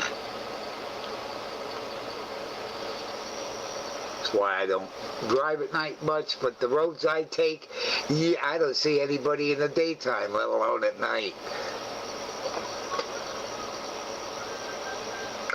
There's nice classical, and then there's bland. Make yes. me go up there. Absolutely.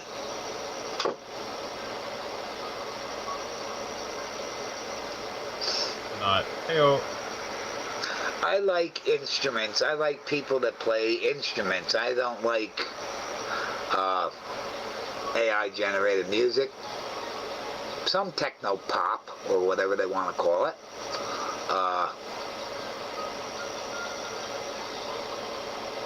I do like K-pop. Oh boy, do I like female K-pop singers. That's fun to watch. Okay, that's a little pedo-ish, bro. A little bit, bro. I play PUBG. I don't even like K-pop. They're shoving down our throats. I don't like it.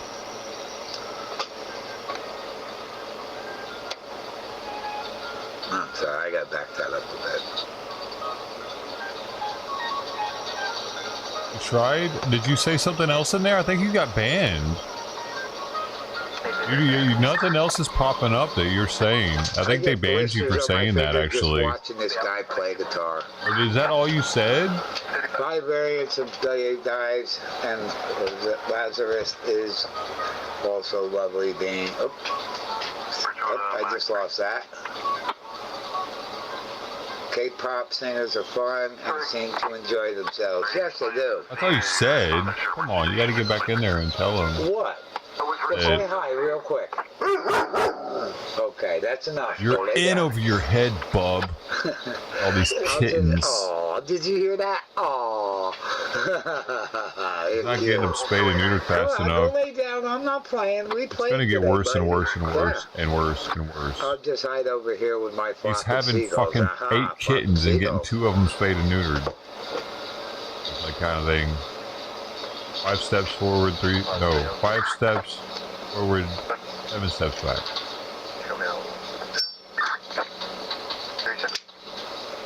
You know I threw a ball. Where's that ball at? Let's do it down there. Go get Ropey. Come here. Go get Ropey. In bed. On my pillow. Go ahead. Go get Ropey. No, it's not down there. Bed. Go get Ropey. Ropey.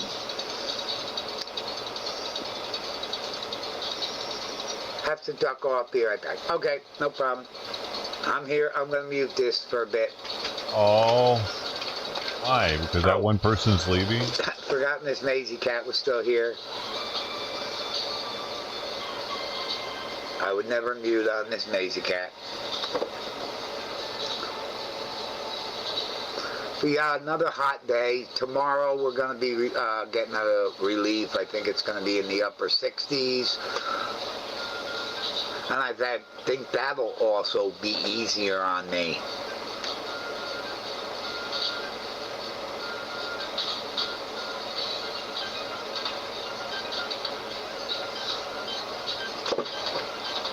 Oh, absolutely. To me, Joe Satriani, I got to meet Joe Satriani. It was in New York City at a small little club. Everybody was in front as usual. Me, I was on the side. All his water and stuff was over there. So he came up to get water. I waved to him. I kind of went like my hand with a guitar pick, and he threw me a guitar pick, and then went back to playing. A lot of places I like to hang at a concert was, if it was like open, no seats, was by the speakers. I'm surprised I'm not deaf. The loudest concert I ever was at was Molly Hatchet at the Passaic Theater in Capitol Theater in Passaic, New Jersey. That was just the place to go. It was a short bus ride, and everybody from the Grateful Dead to Zappa, Janis, you named it, they played at the Capitol. My friend Freddie owned the only bar around the Capitol Theater. It was right behind Brody's a fucking mod in there? He closed the bar. What the hell is going on? And, yeah. I was at the Capitol Theater a lot.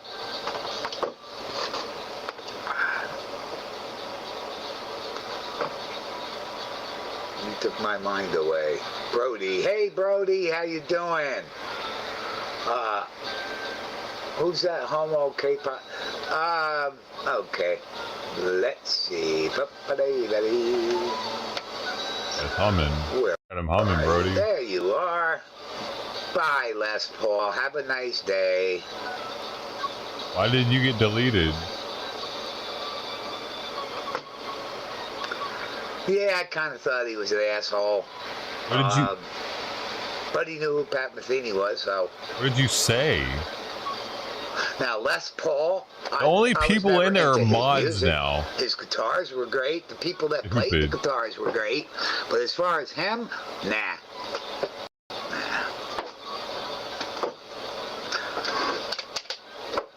Brody's a mod in there. Who took your mod away, Brody? No, did I? Hold on. Wait. Oh, okay. No, let's see. Where are you? No, I can see you. Yeah, you got your mod. Definitely got your mod. I don't take mods away. I give people mods. It's for a reason. I don't give people mods when they first join. It takes a couple, or it depends on how much I chat with them. I noticed that interesting. Christiane Why did that bother him, I wonder? To me, but I subscribed to her. Interesting. That's really what got you banned? What the fuck? Oh, you said homo. So, yeah. No, she had can't say homo. Because he's a homo. Subscribe. I give people a few days. If they don't subscribe back, then bye. Now, some people subscribe to people just so they subscribe back, and then they unsubscribe. I've noticed that I don't fucking ever subscribe to people so they'll subscribe to me, dude. Are you fucking kidding? Not that I give a That's stupid and fucking desperately pathetic. Yeah. I don't see because I'm on mobile. Okay. I might subscribe to somebody if they subscribe to me, only because I feel sorry for them and they're really a small streamer. After I see on I'll YouTube, check him out every now and then, see what he's up to. YouTube, every stream, smaller streamer, but I've never like tried to get a bigger streamer to sub to me because I'm subbing to him. What kind of dumb shit is that? Hey man, I subbed to you. You subbed to me too. Does Italian bushcraft come by anymore? I mean, if you like what I do here. Not seen him. I don't expect people to come by all the time. You know, I subscribed. I don't know how many subscribers, or I'm sorry, subscriptions I have. Oh God. All the musicians I've subscribed to, and people, and yeah. What I will do is I'll membership to people. Not so that they'll sub to me though, just so I get more prominence in their chat. I always check my subscription page and go and pop see my name easier. You see that I'm a show. I don't expect people to constantly be here. Boldivian, Share Bear, Miss Maisie Cat, a Savage. She's showing my name, so you know I'm a show. Every once in a while, Bushka. You guys are here a lot. And that means a lot to me.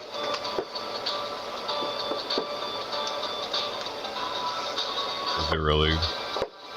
It's nice to see new people pop in. But I've done that. I've gone in and see people. I don't subscribe to them just because I watch them. And dang, I don't feel like going to the store, but I'm going to have to, y'all. Because this, one pet store says I can't get it delivered till tomorrow. Another one says I can't get it until fucking 7:30 to 9. Simon's actually eating this food. I only have one can of it. What did you say? At least get 12 more. You put under the house for the kitties.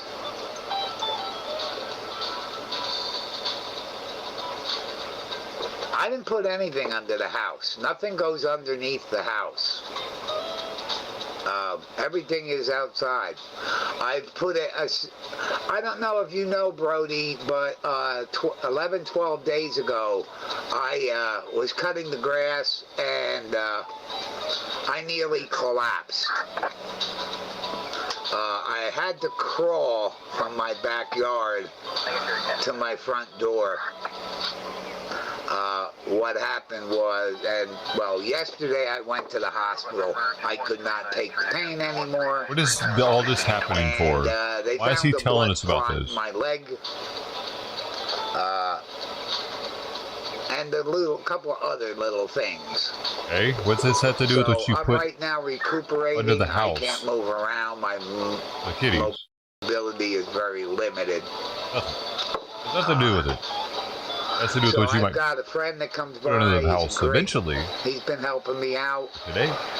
Making sure the cat got Yesterday. water. Cat's got water. What are you talking about? I've been putting the food out of my back door, just about a foot from my back doors, because I can't go any further. In other words, this guy's dying, dude. What's his GoFundMe? Nope.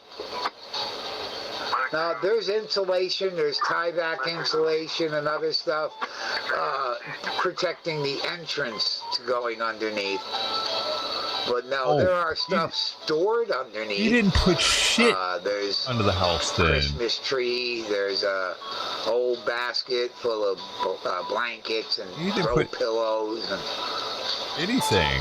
I think that's where Garfield or Garfina or Garfieldina had her kittens, or moved her kittens. So yeah.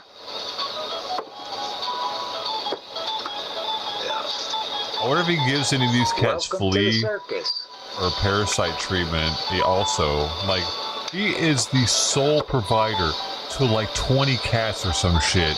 And there's no way he's giving these cats flea medication every month, dude, because it would be so expensive. So they all probably have fleas. They all probably have tapeworms.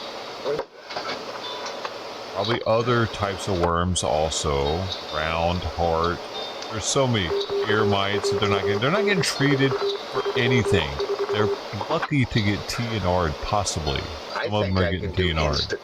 With Price Chopper, and if I do, buddy, I'm gonna get you another marrow bone. These cats, a couple marrow bones. He's allowing these cats to mate and expand, and he's in this way over his head he's not really taking care of them. He's only feeding them. He's not actually he's like, yeah, they're outdoor cats. They have parasites. That's how it is. Yeah, Brody, we started trapping some of the cats. We got There's no way he's giving them medication. Everything was going great, but I was saying for days, I'm not going to kill myself over the grass. It's overgrowing. It's completely obligated to. And what did I do? I went and I cut the grass. And I almost killed myself. There could be other humans that are medicating some of these cats. But like I said, Miss For Maisie, his Cat cats, and everyone, no one is helping them with him. Once I get in the truck and I get a little bit and he's mobile causing there to be more and more of them. He's got the fruit stand up, or what, the vegetable stand. He's got. And calling himself the cat daddy.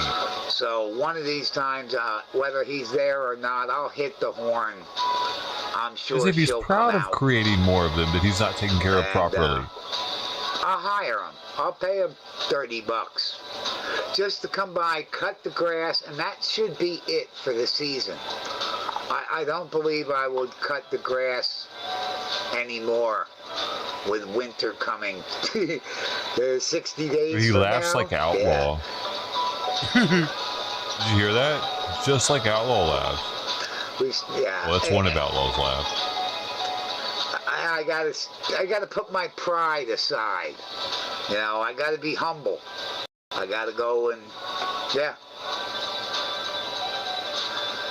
Now, don't ask, you never know. I just don't want to be that neighbor that's constantly asking for stuff. Upstate. I've never been that kind of person. Really? They're poor in upstate New York? It's like the... Yeah, one of these dirty times I'll South, hear him out with his the tractor northern doing dirty work. South. That would be It's the the best dirty thing, Norris. is to wait until I'm hearing him out working on his cows and everything. And then go and talk to him. Yeah, see, right now I have that belt on. I noticed that belt, Ball DV, has copper in it. Dude, Brody's a mod in there, man. I wear it Hey, for a while, then I kind of take it off. It seems to not help, bad. definitely. I didn't know you Dude, could sleep with it. say I don't something think I'd like, sleep with it because of the way I feel right bring now. up, dude, we gotta remind him about Kitty Cam and the kittens somehow, and about how he was wrong and I was right, and now he's in over his head with kittens. Can you think of something to put in the chat? I put the link up and you can scroll up and there's his link. I was saying, get into like, Pat could do it in 2 passes. it's gotta be personal actually, like that I with me wouldn't and have him, with and Brush he'll Hog because Brush Hog cuts a little high, but I definitely and let him, have like, you can even let where him know all that we're fern is watching growing him back somewhere there. else. That has We're to be a watching Brush him right Hog. now I'd somewhere like it else. with the Well, you don't have to say where. and cut it We're as low as we're possible. all watching you. You know, make it seem like there's a bunch of us. You know what you're doing, Ted.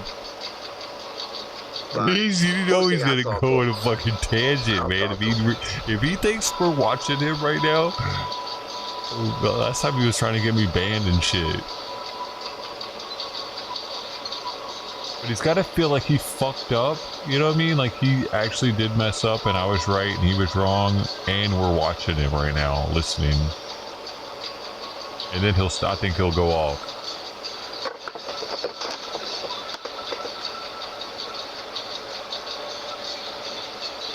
Brody, the question is, how long has Brody been actually showing up modding? Is he doing that? Let's see, it's 7 o'clock. Oh, he's about to unmic, man. Okay. 3. Oh, there's Ted's a fucking mod too, dude.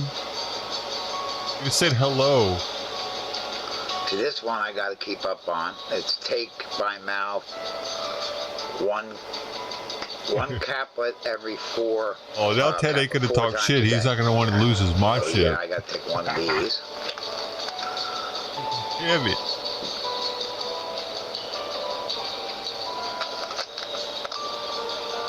Oh, hey Ted, how you doing? Welcome back to my live cam.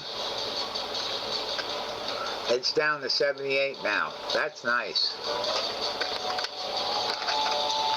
I think we're still in the 80s. Okay, 1 caplet.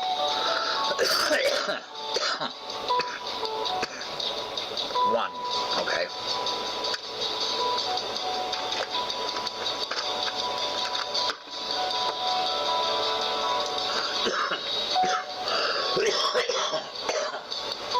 There, now y'all can read it.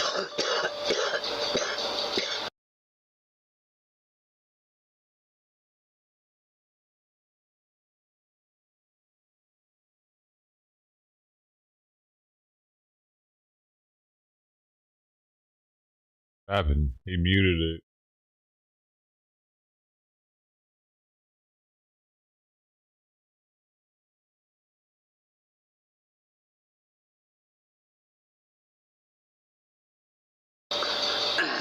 I didn't want you guys to listen to me coughing.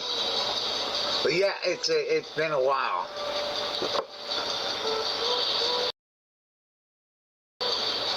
Now I said that I don't expect people to come up in here all the time. Lots of folks stopping by today. Yeah, it is. A lot of people are. I think that when I wonder why. I have it unmuted and I'm talking, I get more viewers. Yeah, I think that's And why it I happened. want to hear what I'm saying, I guess. I mean, it did make me want to stop and stay for a little while. But yeah, usually we're talking about cats and dog and sheep. But lately, conversation's been about me, and my channel isn't about me, and my channel's about the cats. Bullshit. And I hope to be about hot rods again. About cats? And Harleys. Name of his Bravada Mike. I haven't heard from Oh, Vinny. you. I'm waiting for him to call me. Kitty Cam. That was about cats. but I might surprise him and call him. This one's more about cats than his is. Problem about calling him is he's always super busy. Usually our conversations last about 2 minutes before his phone's going off with another call, or he's got people over. So yeah, or he's on one of his rides. It's up to the gate, but he left when it's it. cooler. Oh yeah. What are you doing? No, I do not have sheep. Baldivi loves sheep. So I mention that because a lot of conversations with her ends up to be sheep. You can be talking about anything and all of a sudden, oh, sheep. Yeah.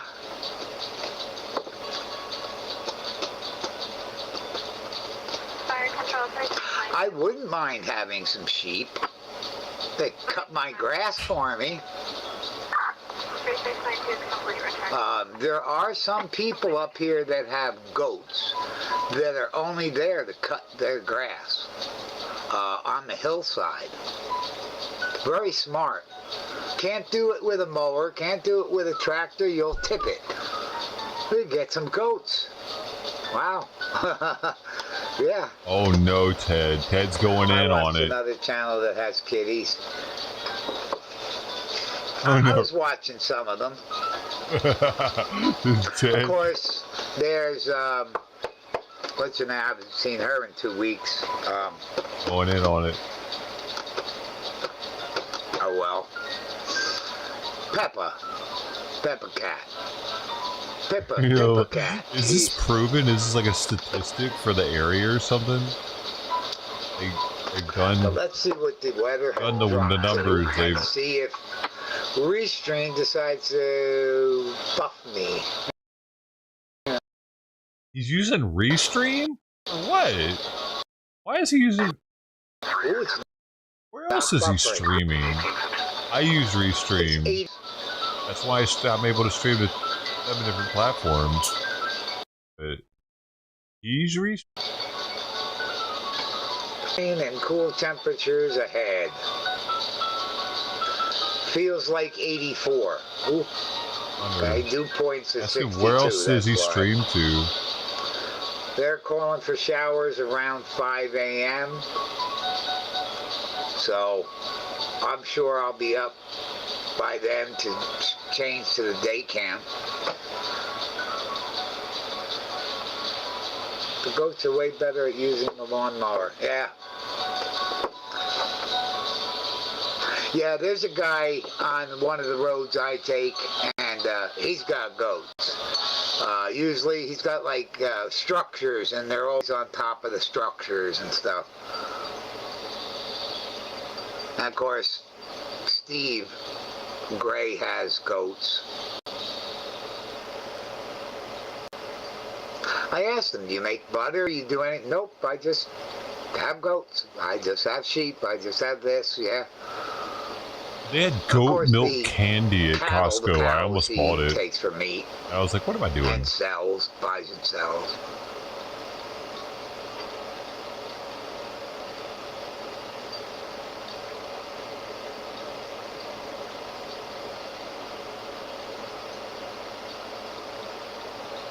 Rent a goat. Yeah. I'm sure there are people that do that. Just like farmers need bees to pollinate their field. Who is that? Ah, is that Brownie? Hello, Brownie. Long time no see. Brownie. There we go. Is that on YouTube? Do that.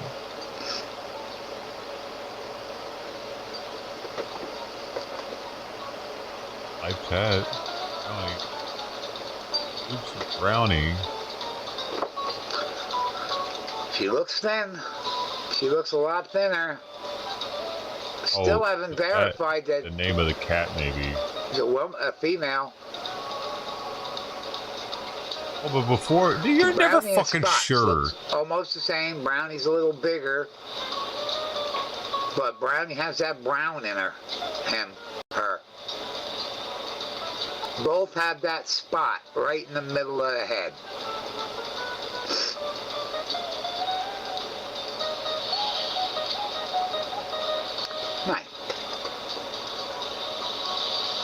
Looks like Spots. Yeah, it does look like Spots. Just that Spots is darker.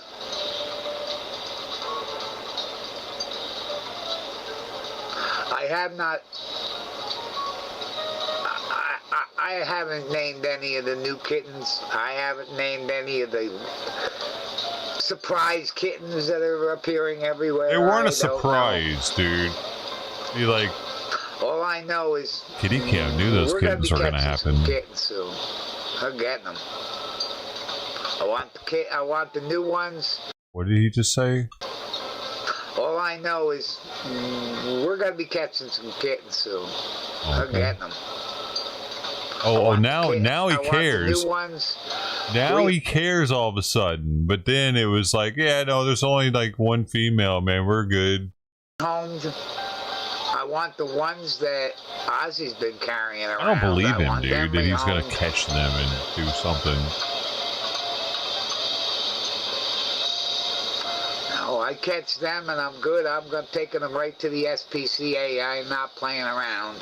Here you go. These are little ones. Right. Can I hold them? Absolutely can hold them. Yeah. So you got to take them. Speaking of drink, I'm going to get me some ice water. Excuse me. Yeah. Y'all stop trolling the guy. It's not fun anymore. Gotta go. One is listening. And twerking on top of a cab? What? It was in San Francisco. What are you doing? Is that a Waymo? There's been a random wave of unprovoked attacks on white and Asian girls. Seems like just now they're targeting taxi drivers. Just the past weekend, they randomly attacked an Asian girl in the mall and 2 other people in the location whenever they jumped on top of it. Teen girls tied to unprovoked attacks in San Francisco. New at 10, San Francisco police say they have arrested a group of young girls over the weekend. What is this? After a series What the fuck is up with girls lately? Black girls in particular causing mayhem and robbing people and shit. What is going on with black chicks, man? They don't have any fathers in the house is the problem. Tax. 3 girls They need to get ages 4 spanked, bro. 14, 13, and 11. I'm gonna be real. If your kid is wild and out like this, like the parents need to have accountability for this. Like that's insane. A girl, I didn't see her because it was out of the blue. Yeah, man, because if you let your dog loose and it does some dumb shit, you're at fault, right? Hugged me by my hair. She dragged me to the ground and... I'm not saying they're dogs, but I mean, if we're accountable for dogs, we should be accountable for our kids too, right? With a closed fist. Because they can cause much more damage than a dog can. Look at an elementary schooler with a gun. I can do more than a dog. She was punching me, hitting my head. 15-year-old says the unprovoked attack involving 4 young girls. While 1 girl attacked her, the other 3 used their cell phones to record the assault. I was just... Why would they... What the fuck is going on? They don't know that they're going to get in similar attacks trouble? around the city since the beginning of July. She was transported to the hospital. She suffered a concussion and has cuts and bruises. Police say officers consulted Why do black people hate Asians? which advised that all 3 girls be released to their parents at the scene. They are. That's the problem. That's the fucking problem. If you're going out and you're doing that, but you gotta go and take a fucking vacation. Your parents gotta make sure to set you up on some sort of a plan. Go back to the asylums? Yes. And so this is from San Francisco. Sure. It got deleted by the moderators. Embarrassing as fuck. Is this group of girls been causing all the chaos over San Francisco and arrested and let out? They were not arrested, detained, and released back to their parents. KVU talked about it. They were literally let go on the spot, meaning not booked and arrested. No criminal record. They know they won't get in trouble, so they will keep doing things. Who cares if they're okay? You climb on a car in traffic and shake your ass. Whatever happens to you is on you. Even Reddit is turning. I am so glad to see this. The reality is that you got these wild animals running around causing trouble, and you want me to think about their well-being? Fuck that. I'm thinking about everybody else.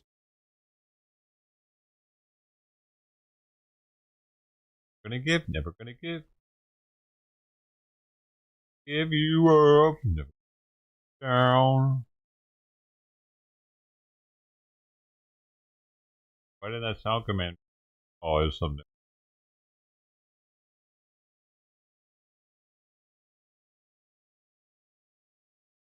Demonstrating the power of an MRI machine. Magnetism. That should be magnetic, dog. What I gotta do? I gotta go to the store and I gotta get Simon some food. What I need to do. The one thing I need to do. I need to do anything else when I'm out. I need to do my equipment with starter, but that's not like I really have to get done ASAP. I should go and get this over with though, so I don't have to think about it anymore and deal with it. I can relax, play some PUBG, baby. Ow! Alright. Break.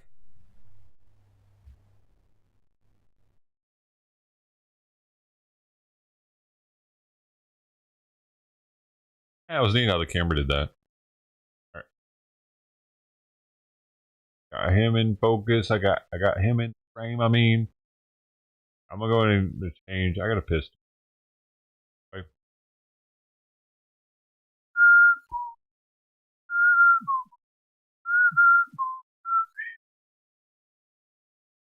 Back to the future.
Back in.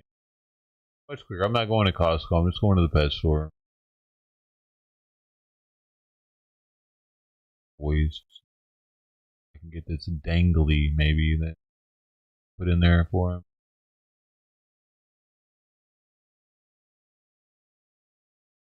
Oh, on the back. Yeah. Only Dove builds your Q-Zone with pure beer goodness.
Yeah, I was just wondering, well, where the newspaper boy was.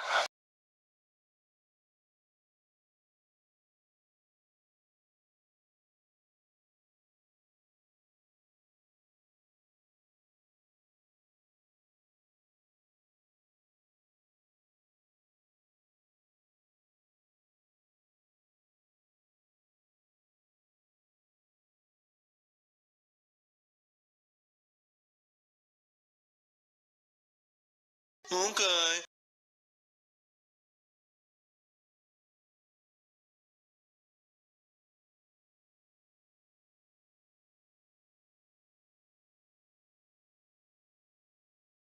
No fear for me, no fear for you. I'll have a dog, you have one too.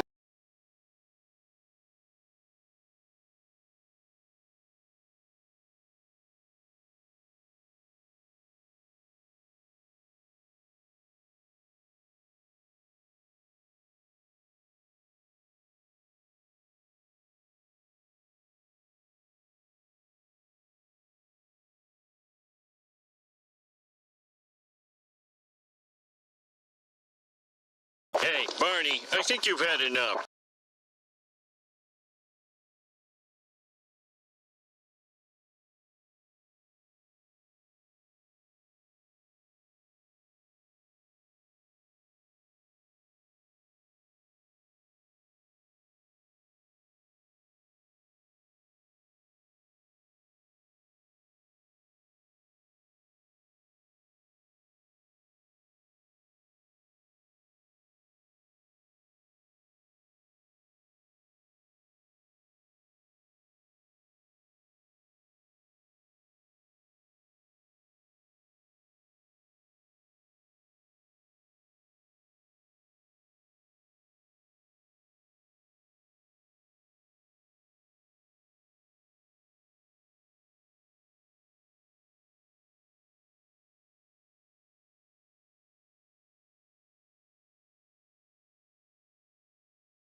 I'm like getting the feeling of coming in the gym. I'm getting the feeling of coming at home. I'm getting the feeling of coming backstage when I pump up, when I pose out in front of 5,000 people.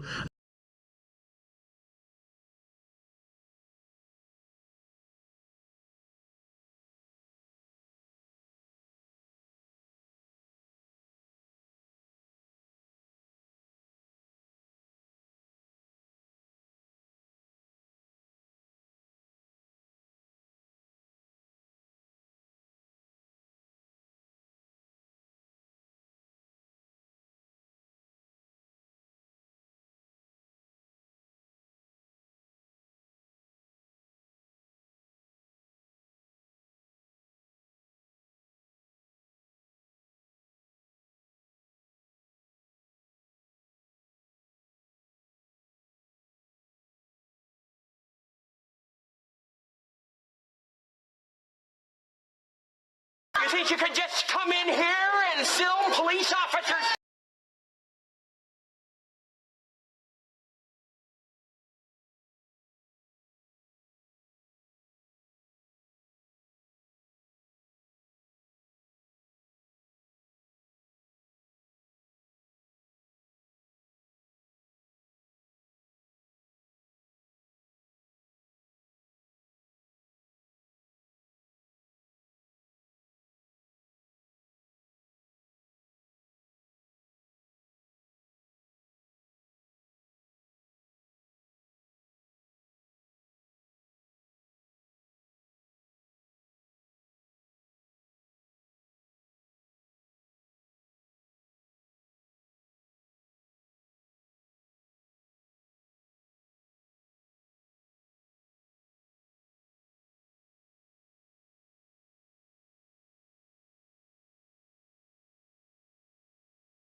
got a dollar. We got a dollar. We got a dollar. Hey, hey, hey, hey.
Light it up, let's get Chinese eyes, man.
There is no spoon.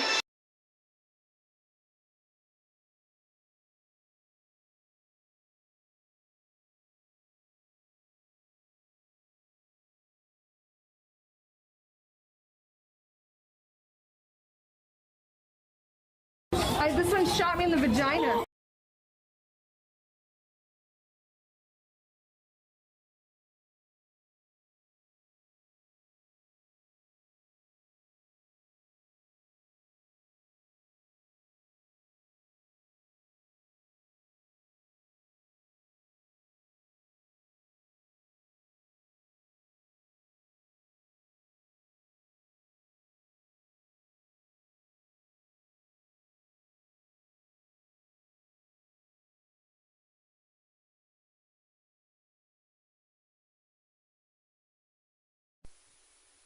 Is this a 5 o'clock free crack giveaway?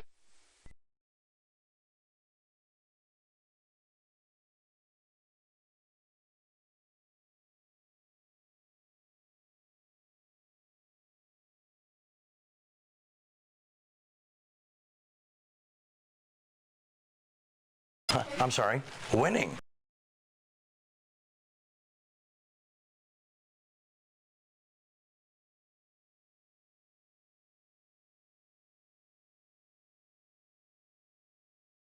My feet are strong.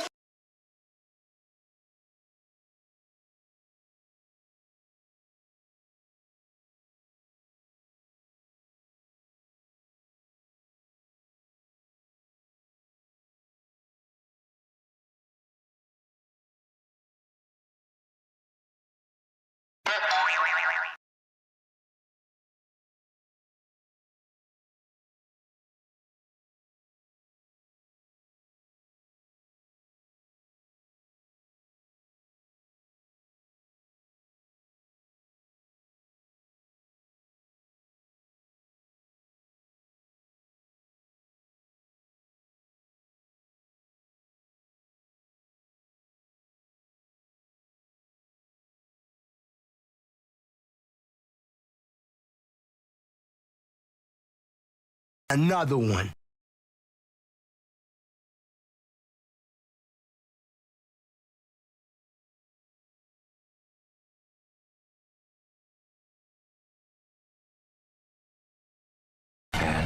Here we go.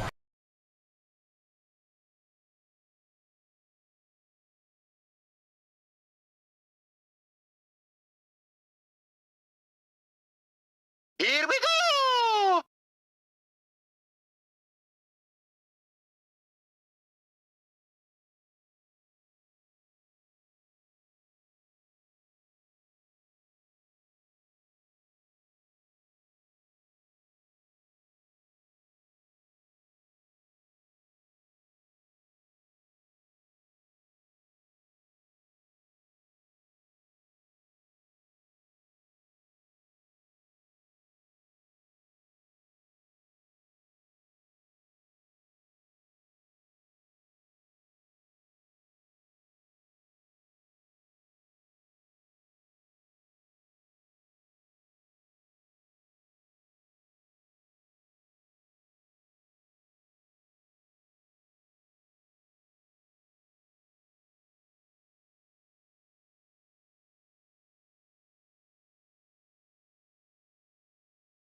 Hi there, nice to see you.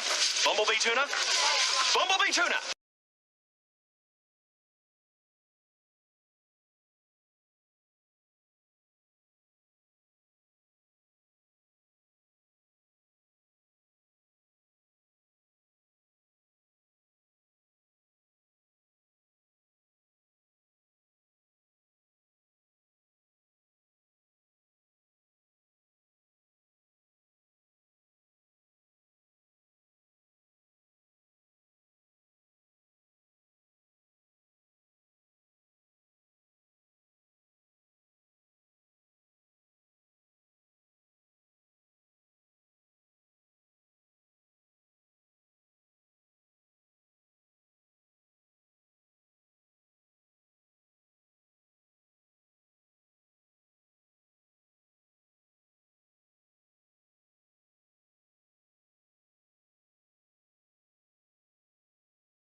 Smoke weed every day.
got that. We got some more of that food. See if Simon will keep eating it. 8 cans, and I got a couple other different ones just in case. I spend so much money on food that Simon doesn't eat.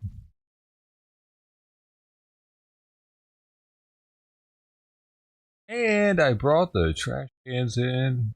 Dude, I saw someone's recycling container just get demolished by the trash truck, dude. The trash truck grabbed it and broke inside of it with the clamp. And then it wouldn't, it didn't even dump the contents of it. He had to reposition it and re-dump it, even though it had a gaping hole in the side of it.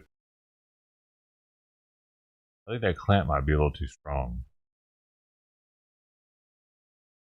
It be clamping, baby. Might be clamping a little too much.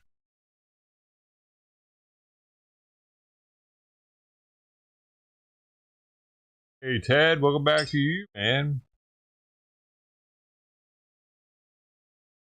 Good to be done. Feels good to be done with the day that had to be done. Got my doctor's appointment out of the way. The trash. I don't know why. I always feel good to have that over with. Dealt with, done with. We got the trash out for the week, baby. And getting Simon some. He might be eating. He might be. We're going to switch to a fish food all of a sudden. He's never been a fish food eater his whole life. Now he wants the fish flavor, I guess. But not just any fish flavor, because I've tried other ones. See if he eats any more of it, though. Knowing Simon, he'll only want the 1 can, and then go on hunger strike again.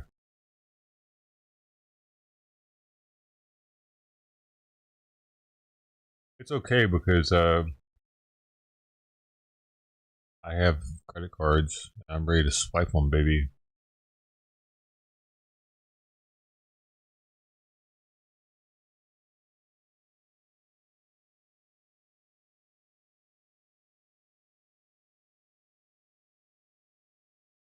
Anything going on?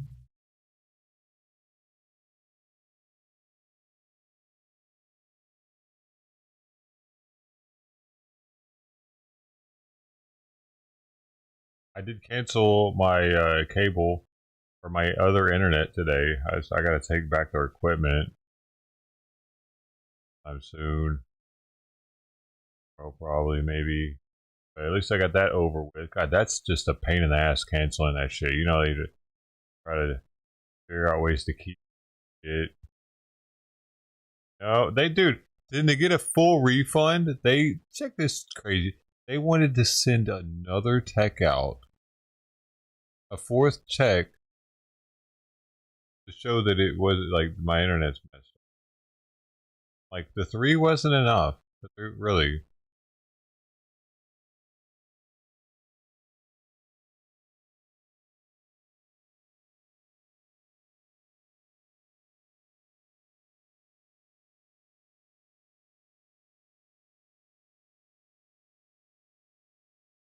I have to ask them whenever I turn the equipment in, can I please get a full refund? Like they had no problems double charging me for months because I was on a plan way too expensive because they just were doing that. I could have had a plan for $60, but they were charging me like $120. They did that for like 2 years. But I'm sitting here trying to just get back one of the 60s, and I was on the phone for 30 minutes or 40 minutes just to get back 30 of it. And it's not even a refund, it's a fucking credit.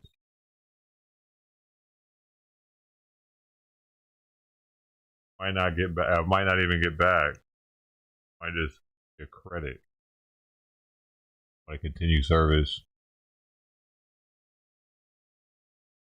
And then that's also, I was like, hold on, I don't want a credit, I want a refund because I didn't have like the service that I was paying for. Like, yeah, we don't do the credit, but I'm canceling. Like, yeah,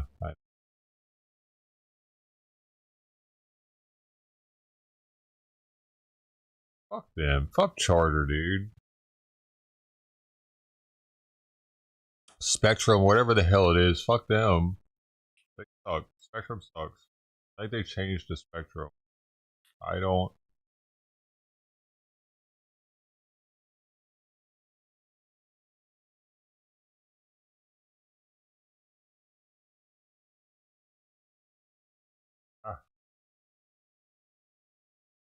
Tariffs on medicine from Europe could cost Americans millions. Yeah, that's the thing. That's supposed to convince the drug manufacturers to move back to America. Start using drugs that aren't made in Europe instead. Not have to pay the prices. Those pharmaceuticals are going to lose money and then have to go over to being made here.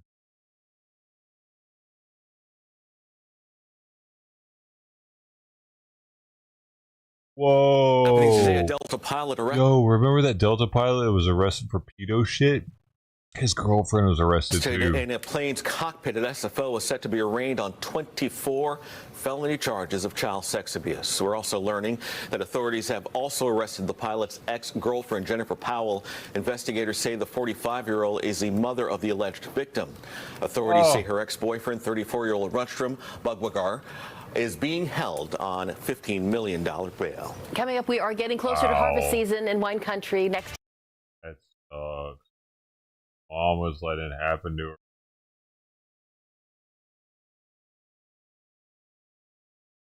Dude, sometimes I'm grateful that I had my parents. You know? Little things like that. At least I wasn't whored out.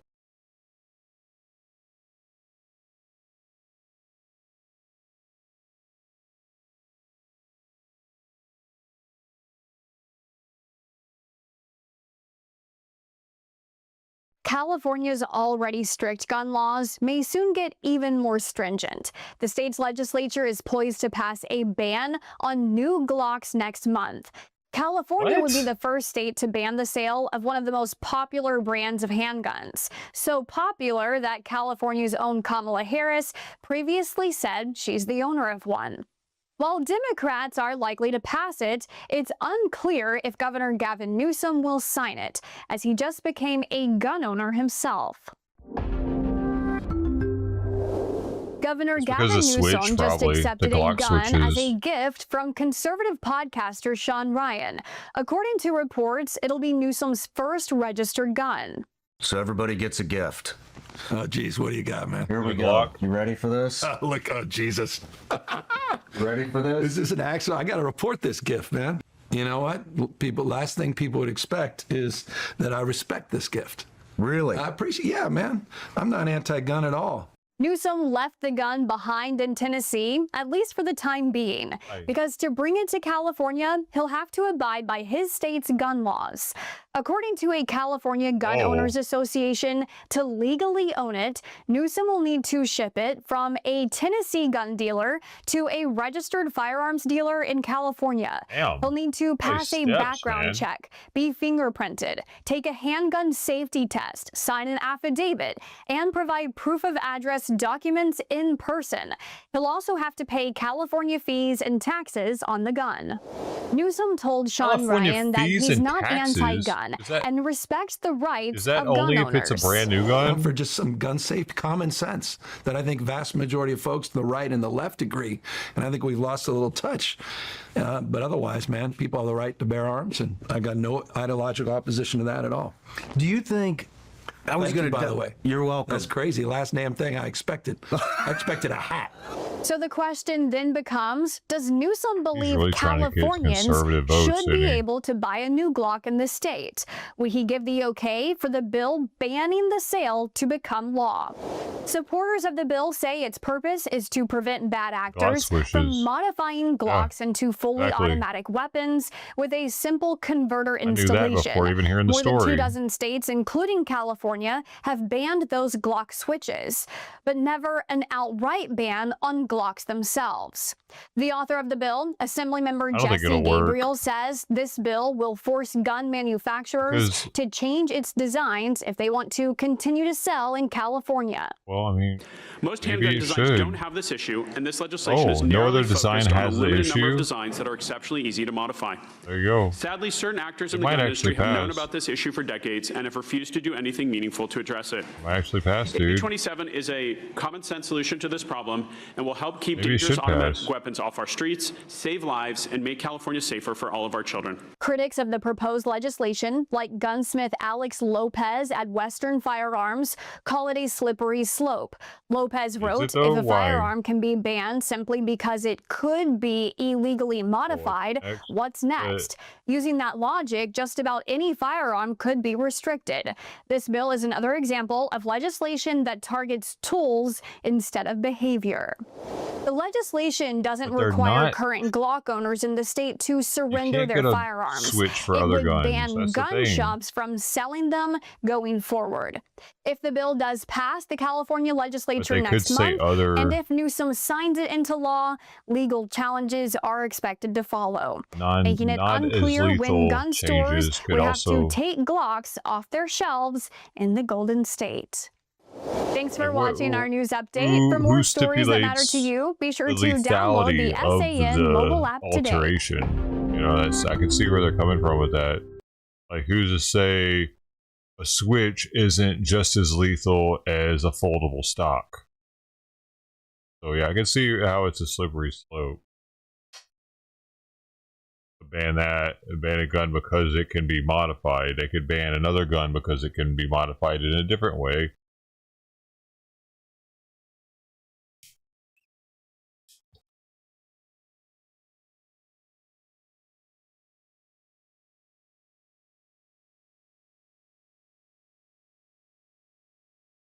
Those guns can probably be modified in some way where they could say that makes it more lethal than it was meant to be. Like, for instance, you can put a lighter trigger spring on it, or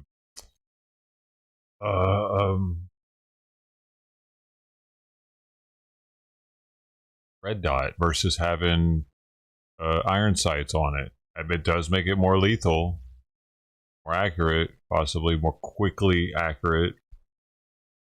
Little things like that. I mean, make a gun.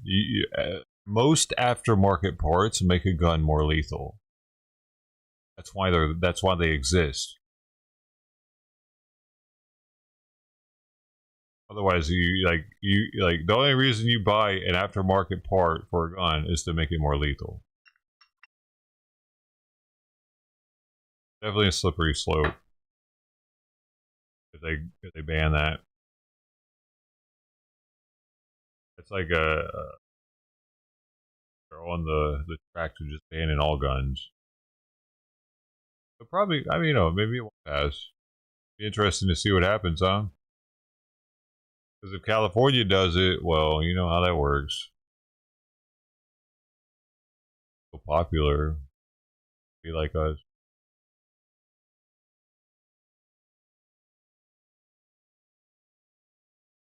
California at a party.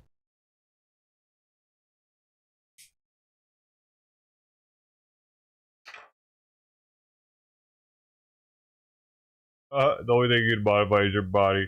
You cut your penis off, yeah. The U.S. Senate has confirmed Emil Bovee as a federal appeals court judge in a tight 50-49 vote Tuesday. The vote fell mostly along party lines. Republican Senators Lisa Murkowski of Alaska and Susan Collins of Maine broke ranks to vote against his confirmation. GOP Senator Bill Hagerty of Tennessee was absent. The vote caps a hotly contested confirmation. Bovee, a senior Justice Department official and former attorney for President Donald Trump, was named in 3 whistleblower complaints, accusing him of putting Trump's agenda above the law. Bovee now holds a lifetime seat on the U.S. Court of Appeals for the Third Circuit, which hears cases from Pennsylvania, New Jersey, Delaware, and the Virgin Islands. He's been the most controversial of Trump's 15 judicial nominees in his second term. Democrats and whistleblowers argue Bovee lacks the impartiality required for the role. His nomination also moved unusually fast, drawing criticism from Democrats who said there was not enough time for debate. Some senators even walked out of his confirmation hearing as they accused Republicans of shutting down discussion. Hundreds of former prosecutors urged the Senate to reject Bovee, calling him the worst conceivable nominee.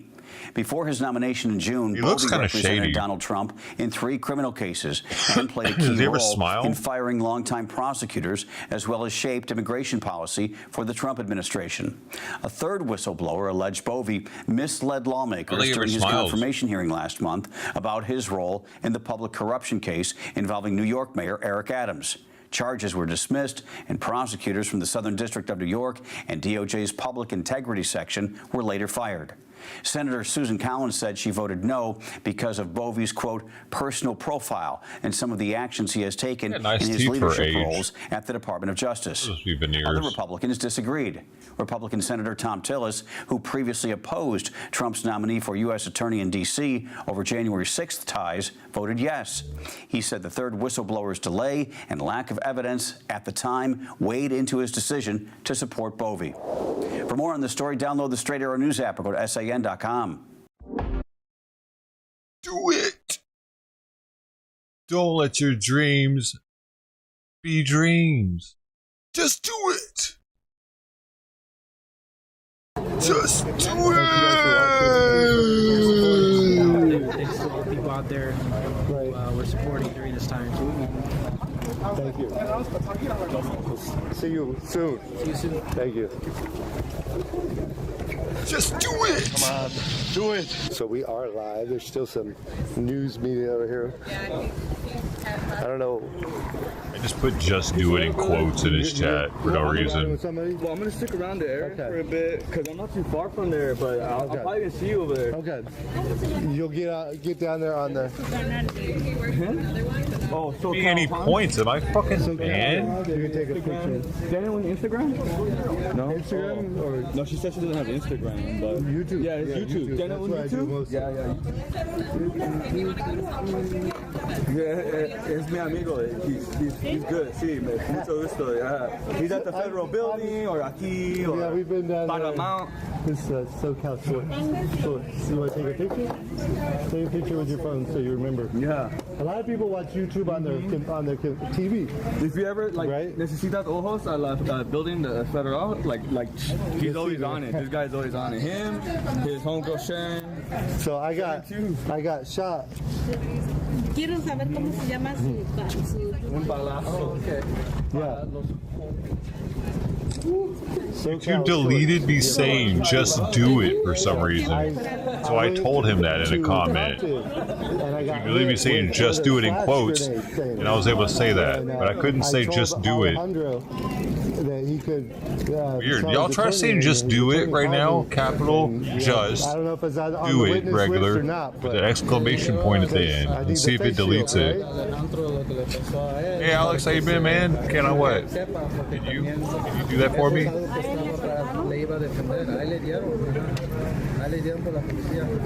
didn't know if it's just his channel or mine too that it's going to delete that in. I need to know, man. This is a need to know basis here. Guys. 7 stitches. Hey, you guys. And then they say it's illegal to give somebody something to protect themselves, you know. Gracias. Thank you.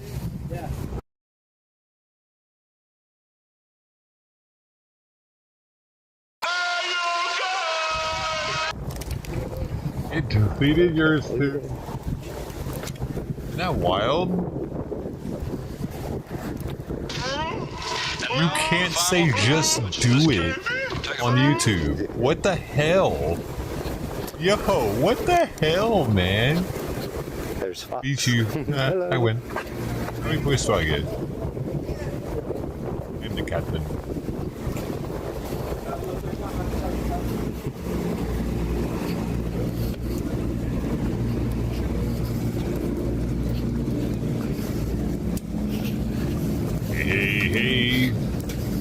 bullshit though, for real. You can't say just do it.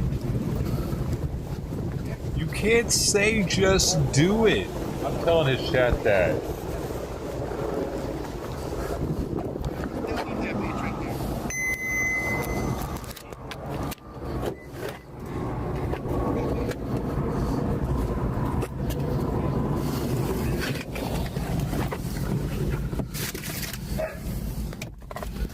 Okay.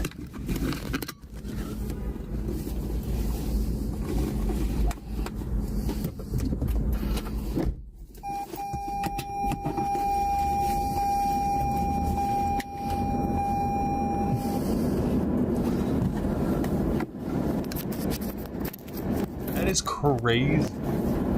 Kitten, hope it's good. It's good. Look at it. Look at you, doesn't it?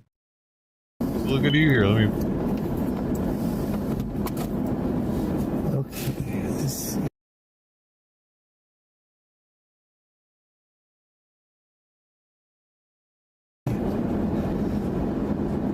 Huntington Beach last night.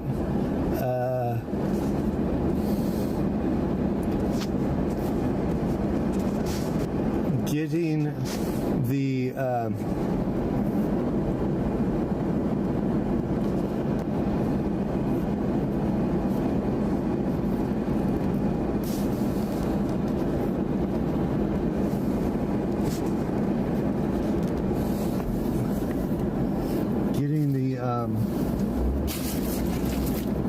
getting the live stream up. For some reason, I just kept having trouble, and so I ended up with the title being the same as last night. So I hate it when that happens.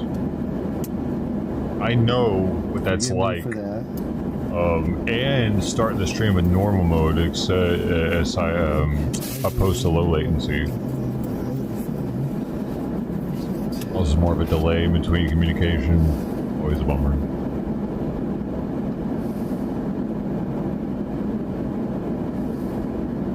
And like if that happens, none of the tags will be there that I wanted to be there. Yeah, tags matter somewhat. Not the 3 y'all see, but there's way more than that I put in the video creation. If you have like a website you can pay for, and you can see what tags people are using, like aside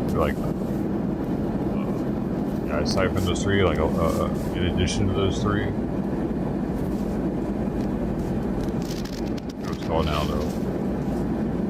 Expensive to have the top tier. Man, I had the top tier of that fucking program for 3 channels at one point. I was spending like $1,000 a year on that, just using that, trying to use the best tags that I could to get the traffic to come in. I just giving up on all that shit, dude.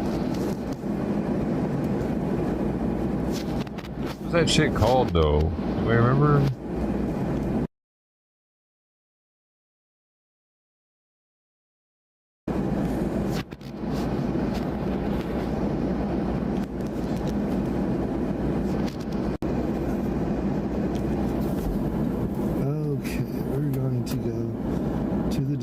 Center. Buddy, that was it. I was paying for the legendary. I think.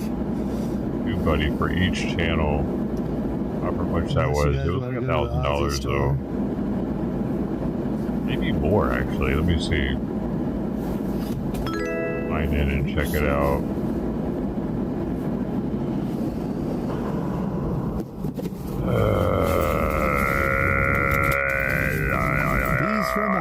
Where he's going. Alright, so here we go.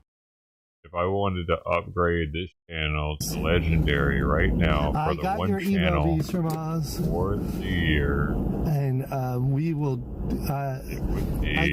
Drum roll, please. Sign in again. But maybe my reply didn't go through. I tried to send a reply, but sometimes it's difficult. It's $316 per year. So yeah, for 3 channels, that would have been almost $1,000.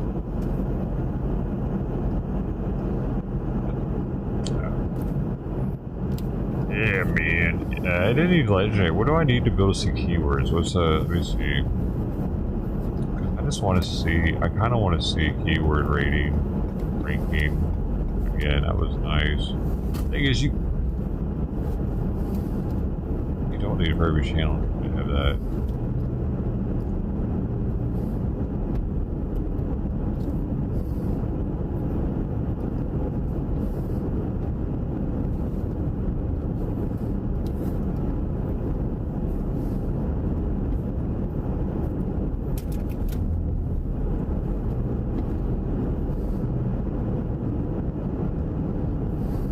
Tag rankings, there it is. So you do get tag rankings. Oh, with the what? With the free? No. Let me see.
You say buddy?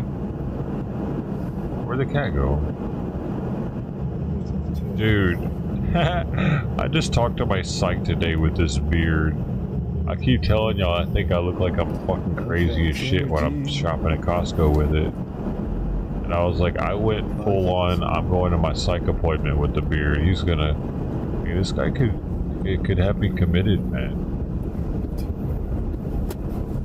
I guess I don't look that crazy.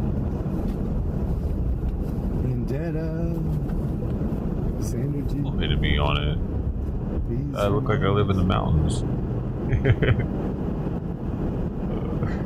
live in the Ozarks. I just got done saying that last night too. I was like, I look like an Appalachian man.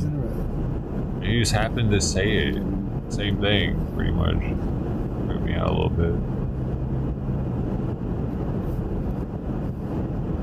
That's where I was meant to be.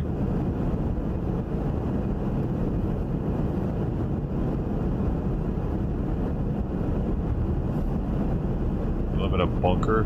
Yeah, and he said, "Oh, are you still just hunkering down?" I was like, "Yeah, man, I'm hunkering down, I'm trying to get the debt paid off, and then maybe I can start living again." All right. You see a problem with it? You looking like the fucking Unabomber all of a sudden and hunkering down in my. Oh, we're cool, man. He's a vet too. And I think like I'm crazy. I'm not. I just look crazy. I got issues. Got it. We're good. Chilling. Taking care of the cats, man. He sees he doesn't see the stream. I don't think he might, but he sees in the background that I got like all this set up and everything because I did that kind of did it on the laptop.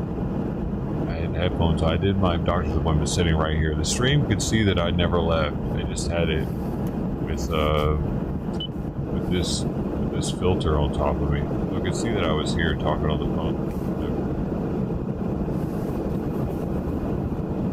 My doctor's pretty sweet to not have to go to the... He has to go to the VA now, though. I noticed the Trump shit really did take effect, apparently, because he used to do our appointments from home. He'd be able to do them from home, but he definitely at the VA this time. With the background. I didn't want to bring it up, though. I wanted to, I mean, but I didn't because I didn't want to, like, waste his time with it. Dosha? Can't say without YouTube deleting it. Yeah.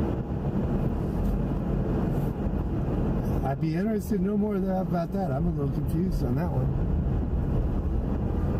But I've only been doing YouTube, 2.5 years.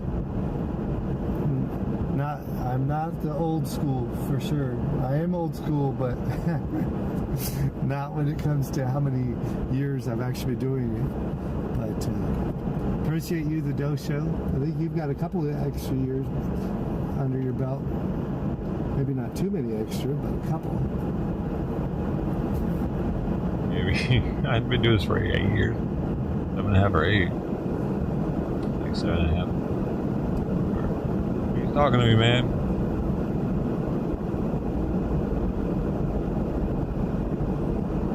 Let's start, y'all. 98. Shake off his focus. Okay. Yeah.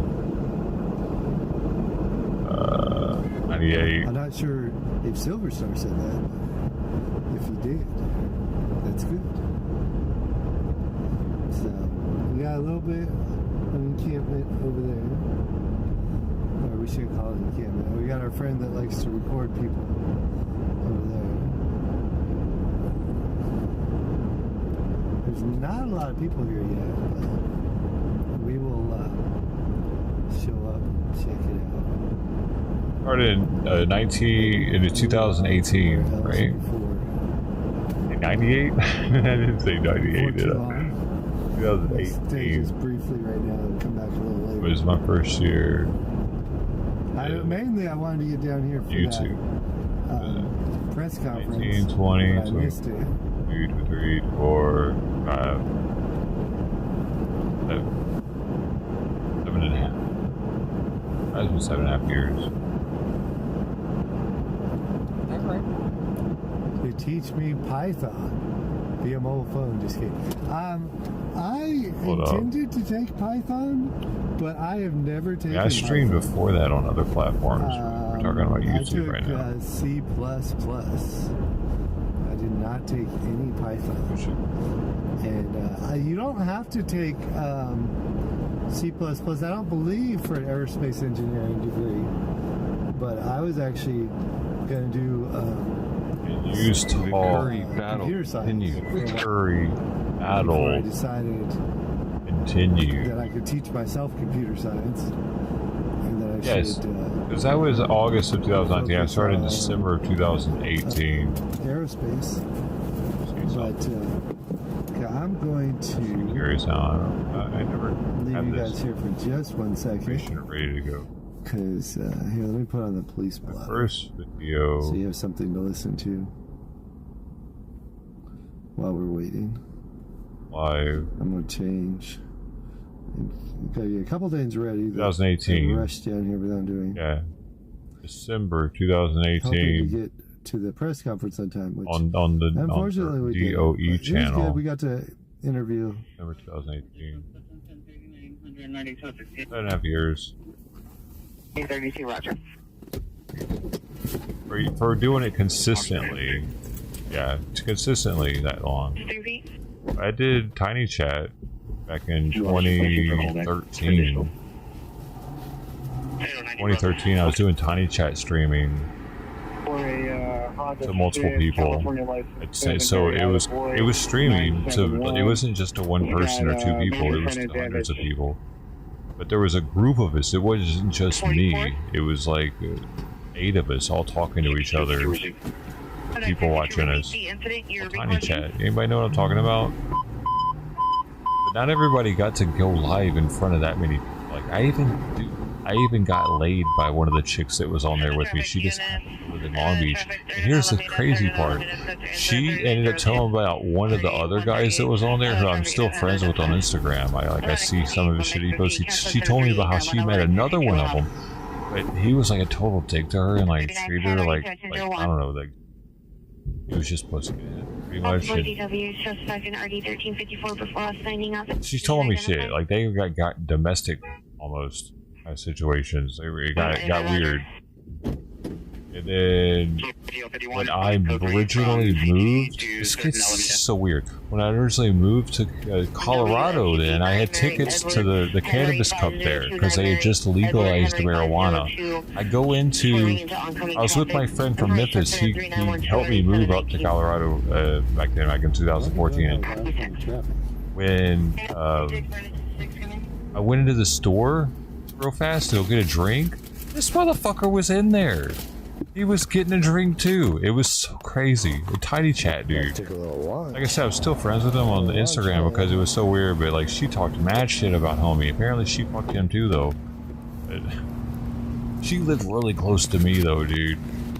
She was like a 5-minute drive from me. It was a trip. This tiny chat was a very large place. It wasn't a Long Beach specific tiny chat or anything. It was a stoner tiny chat. I ended up stream sniping some dude. My first stream snipe was actually back then too. Back in 2013, I stream sniped some dude, Long Grip.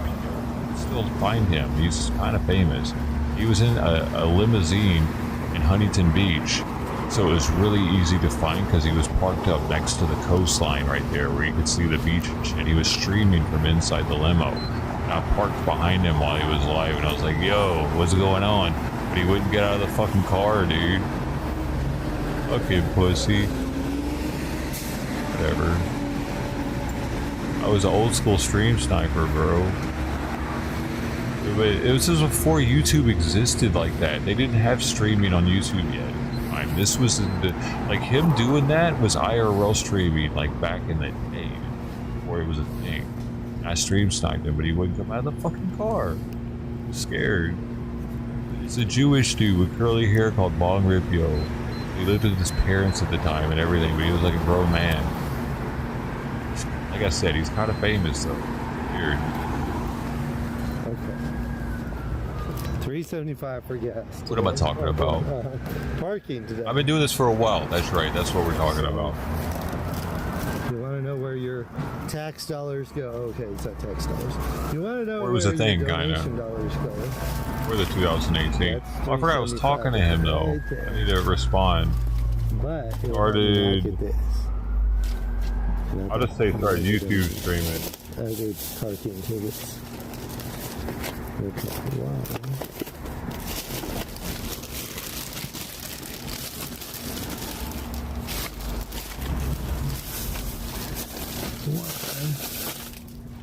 Too simple.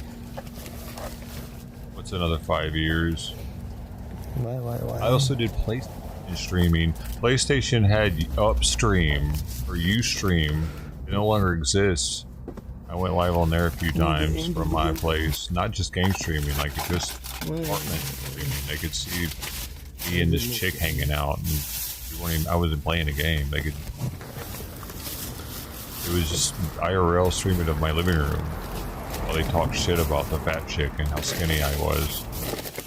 Weird. I was 20. It was terrible. I think maybe 16. I just saw both of them today too. They've been streaming for a while. There it is. About the fame. About streaming. Because back then, you weren't going to get famous doing it back then. You know what I mean? There wasn't that. There wasn't a thing. 2018? Nike lawsuit, probably. They have been known to be pretty litigious. Talking to me. Litigious? Yeah. Oh, that's true. Maybe Nike. Interesting. Optimus Answered me really fast, dude. Prime. That's pretty cool. I feel like Interesting people that you like to support. need to be nicer to SoCal. Okay, buddies. Hey, buddies. That was extremely responsive, guys. He's gotten a lot of comments in chat since the last time. I'm not completely shocked. It's it's like copyrighted music. You're all okay until you get the dreaded letter from the lawyers, the copyright holder. Like, they have deals in place where you can stream all the Beyonce songs. And like, if I do all the Beyonce songs walking around the streets, I'm okay. But then if I do the Beyonce songs at the Beyonce concert, I'm okay still. Until the lawyers for the music company send a letter saying, we noticed that you played all the Beyonce songs at the Beyonce concert. And then it's not like you get a warning, you get a copyright strike. And the only way to appeal it is if the copyright holder takes it off. So the same people Nike that would have, somehow the same people that had to go all the way to do all that work to send copyright infringement a legal letter saying this is our copyright. Nike, even though they've licensed the music to YouTube to do a revenue split. Is and it the revenue split was already specifically in the works. Could you just do it with a But period no, we want instead? this removed, the takedown request.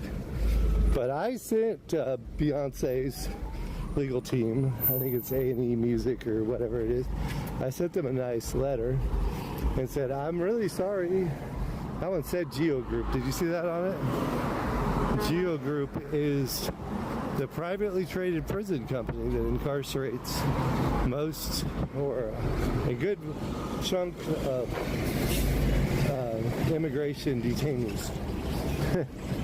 There's two thumbs up. Of the characters there. We give them 2 thumbs up here on the Hey, folks. But I appreciate you guys coming with me on this Give journey. it the John Rambo. I am going to do my best to kind of back up and be a little more press-like. But oh no, don't go. We'll see if I'm successful or not. Maybe come back. If I'm unsuccessful, I apologize. But then maybe I don't. Maybe that's just the way it was supposed to happen. But I'm going to try. We'll see how I do. You guys need to give me a Not grade. for you, but you know. Yes, 2 thumbs up. Yes, 10 thumbs up. I think I'm a fail because I see somebody I've been meaning to talk to. No one is ever going to marry you. And if you're already married to someone, I guarantee you your spouse 30. is planning the divorce right now. 35, 35, 30. All right. I hope Simon's eating. Laying in front of the door. We, the people, have called this the illegal occupation of our city. Get out of our city! Now! I'm not leaving! Where's my phone? No, it's out there. I'll wake him up. I wanted to count his breaths, but I'll do it like this. You gave yourself away like this. That's some SRT shit. That's what they do? Marines stand like this. Fuck you. You're not Marines. SRT. You gave yourself away that quickly. Everyone knows what this means. Everyone knows what this means. How are you? Good. Good. Good to see you. I went to the little press conference for Alejandro, the one that got arrested for the face shields. Oh, yeah. So it was good though. I was late, but I got to interview him. So they finally dropped his charges. They dropped like 8 people the other day when you see that article, and then they dropped his yesterday. They look so stupid. Right, I mean, come on. The guy giving out water and face shields. And I talked to the public Oh, fuck, I had it muted. I would love to have a face Wait, shield. let's try it again. I was going to break the law with it, you know. I didn't see him. They're dropping every case. Yeah, they'll be dropping But more. we saw Alex. We showed them video angles of everything. That's what they don't understand. We have videos, we are documenting everything. And that's why all these cases are being dropped, and you guys are going to get in trouble. You are. Yeah, we found out about the Tom Bain act today. You guys are doing a lot of illegal stuff. Tom Bain? Yeah. Today the paperwork has started. So all of you showing your faces proudly, good for you. Dude, he's at 30. He's at 30 right now, y'all. His heart seems good. Let me do it again. I'll give him hopes up. Alright. It's hard to see. I need to like. Your job is literally to protect a building. I think he's trying to support. We just took a really deep breath, though. Which concerns me a little bit. Yeah. Here we go. Why? Because you guys are letting them. You're taking the innocent workers instead. That's what you're doing. I have yet to see one video of a cartel or MS. What's okay? So far, so good. Yeah. Okay. I'm not working today, so. Off today. Okay. I've been in this area all day. Okay. I got out. I was late, but I got to interview Alejandro.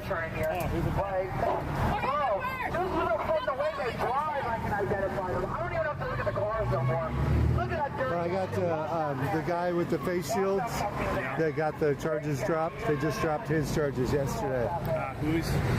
His name was Alejandro. Forgot how to pronounce his last name here. It is. Let me get it correctly. I hate just barely hit 16 right there, so that would be 32. But I might have miscounted one. But still, 30, 32. Man, we're doing all right, y'all. I was getting super worried about his heart and shit, but. Yeah, we missed you. Maybe it's his kidneys then, Sandra, not his April, heart. California. Alejandro, he was not. I mean, he's at the protest, but he was in a truck, and he drove a truck. Had to deal with all three. And gave away water and face shields. Allergies. So, gastrointestinal issues. A protester, a mutual aid worker. Kind of depends on the intent. Because you could be just giving away water because you don't want people to pass out and be in danger, right? But I talked to his district attorney, or his, his defense attorney, and I was going to testify that I would have loved to have a face shield, and that obviously I was not going to commit a crime with his face shield. You have to right? What do y'all think of this guy's hair? I don't know. For me, I think if your hair's falling out, you should just cut it the fuck off and go bald. Alright. Stop being a pussy. But I mean, it takes all of us to be here, you know? So I appreciate that he's willing to look that silly. No, I forget. Makes me look better. I need to shave mine, dude, but I had a... What? I had a cat in my bathroom for a month. Gotten kind of lazy.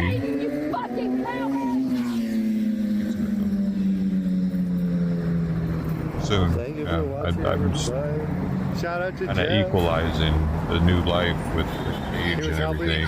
A concerned citizen. Yeah, I'm not sure. I mean, it didn't get to court, so a lot of those arguments that would have come out in court never played out. What's changing?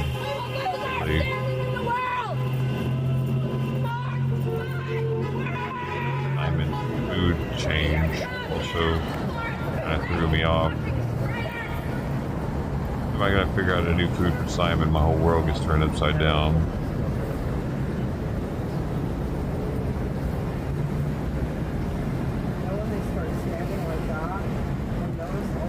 Imagine having a kid and all of a sudden it won't eat the food you're giving it. You gotta figure out what it will eat, but it can't talk. It's like having a baby, dude. Every day for that's why that SRT standing around like food still has security. The security. You can imagine a baby just they got the posture that I would spitting the food out on you. That's what it's like. Like, oh my god, I gotta get food in this thing somehow. But I can't, it's got to be just like the same feeling that I get with him, but even more strong because it's like a human. So I can imagine. So it's going to be stronger. Why are you going to wear something where you get the random guy get a taste of that's that? going to attack you? It's not worth it. And then have you guys seen these people dressing? I bet most babies don't do that. That's crazy. Like with the vest, like trying to be like. Well, they arrested a couple people. They're ICE impersonating. He's done it a lot through his life, so we got a taste of Lord it. help us come Halloween. I saw one at Union Station. He had the vest, He had like a black hat, black shoes. It feels like they're dying. Like they don't care anymore. They just they don't care if they started it anymore. Because that's what the Minutemen were supposed to do, right? Like controlling the Mexican border and chasing away. It's been a long time since I've looked at that.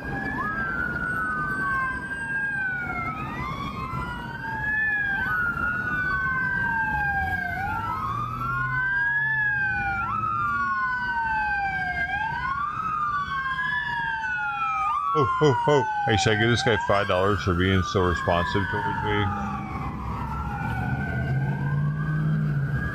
And actually, when I want to give it to him, thank him for his responsiveness. Thank you for being so responsive. Your viewers. That's what I'll say. Betty. Thank you. $5. We need water. Yeah, we haven't seen water in a couple days. It'd be $10. $5. Don't want to do too much. Oh yeah, National Guard. You're right. Maybe, but maybe not. I mean, there might be FBI. Because like the FBI can wear those uniforms too. Still Customs Border Patrol, yeah. Who knows? Thank you for being so responsive to us. They should see who they're putting in those vans instead of watching. Like, okay, you got our picture. Us meaning me, of course. Like, okay. Keep up the good work. What is that? Okay, now can you see who's in the van? Because he'll have like hundreds of viewers watching when he's being responsive to me, and that's worth $5. I'm gonna try to say hi before come on, she man. leaves, Brody, I mean Ted, she's on the afternoon you and Brody, shift, she's not on the this late is night important to me. shift I'm with sorry, us. Ted. Right. Freudian slip. Fuck. Out about that strange character. Oh, well, there's not much to find out about her other than that she's I've seen her at protests. She shows her family and Yo, a fucking supercharged Corvette just drove by. Baby blue. It's whining. Sounds like a fucking vacuum cleaner driving down the street. She was like... The dude's picking up the trash or what? He's a street sweeper.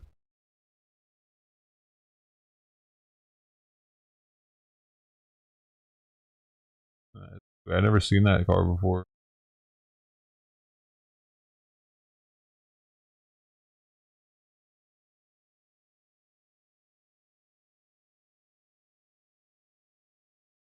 That's what a supercharger is doing. All it's doing is sucking that air in, but it could. I don't think it was a straight cut gear second. I mean, it could have been. He could have had straight cut gears, and they whine like crazy too. But and there's a white lady probably trusting her. Well, usually you would need a high RPM to get the supercharger really sucking, and then right? what happens is it gets worse. Like that guy with the dog. That was a perfect example. Right. We were nice to him at first. But he was just too drunk. He was too out of it. He didn't know what he was doing. Or maybe, who knows? It wasn't stopped. And it wasn't just an exhaust making that sound. Everyone. It doesn't matter who they are. You know what's crazy is right the week before this happened. So why do you say that though? Why? Because it's cooler? 8 weeks ago, It would run cooler. People in the garment district. It's running off the actual engine I've never been to rather than the exhaust. But the week before that was probably more reliable. And there was I have a guy that turbocharger, was just so fighting. Like he literally accosted me and like demanded I take the footage down, but I had to run away. But he was fighting all night long. He got in a tussle with the police. More lag like involved, though, isn't there? Fighting police, and you know It's what they always did? there. They let him go. I had never seen What's your up into the no, range? just a drunk WeHo guy. Just a You had to be higher up in he the was fighting range. everybody that got in his circle of 10 feet. You know, and they wouldn't arrest him. Like, you know, they just WeHo does not like to arrest people down there. They just, you know, San Diego. Oh my gosh, they were arresting every homeless person they could down there. Crazy, putting bags over their heads. Like LAPD, I've never seen Turbocharger provides better fuel efficiency reduces. But apparently, if you Yeah, because it's not always there. put a bag over their head. Oh my god. Okay, so it's a turbo is going to have more lag for sure. I've heard of it. I think Maybe it I've was. seen it like in It probably jails was a and stuff, supercharger. but not. And I don't know if it RPM, was just their standard sounding like procedure, that. because somebody pointed out they have body cams. But I was standing there recording. The Airmore. Oh, I didn't know that. The bag off of the guy's head, and then they sent him to the hospital. So I don't know if it's because I was there, right, or because it was just their standard protocol. But you holding that up was. I think it changed it because they literally put him in the car. Like Where was Warheed? Are you sure? Like I caught him putting the bag over his head. Reddit says and then it's on Saturday's stream. It's still up. I should make a reel of that one too. Putting him in the car, and then a couple minutes later, like that's when I got there. Like, I'm walking up, and then I'm getting there. I'm just recording him in the car. This says a few minutes later, they take superchargers create call an ambulance. They put him in the ambulance on the instead, engine, you know? reducing power to begin with. Maybe. No, you did. We'll never know for sure, but I guarantee you, if I did that like 3 times, at least one of those people, they'd change their mind on, because they have so much discretion. Yeah. You know, that's what I learned in engineering, because I do aerospace engineering. We have so much discretion. Yeah. Like I do, since I became an engineer, I don't trust doctors. I don't trust dentists. I mean, dentists especially, because we do that little handiwork. And they could just stop. Superchargers are less efficient. They heat up the air more pound per pound, boost in actual mass airflow than turbo does, and limits peak power even further. Just depends on whether they're hungry. This person's pretty much saying a turbocharger is better. So I believe in. Hold on. Find out what Let your me mute it dentist for really a is second, like. because we're getting into this shit. We got the mechanics in the house. The first type of supercharger is positive displacement. They create a fixed amount of boost and simply flow more air as revs rise. They create boost almost straight off idle. The feel of driving one of these is as if you simply have more displacement. Say you put one on a 6.2 liter motor, it can make it drive like produce the power of a 12.4 liter motor, say. There's a few types of these that I won't go into full detail of, but twin screw and roots are the main ones I know of. The second type is centrifugal. It has the power curve roughly like a turbocharger, usually smoother still, as you set it to produce boost in a more linear fashion. But just like above, it is driven via belt from the crankshaft. It has a compressor and a housing, like a turbocharger, and you set the gearing of the pulley to produce maximum boost by redline that you want. The parasitic effect is not negligible. If you're talking about a 1,000 horsepower car, the supercharger will likely be sucking out triple digits easily. But so you're really just having the supercharger will take 1,000 horsepower from the car itself, the non-aspirated engine. It'll take 10% at minimum. Interesting. Just to run the supercharger. Probably the biggest downside, however, is superchargers are less efficient. They heat up the air more pound for pound, boost and actually mass airflow than a turbo does. This limits peak power even further. So then he goes on to say, turbo, and this has the most upvotes of any other answer here for turbocharger versus supercharger. And then the person goes on to say, turbochargers, as I'm sure you're aware, are driven by the exhaust gases spinning by a similar compressor to the centrifugal blower. The only drag on the engine is indirect, though being an exhaust restriction. Turbos can reach, say, not accurate numbers, 85 to 90% efficiency, where a supercharger may only be 70 to 75%. Modern ones are getting pretty good, though, and end up making 20 to 30% more power than the equivalent supercharger. Why? Wait. No, it says why supercharger over turbo. Response: the feel of simply having massive non-aspirated motor for a positive displacement supercharger.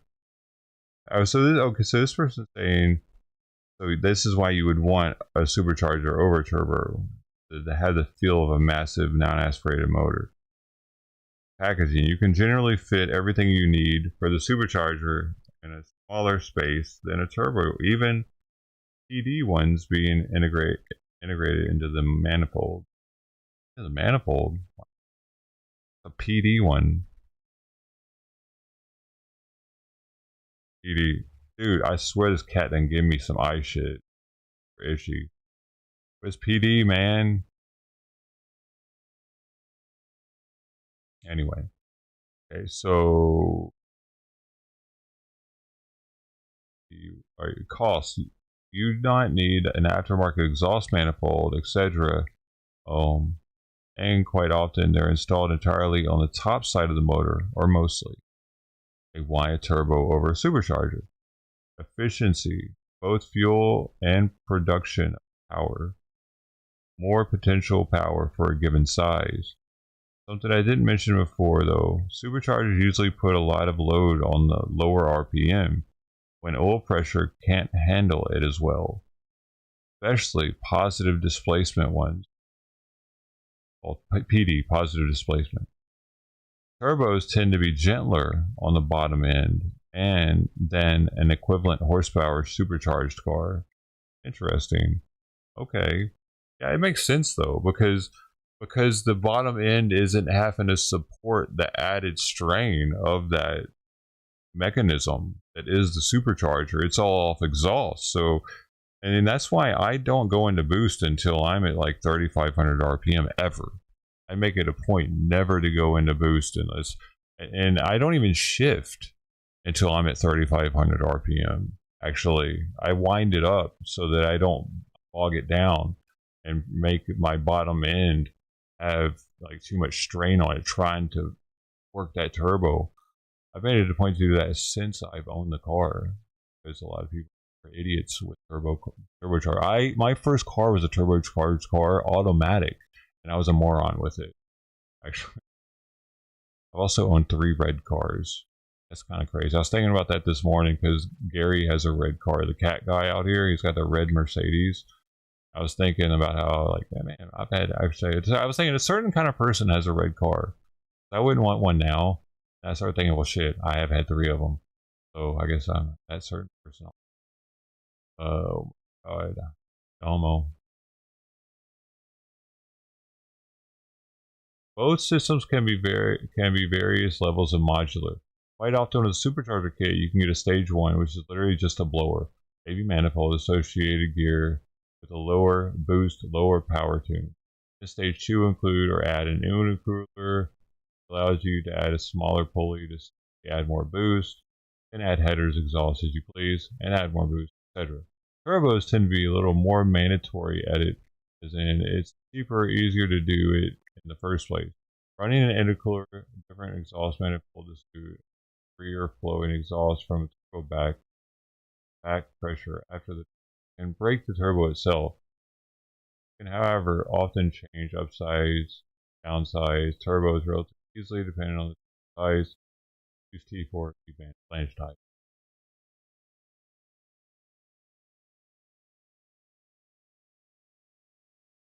Seems like a supercharger is more likely to break your car though,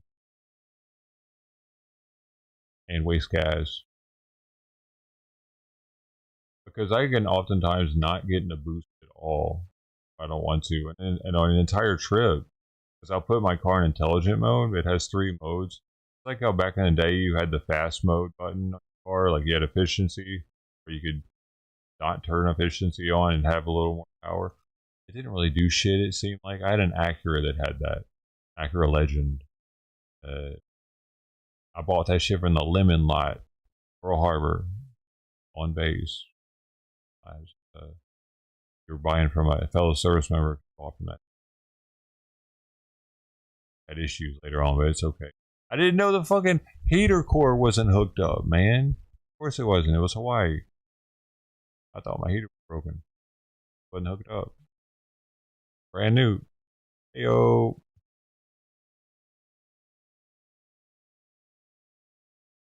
My car's got a button though that you pick the different boost levels of it. Also, I can change my differential with the switch of a button. I can make it fully locked with buttons. Used to back in the day, you'd have to get out of your car and lock your hubs. I can be like, doo doo doo doo doo doo doo. Be sweet. I've actually used that shit before too to get out of my parking spot in Colorado once. All my wheels were frozen to the concrete. Literally, ice had, like the way the weather was, the ice had melted and then refrozen around my, and Like without that, there's no way. My car would have been stuck in there. So lock all of them and check it out. Otherwise, I would probably just spot one of the wheels. Because that's how your cars, most cars work. They have, they don't have differentials like that, where you can play around with them and just one wheel will turn. And like it'll be like the my cousin Vinny shit where they talk about that differentials. Vinny, everybody know what I'm talking about? Car talk. We do a man talk tonight, but that's how they like got him loose, because they realized that the car had a limited slip. Both tires should have spun or something. Remember that part, y'all? I don't remember my cousin Vinny, dude. The car guy scene. Talking about that and realizing that. None of y'all remember. Fuck y'all, man. You know what? I'm finding new friends that give a shit about cars. Real men.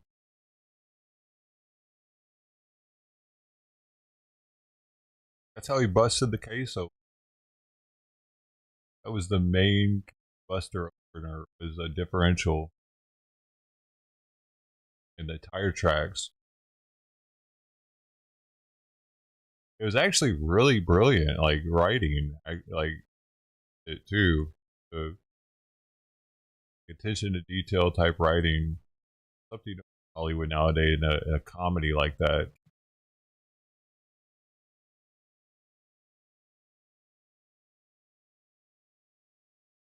Yeah, Posy was good.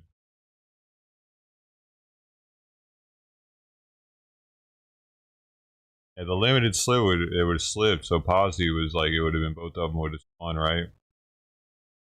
Posy was more expensive.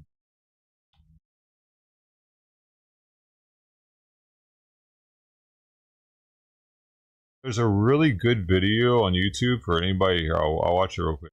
It's really important. Anybody that doesn't know anything about differential, old black and white. You know what I'm talking about, Ted?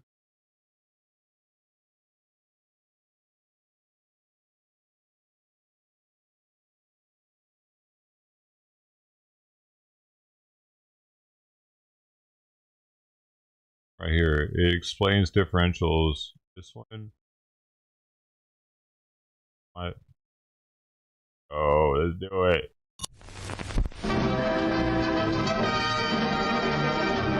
You don't know what a differential is.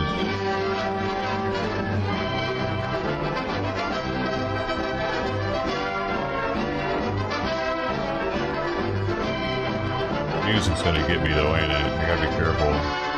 Like, I think this is probably very used at this point or whatever, because it's so old. 1930s. Not really sure though. Music might not be. That's where they get you. That's where they get you. Oh man, let's do this. What are you doing? A lot farther and is. Go.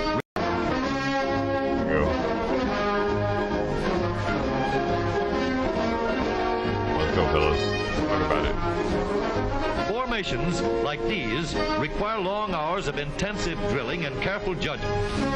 When the troop goes around the corner, the riders on the outside of the turn have to adjust their speed to keep even with the riders on the inside.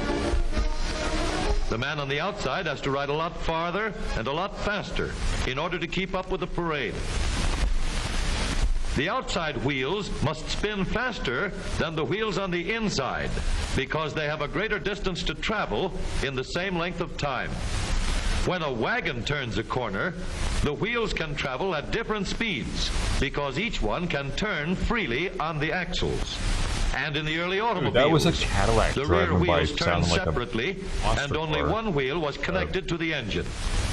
But when only one wheel was driven by the engine, it had to do all the work, and it couldn't get a good enough grip on the road to do its job properly. So the one-wheel drive was soon out of date. But if two wheels are locked on an axle so that they are not free to turn separately, one or the other has to slide. So engineers had to find a way to connect both rear wheels to the engine without sliding and slipping on turns. The device which makes this possible is a part of the rear axle. It is called the differential because it can drive the rear wheels at different speeds. The differential looks complicated, but once we understand its principle, it is amazingly simple. These two wheels are mounted on separate axles and supported by a frame. I watch this like every 5 years. So that they can revolve freely at different speeds. Awesome.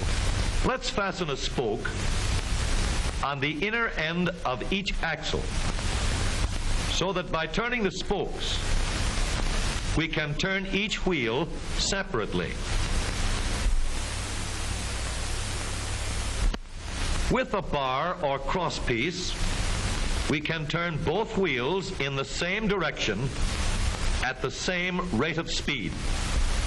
Let's get something to hold this bar in place so that it will press against the spokes.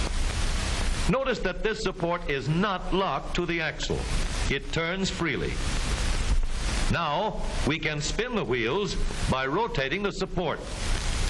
This is fine as long as both wheels are able to turn at the same speed. But let's see what happens when we go around the corner. With this arrangement, we cannot drive one wheel faster than the other. Oh, what the... And if we stop one wheel, the other wheel won't budge. Good point. Let's put this bar on a pivot so that it can swing in either direction. How the hell do we figure this shit out, man? It's now crazy, isn't it? The bar can still turn both wheels at the same speed. Okay. And because it pivots, oh my God, it lets one wheel turn. Does it only get to pivot for so stopped. long, or will it let it slip past it? If turned too far, the bar will swing around until it won't drive the spokes that turn either wheel. We need another crossbar and more spokes to carry on the job. God, this is genius. When we stop one wheel, the crossbars will continue to push the spokes of the free wheel around. As long as both wheels are free to turn, the bars do not swing on their pivot, and the wheels move at the same speed. Now we have the working principles of a differential. To adapt the model for use in an automobile, we will have to make a few changes. In order to reduce the jerky action caused by wide spaces between the spokes, we will put in more spokes. Further filling in the spaces between the spokes gives steadier, more continuous action. And changing the shape gives firm, constant contact. Man, I bet it took now we can make the gears thicker and stronger. And we have differential gears. The edges are cut so that they will fit together more smoothly and silently. And another gear is added to share the work of driving the axles. The principle is the same. In order to turn the support and drive the wheels, we can fasten a large gear here, connected by a smaller gear to a source of power. Should have made him out of meat. He's right.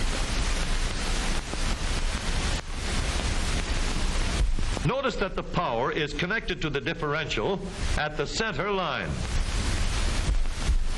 We can make our model more compact by moving the gears closer together. Gears, bro. When we put our differential in an automobile, we have to leave room for the drive shaft, which carries the power from the engine. We may build the floor of the car above the drive shaft. But if we do, we won't have much room inside unless we make the top of the car high too. Of course, we could lower the floor and ceiling, but the drive shaft would be higher than the floor. This would have disadvantages. A shaft in the middle of the floor of an automobile would be inconvenient for passengers and would be awkward for carrying luggage. Today, engineers have found a way to make the car roomier and closer to the road without a clumsy shaft above the floor. The drive shaft from the engine to the differential is lowered out of the way, and the drive shaft is connected to the rear axle at the bottom. The new low center drive makes the rear axle quieter, stronger, and more durable because it gives better, smoother contact between the gears. Amazing. The automobile of today with that out. the low center drive is stronger and more rugged. Every Humans are part pretty of the awesome rear when they axle has been figure shit built to out. withstand strains far greater than it will ever meet on the straightaway Hell. or around the corner. That's just to be simulating.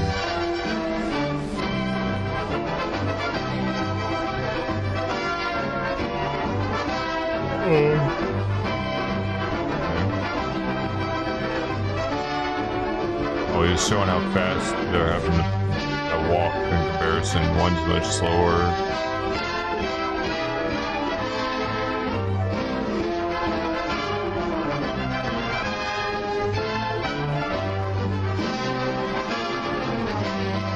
Chevrolet, Michael Rock, I call it.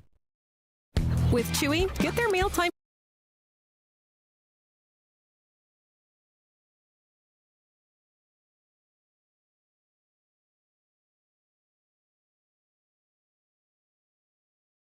Ice. Years.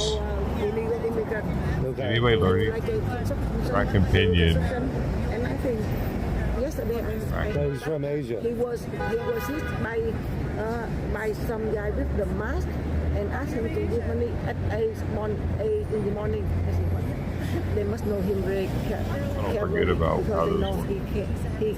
he carry money cash. Oh no. So that's why must be close to him. And with the contractor, like the illegal one, they can build a house without safety standard, like can collapse during an earthquake or catch fire. I know everything about in my country, and maybe like in that country because most of illegal immigrants they do like a illegal contractor, and my country hide them. Right. It's not even talking to about a country. 2,700 miles. Where's Tupac? I don't know.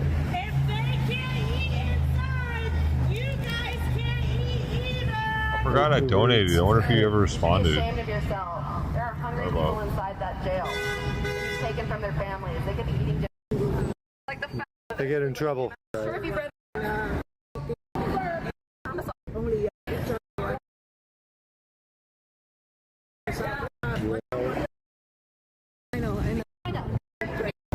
I know everything about him. In LA for a while.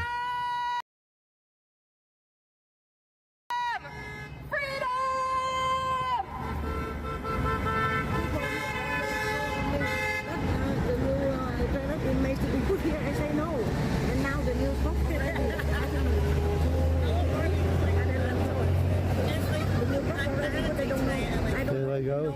You know what she's talking about, bro?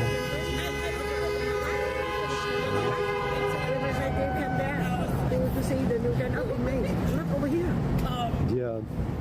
Yeah, I think they take a lot to the desert. Yeah, I mean, Right here. remote and especially for immigrant only.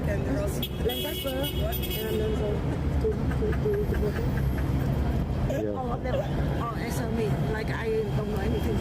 What I ask, I know the answer. Always in my life. I never ask without knowing something. Right.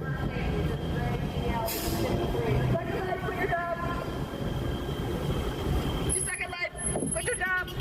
Black Honda, like CRD, I think. You suck. Tinted windows, you suck. Honda, CRD, you suck. You too, you suck also. Toyota, gray Toyota, white guy in a gray Toyota with no license plate. Kidnapper in my community. Kidnapper in my community. That gray Toyota with no license plate. No kidnapper in my community. I need my community to get that man. I need the people who stand behind us to get that man. There is a white man with a black hat and black sunglasses on in that silver. She don't like people without plates. It's illegal, technically, in this state. You have to have a plate. But, yeah. Safety for the authority. We saw this guy. Where did we see this guy before? Woo! Who's ready to clap some fascist butt cheeks, sweetheart? Oh yeah, I said it. The Sick Vic 13 is forever. Woo! He ready. We saw him down the street there at the Mariachi Plaza.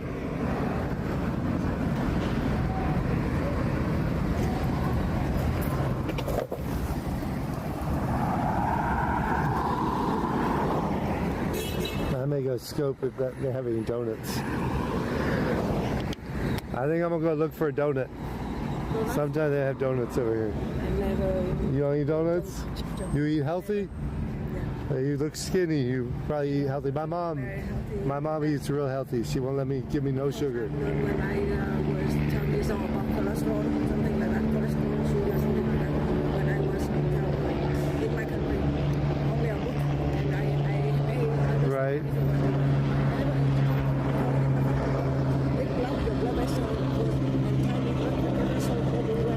Okay, you convinced me. No donuts. I stay here. No. The donuts. Oh my God. Yeah, I should.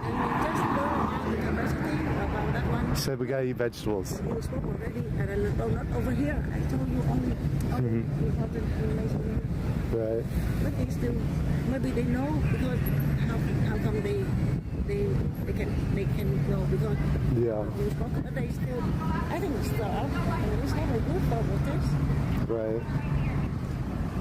That's it. Thank you. So, she thinks that we need to not protest because they're not here. They take a lot of them out to the desert, but I think she's probably my mom's age. Maybe she's 80 years old.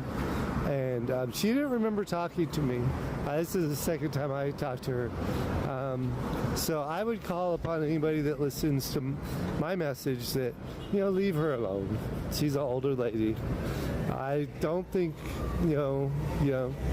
like she should have remembered me.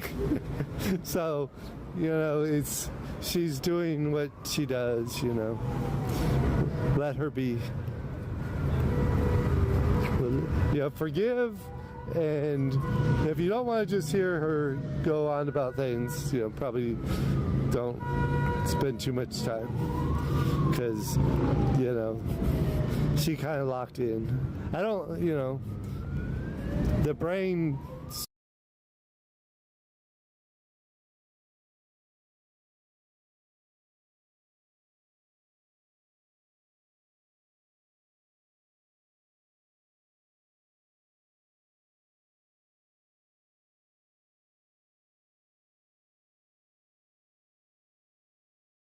function. She thinks we're confused. She thinks we're protesting in the wrong place. So,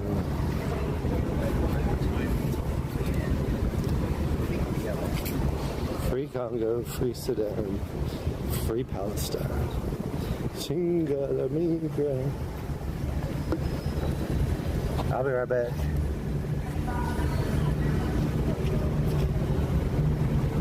I changed my mind. Before I'm right back, let me look at this guy. That brick wall. Be nice to her on the evening. She probably might have been married. Now I don't think she is. She comes down here a lot. Yeah, I gotta go get some. I'm gonna go see. They had some really good donuts the last time.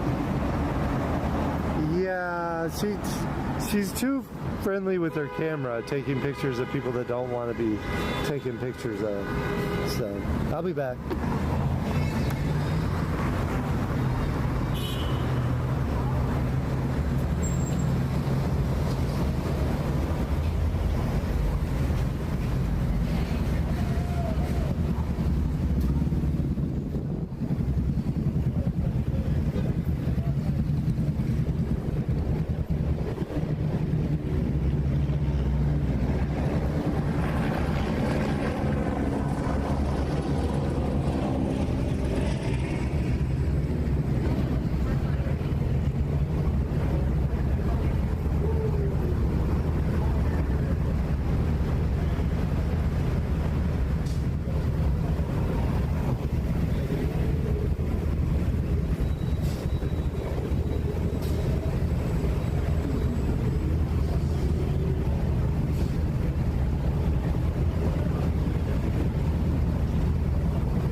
30 million still missing, huh, y'all? Crazy.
These little suckers are sucking. Want some food right now. Here, watch me, little kitty.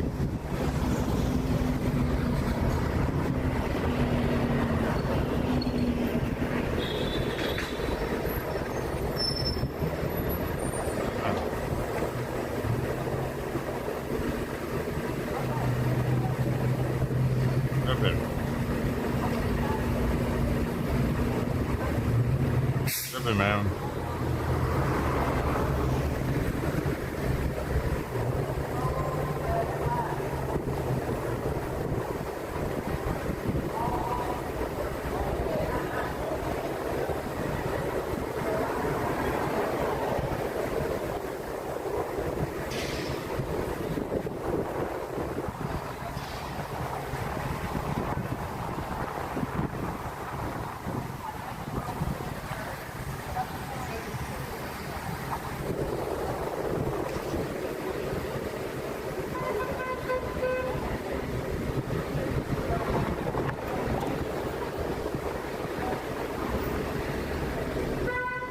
It's so much lettuce, dude. I got a little salad in my sandwich.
Not even late, dude.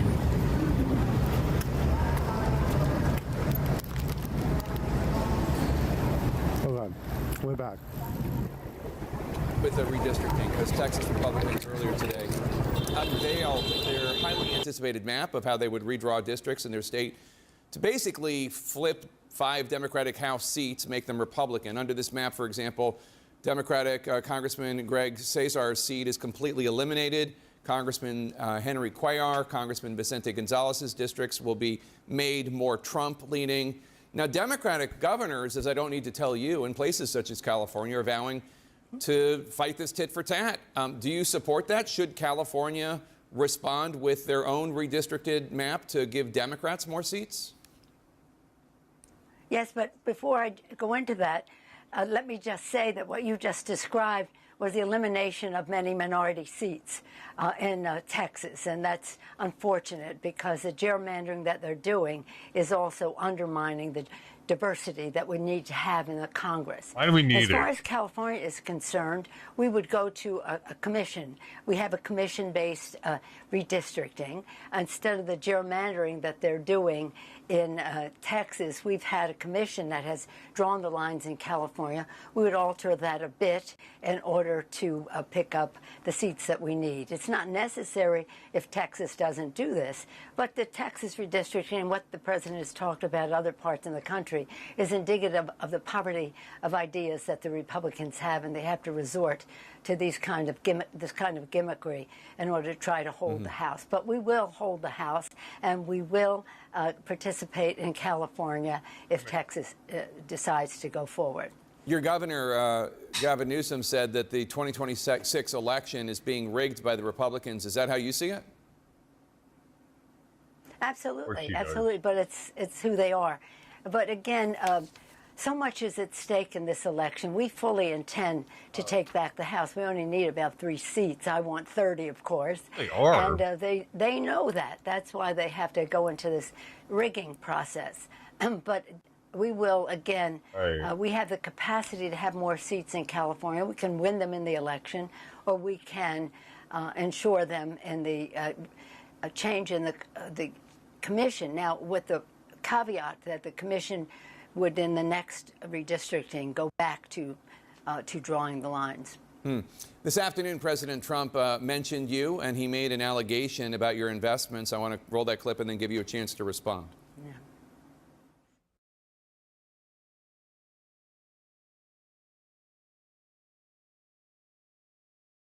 Seem to be having some sort of investments. Yeah, No, it was. I mean, let me just read what he said. I'm sorry that we had some sort of technical issue. Nancy Pelosi became rich. Why do you have to read that? We're here to talk about the 60th anniversary of Medicaid. That's what I agreed to come to talk about. But I and wanted what that means in the election. I wanted to give you a chance just to respond. He accused you of insider trading. What's your response to that? That's ridiculous. In fact, I very much support the stop the trading of members of Congress. Not that I think anybody's doing anything wrong. If they are prosecuted and they go to jail. But because of the confidence it instills in the American people, don't worry about this. But I have no concern about the obvious investments that have been made over time. I'm not into it. My husband is, but it isn't anything to do with anything insider. But the president has his own exposure, so he's always projecting. He's always projecting. And let's not give him any more time on that, please. We're going forward here, and I'm very proud of my family. And while he might make fun of us, while somebody inspired by him breaks into our home and hits my husband in a deadly fashion, hits my husband over the head, and he thinks that's a riot. Oh, they were doing drugs together or something. I don't know. Complaints about him right now. Rather to talk about the 60th anniversary of Medicaid and Medicare. What a triumph! A great pillar of economic and health security for the American people. We had over the weekend a Caring Across Generations initiative of a 60-hour vigil of all of us taking turns, myself, my daughter, my granddaughter, and all the rest taking turns over 60 hours to tell stories of how all of this, what all this means in people's lives. We, since all this has emerged, have had 300,000 calls from our Californians to people in Republican-held districts for them to call, the constituents to call their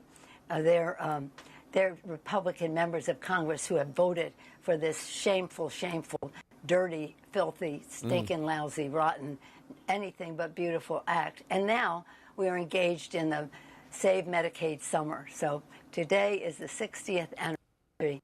She's reading something that. to be very, very proud of.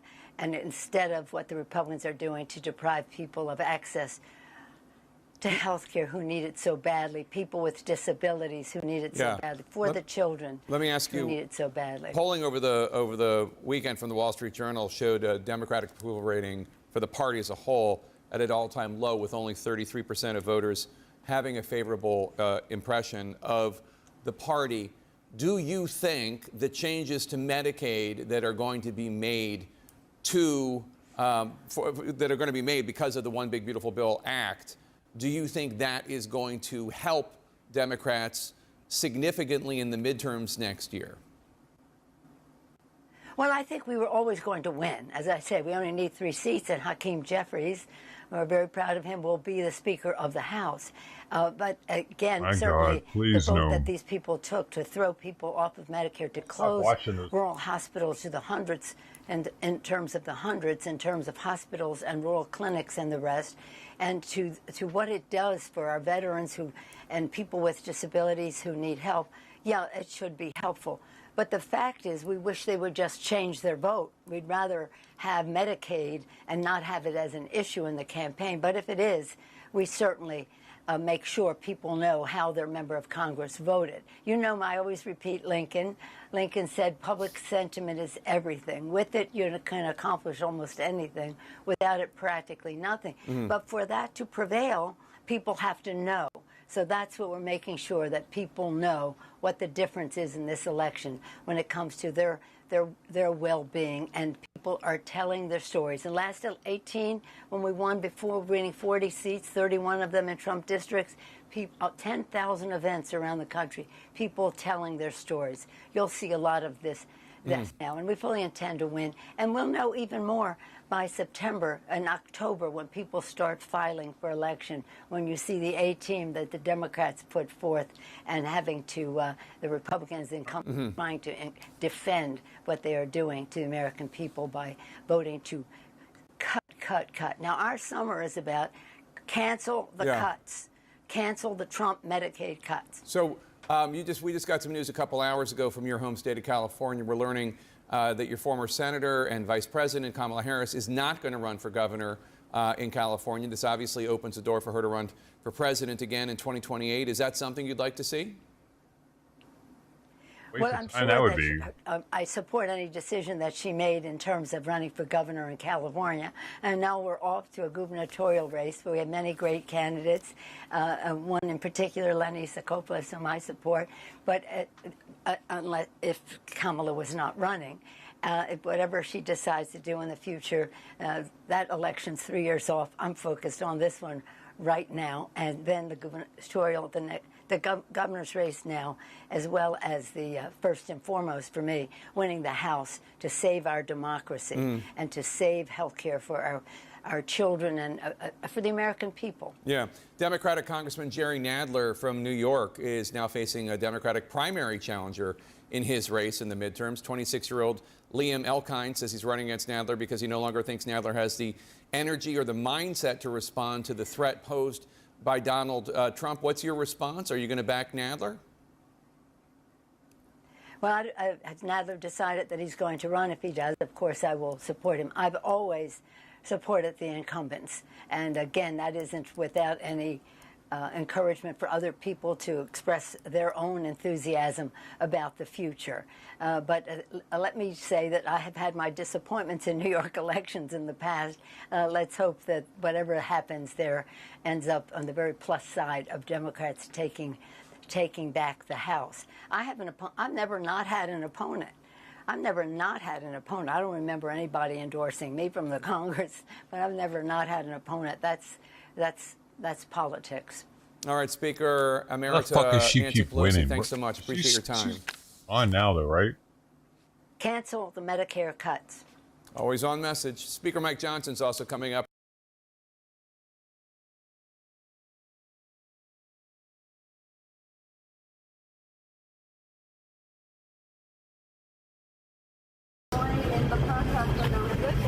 She don't want to talk to me, though. She's on a mission. She wants to talk to all those people inside the building.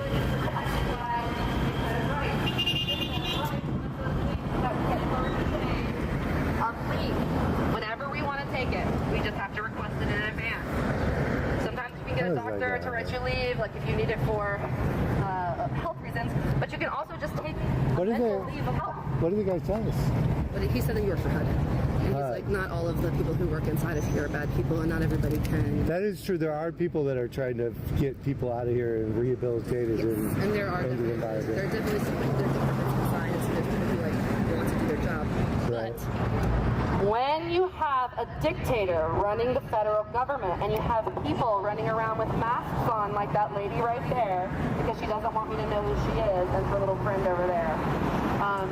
You no longer live in a free society. Right. And because of that, we as people have to rise up. And so there's certain things that we do. We take the leave of absence if we cannot quit our job. If we cannot resign in protest, we take the leave of absence. During that leave of absence, if we take it at the right time, we can participate in general strike. Right now, we're going to have the general strike plan for mid-September. I highly encourage you to look into this general strike. Everyone can participate in a 5-day strike.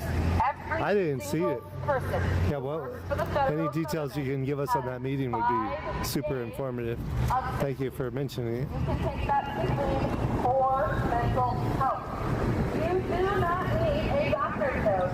Yes, quite a few people over there, but they have like a no streaming request. They have, He's acting like poster boards that if say one no of these got streaming over there. So sick leave for Fridays, like their position would be filled by somebody else. Respect their request. During that strike, in addition to not working, we are not spending any money. Many of us have already stopped spending money. Going on vacation, for 12 days, not spending anyway. What is spending money? I just one really. I really think she's doing something. I love food. No, I was in San Diego, but goodness gracious. Everything else was a no because I'm not supporting this economy. I am not supporting a dictator who is there with all of our allies. That means she's not supporting the economy. Record of business after business after business going out of business because he's been bankrupt like She eating shit. that he doesn't know what he's talking about. He is not a good businessman. And so he's taking his failed business practices and he's putting them on a country. You should take off your mask, ma'am. Maybe you're beautiful under there. You have a beautiful outside. Put your job all outside you're on. So anyway, going back to the things that you can do, we're not shopping. We're not even buying groceries. Okay. They have, yeah, they got requests or rules. I'm not sure which one It's all it is. you need for one person. Get 2 5-gallon containers of water. You will have to ration. It is totally possible. Of course, you can get better. I think I'm gonna go down through Little Tokyo. If you guys want. All right, man. We'll do I gotta feed these kitties. You can also get MREs. They're everywhere. They're disgusting, and I would not recommend them. But they will hold you over for what's to come. So back to the strike. Constipation if all you're eating is MREs. The MRE doesn't prepare you for that though. I guess it does.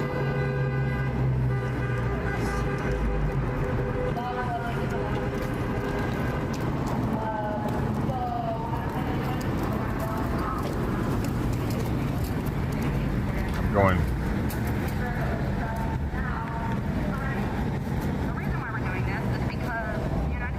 Okay.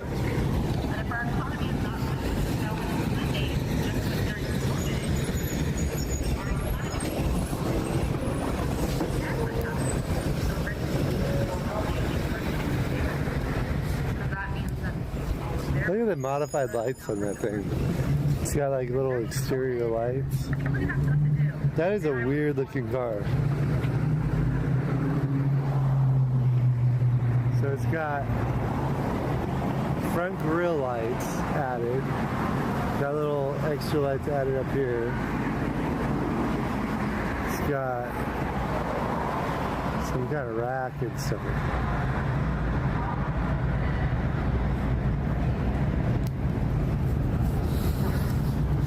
She tried to go in the wrong way. What is with people trying to go in the wrong driveway today? Everybody's trying to go in that first driveway.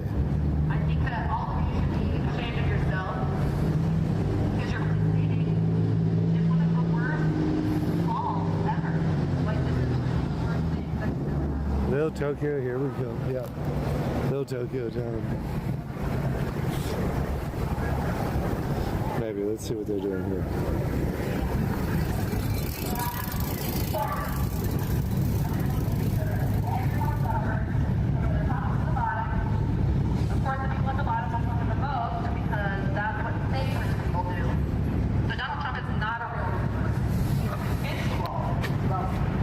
What are they doing? They're plotting? They're pointing over at the encampment and discussing.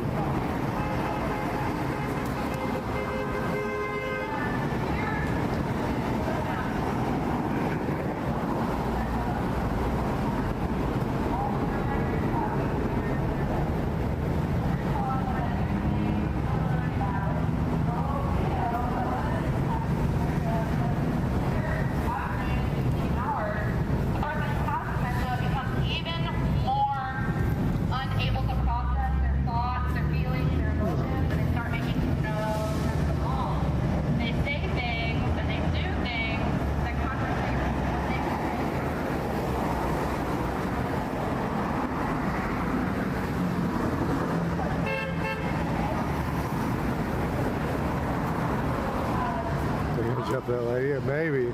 I think they're pointing more at the encampment, or it's not an encampment, the cooler zone over here.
No fluffy pancakes. Yeah, they were not worth it.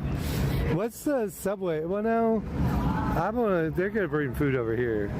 Yeah, the people that donate the food over here bring an incredible amount of food. So maybe I'll just get a little dessert. They got some pretty good. They got like a donut shop over there. But thank you, Larry. Use a little bit of that on gas too. I had to buy some gas on the way here.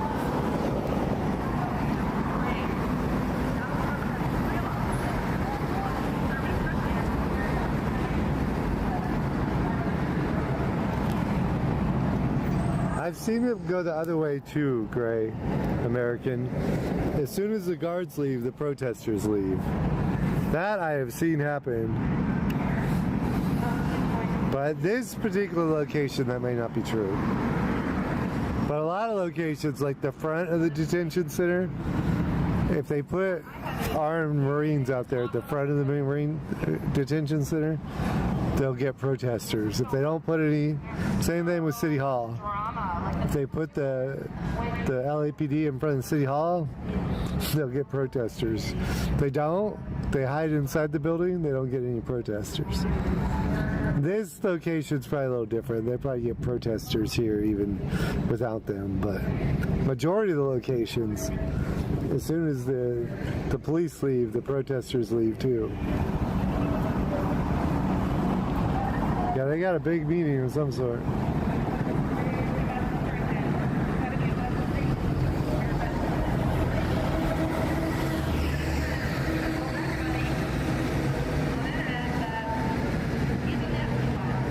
I haven't meeting since yesterday, yeah.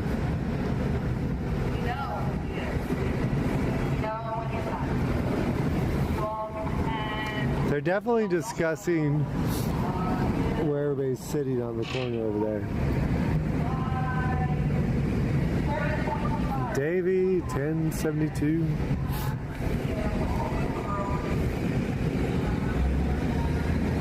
Hello, Davey.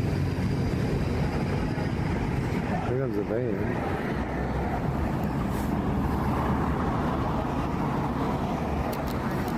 Are they in the van?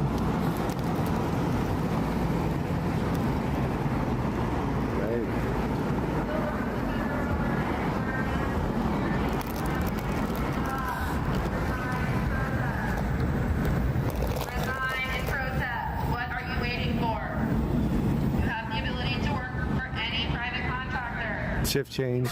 So a little. You're talking all tough. The shift. Hey. Yeah, probably so. But it was interesting when they're outside doing the motions, pointing over at the corner. Let me see that.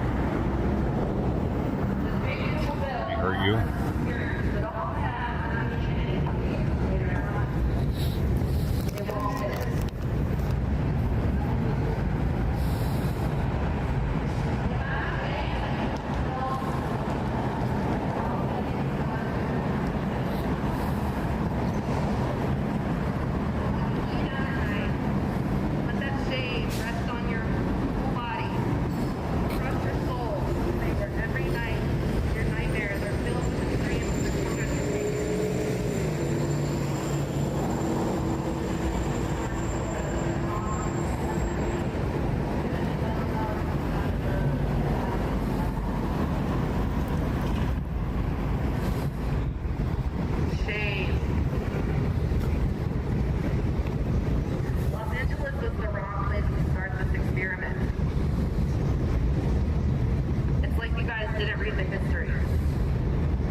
I think we'll leave them for the rest of their meeting.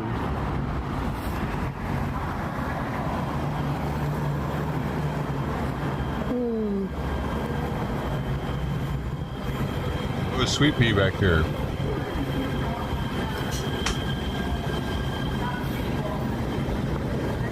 Oh yeah.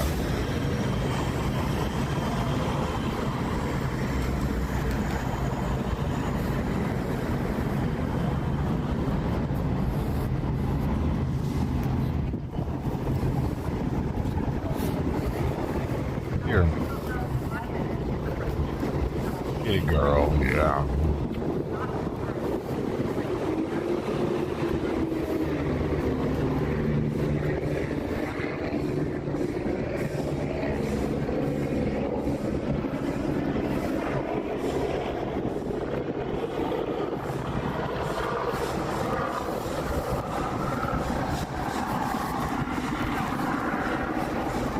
Quiet walk. He's gonna beat her though. It was more. He had more food than her. He's pretty wild. I think he's gonna win.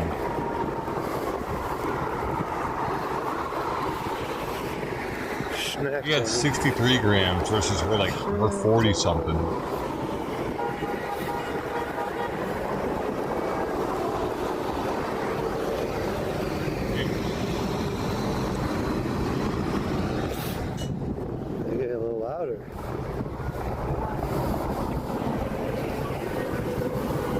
Come back. Are you done? Is she done?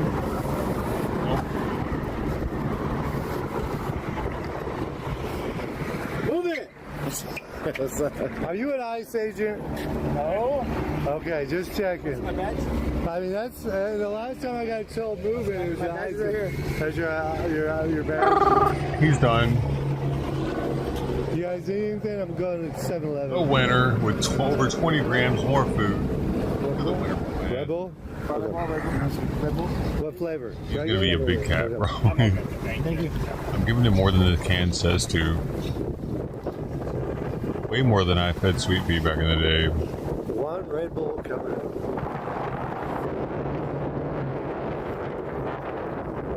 Thank you, Larry. He's gonna be a little tiger. He's your donation for yeah, he's a wild one.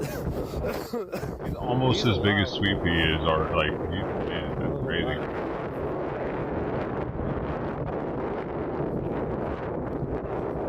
Maybe Simon size. Who's beyond the law? It might be Fluffy's offspring. Who's free to choose? What does... She had some kittens before she got spayed. Who follows orders? Who salutes longest? Who prays loudest? Who dies first? Who laughs? He's a big boy, though. Museum of Contemporary Art at the Geffen Contemporary. MoCA, Museum of Contemporary Art, Los Angeles. Well, one of these days we'll take a little tour if they let me. Some museums are weird about that. You can't take pictures of the artwork. You have to come to fully appreciate the artwork. Go for broke. Can't take pictures of the artwork. 442nd Regiment Combat Team, an Army unit of Japanese Americans from Hawaii and the mainland.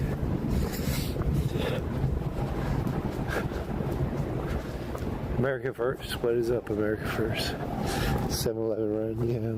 We might even go by the One Piece Cafe if it's open.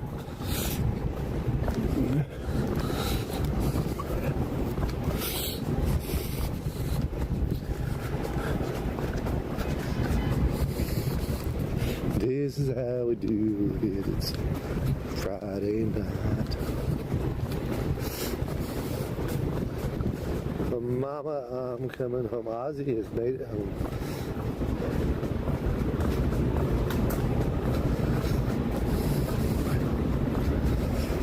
Mama, I'm coming home. Let's listen to Mama, I'm coming home. Dancing my ass off over here. Dancing my ass off. Don't like everything the gentleman said, but I don't think he meant to be a tyrant. I have to feed the outdoor cat soon. Overall supportive. I'm getting a lot of responsibility here. $7.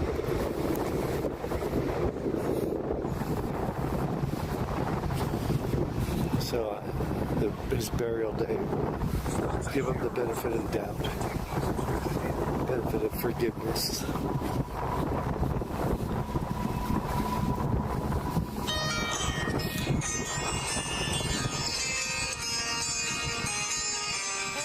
Trump headed home from Scotland.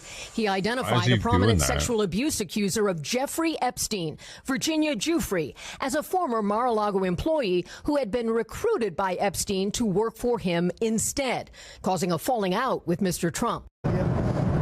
He stole her. And by the way, she had no complaints about us, as you know. None whatsoever. Giuffre, who died by suicide in April, had worked at the spa at Trump's Mar-a-Lago club as a teenager in the late 90s.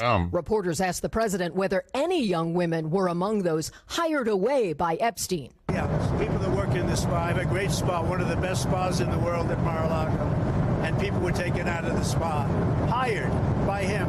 This new disclosure surfaced as the president revealed more about why he abruptly cut off his friendship with Epstein 20 years ago. We took people that worked for me, and I told him don't do it anymore, and he did it. And I said, stay the hell out of here. In 2019, Epstein was charged with sex trafficking of underage girls. Giuffre had pushed for Epstein's arrest. How did this happen for so long? How did he get away with it? President Trump is not accused of any wrongdoing tied to Epstein. Ghislaine Maxwell, Epstein's convicted co-conspirator, has been subpoenaed by Congress to testify, but her lawyers want immunity first. We thank you for watching, and remember, stay updated on breaking news and top stories on the NBC News. Oh, God. Abuse.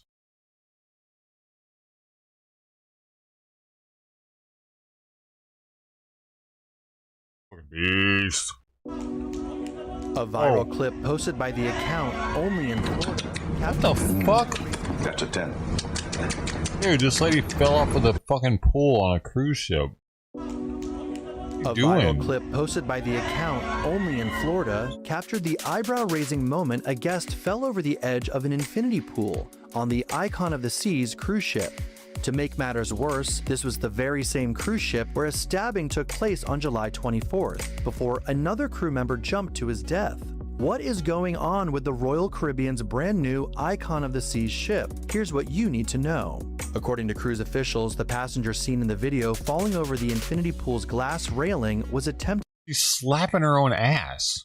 to retrieve his sunglasses on Sunday, July 27th. Social media users who watched the clip expressed little sympathy for the man and his antics, with one quipping, nautical selection, and another lamenting, now there will be signs saying no handstands on the infinity pools or railings. And everyone who sees it is gonna look and think, huh, that's an oddly specific thing to put on a sign. I wonder if some dumb actually tried it and hurt themselves. Luckily for the passenger, a spokesperson told People that our crew immediately attended to the guest, and fortunately the guest did not experience any injuries. The incident took place at an adults-only area of the ship called the Hideaway Pool, which the cruise line featured in a promotional video describing it as the ideal spot for vacationers to unwind at the end of the day and catch the sunset. The video reveals that there is actually another glass wall and railing on the other side of the pool, which seemingly saved the clumsy passenger from a worse fate. He knew that was there. What do you mean it Clearly saved smart him? Idiot-proofing on Royal Caribbean's part. Not idiot-proofing, Sadly, he knew only that 3 was days there. Earlier, a much more sinister incident played out on board the Icon of the Seas. A 35-year-old male crew member allegedly stabbed a female colleague multiple times in her upper body. The 28-year-old received medical treatment and was reported to be in stable condition, but the attacker fled and threw himself overboard. It was a fatal move. Grim footage circulating on social media showed rescue crews pulling his body from the water about 30 minutes later, Cruise Hive reported. Neither his name nor the name of the woman he stabbed has been publicly released. The cruise line said the stabbing stemmed from a personal dispute between the 2 crew members and happened near the end of its 7-day voyage through the ugly, Eastern bro. It looks like a Caribbean fucking before it dolphin docked or in something. Miami on Saturday. The newly built ship first set sail in January 2024. In May 2024, a man died after jumping off the massive ship. Icon of the Seas is the largest cruise ship in the world. It stretches 1,200 feet long and holds 7,600 passengers and 2,350 crew members. That's way too many people to be stuck out in the middle of the ocean with. Fuck that. Fuck that. Dude, what are they thinking? Bro, man, y'all crazy out here doing that shit. Crazy just with 250 people in the Navy on a destroyer or something. Like, I can't even imagine getting that many people that aren't, like, because it's one thing when you're on a carrier, everybody is family. Everybody's went through boot camp. Everybody is trying to stay on the up and up. You ain't trying to fuck up and go to captain's mast. But on a cruise ship, dude, you can't even bring alcohol on board a ship. You're not supposed to bring alcohol on board a ship at all. People do it. That ship makes it. I saw them bring alcohol on board. Went out, but like you're like supposed to do it on the cruise ship. That's just a recipe for disaster. Hell no, dude. I wouldn't do a cruise. Too dangerous. I don't even see it being they're very fun.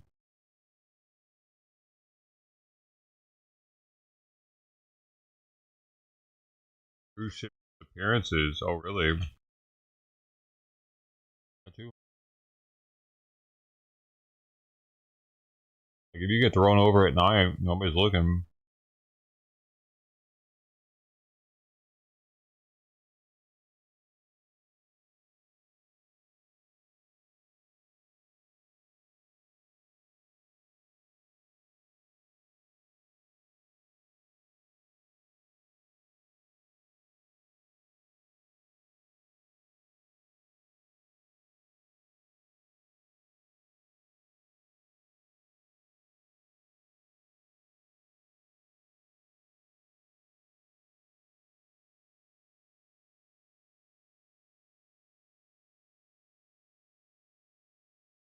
Glitz, the glamour, the lights, the casinos. You know instantly when you see this video that you are looking at the entertainment capital of the world. There is only one Las Vegas, but underneath it all is something the casinos don't want you to know about. Miles of tunnels meant for drainage, but now housing hundreds of homeless men, women, and children.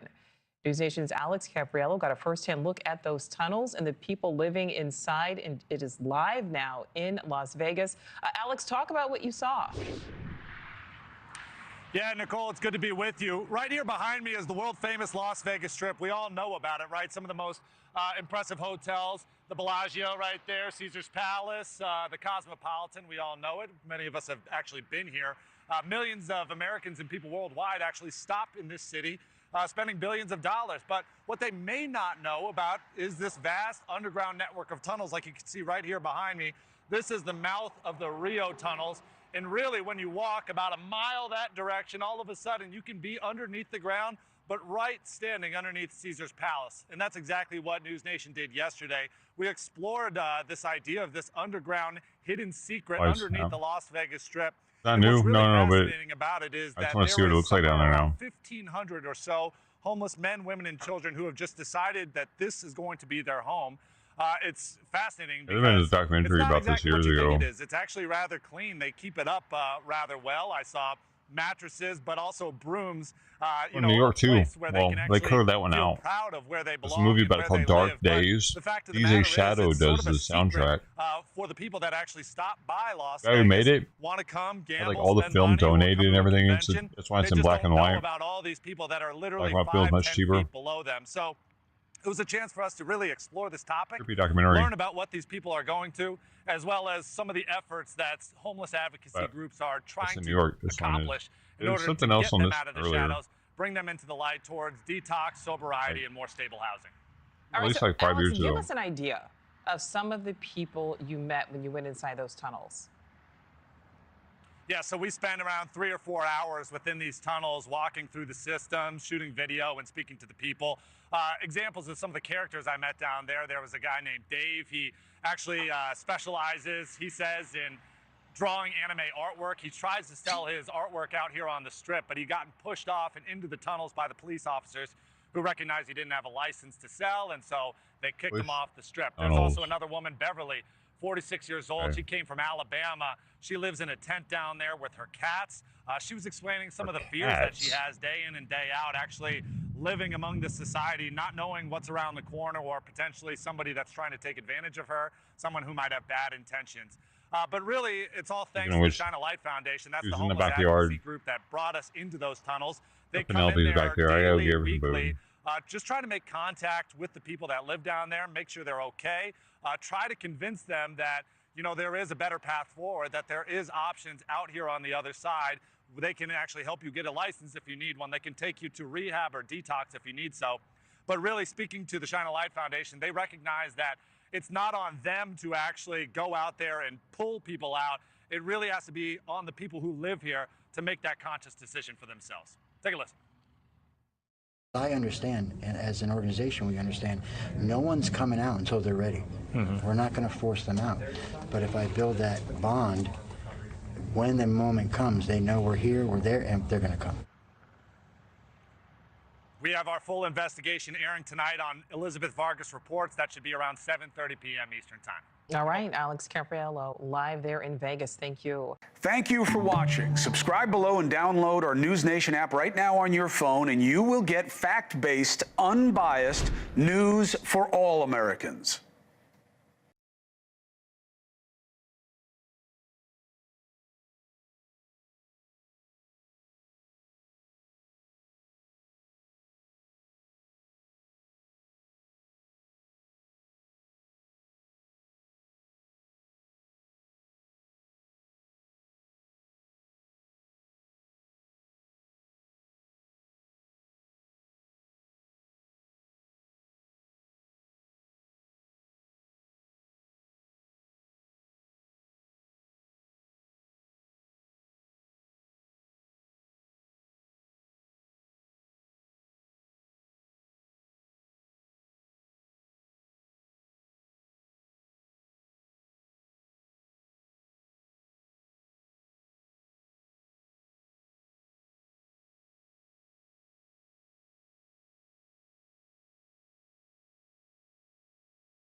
Feeding the outdoor cats has become a very involved chore.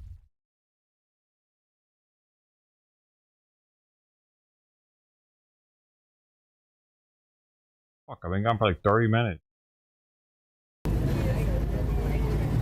I'll be here till probably at least 10 or 11. Pepe fucking takes coercing to fucking finish anything, and he's scrawny as shit. He's gaining weight, thick. Otherwise, I could just put it back there. I gotta be like, here you go, little buddy. Come on, it's like Simon. Okay. I think it's 7. Yeah. Okay. Okay. Lost the viewer off saying that. Fuck that dude. Sucks. Idiot. Okay. Yeah, come. Fuck you too, guy. Okay. It's always great being a streamer. When you get back, you say something, and your viewership goes down as soon as you get back and say something. Okay. I'm gonna slap everything.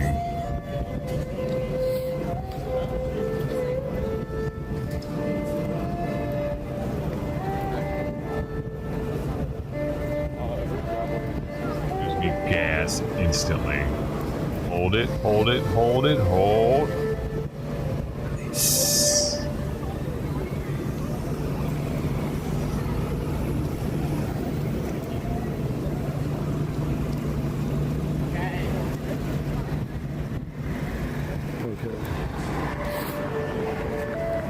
How's it going? You doing that? We're good. You good?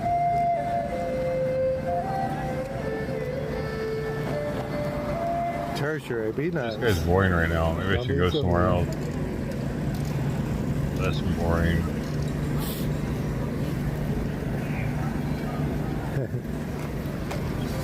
Well, if it was open, I might go. Don't tempt me. Don't tempt me.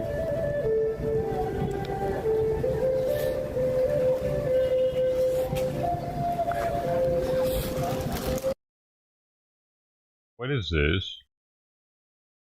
The U.S. Department of Health and Human Services is looking into reforming the organ donation system in the U.S. after a federal investigation found one Kentucky organization began the organ harvesting process on people who may not have been dead. A House subcommittee held a hearing Tuesday on organ donation safety lapses, some of those concerning Kentucky-based nonprofit Network for Hope, which merged with Kentucky Organ Donor Affiliates, or CODA. Tonight, we introduce you to TJ Hoover and his sister Donna. I spoke with her this evening. She says TJ was declared brain dead, but an attempt was still made to harvest his organs, even with doctors saying he was still alive. That's your LEX 18 big story at 11. I'm your sister. Why? Mama decided that for us.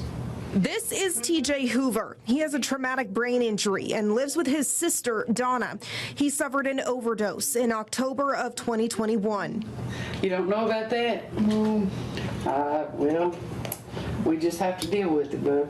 TJ was admitted to Baptist Health Richmond in cardiac arrest and was declared brain dead. After several days, his family made the tough choice to take him off life support and wanted to honor his wish to be an organ donor. So his family gathered for his honor walk before doctors took him to the operating room. But that's when the horror started. Almost immediately, as soon as his honor walk started, his eyes were open. And they were tracking, you know, not just like, you know, crazy eyes. He was actually tracking, looking around at the people that were there. 45 minutes after he was taken into the OR for organ harvesting, Rohrer says a doctor told them he'd woken up. She said, I stopped it. He's not ready. He woke up. But what Rohrer would later learn was much more terrifying. Natasha Miller was a surgical preservationist working TJ's case for Kentucky Organ Donor Affiliates, or CODA. He was moving a lot, just kind of like thrash and just not settled. Miller says TJ's declaring physician thought he showed too many signs of life to continue with the surgery, but that Coda wanted to continue the procedure. Rohrer didn't know any of this had happened until she was contacted by Nicoletta Martin last year, a surgical preservation coordinator for Coda at the time, who'd been on her way in to take over TJ's case. She says she learned TJ woke up during his heart catheterization and his family was never notified. I was really surprised that morning to see that he had been taken to the cardiac cath lab and he was awake, and they paralyzed and sedated him and continued on with the OR. And the case note said that the hospital staff was incredibly alarmed. They were calling it euthanasia. The cardiologist that was performing the procedure was saying that he didn't understand why TJ was given a poor prognosis, and to him it didn't look like he was brain dead. Martin says she put her 2 weeks notice in to Coda after TJ's case. Rohrer says TJ suffers from PTSD every day from the trauma, and Martin, along with Rohrer, have been advocating ever since to get TJ's story out there and bring awareness to organ donation reform. TJ was able to fight for his life, and he's still here. And there's others that are still here, but there's a lot that are not. In Richmond, Annie Brown, LEX 18 News. We reached out to Network for Hope for comment on TJ's case and on Tuesday's hearings. They responded with this statement that reads in part, quote, "We hold ourselves to the highest standards and are committed to ongoing improvement as we carry out the sacred responsibility of honoring each individual's decision to become an organ donor. We remain focused on our mission and dedicated to earning and maintaining the public's trust in the donation and transplant system," end quote. What is this? What's the same one? About that day. Wait. We were there saying life support. Same one. So this is old. Life-saving. Why are they talking about this now? This is from 8 months ago, right here. Weird. Why are they bringing that up again? The U.S. Department of Health Subcommittee Health and Harvesting one Kentucky system in the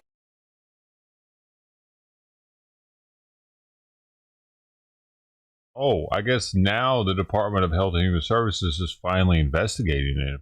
Is what's happening. It wasn't before that.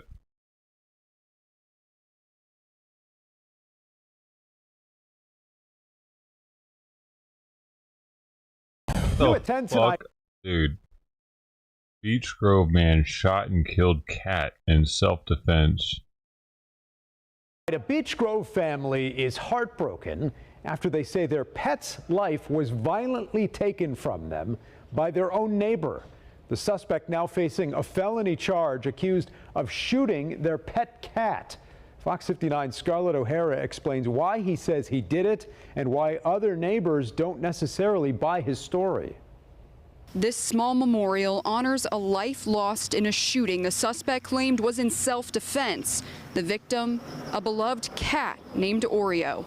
The suspect, a 39-year-old man who court records say legally wasn't supposed to have a gun in the first place. My dad shot a cat once when I was a kid, but he shot hours on accident. And he got shot. That may be exactly what happened to Oreo, according to court documents. A witness told police she saw the cat running down the alley, then heard a gunshot. Another said she watched the suspect, Jonathan Mosier, take his son and dog in his house and come back outside alone just before the bang, adding there was, quote, no way Mosier was close to the cat when he shot it. My heart hurts. First night I didn't sleep at all, and I think it's just because I kept seeing my cat laying there with the bullet wound. Oreo's owner asked to remain anonymous, still trying to wrap her mind around the killing. My kids are hurt. They love the cat.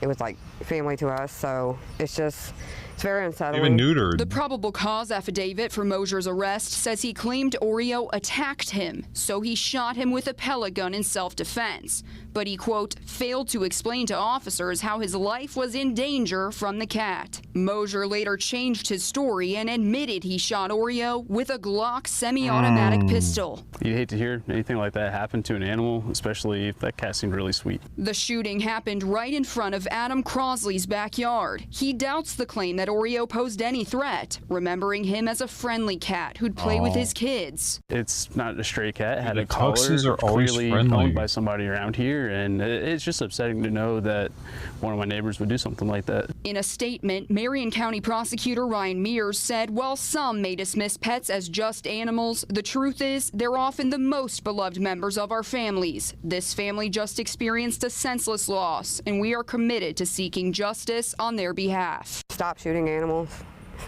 Stop shooting humans. The violence is getting out of control. According to online court records, Mosier posted his $2,000 bond and was released from jail this afternoon. He's due back in court on Monday. In Beech Grove, Wow, Scarlett he only had to O'Hara, pay 200 Fox bucks to get 59 out of News. jail. Probably.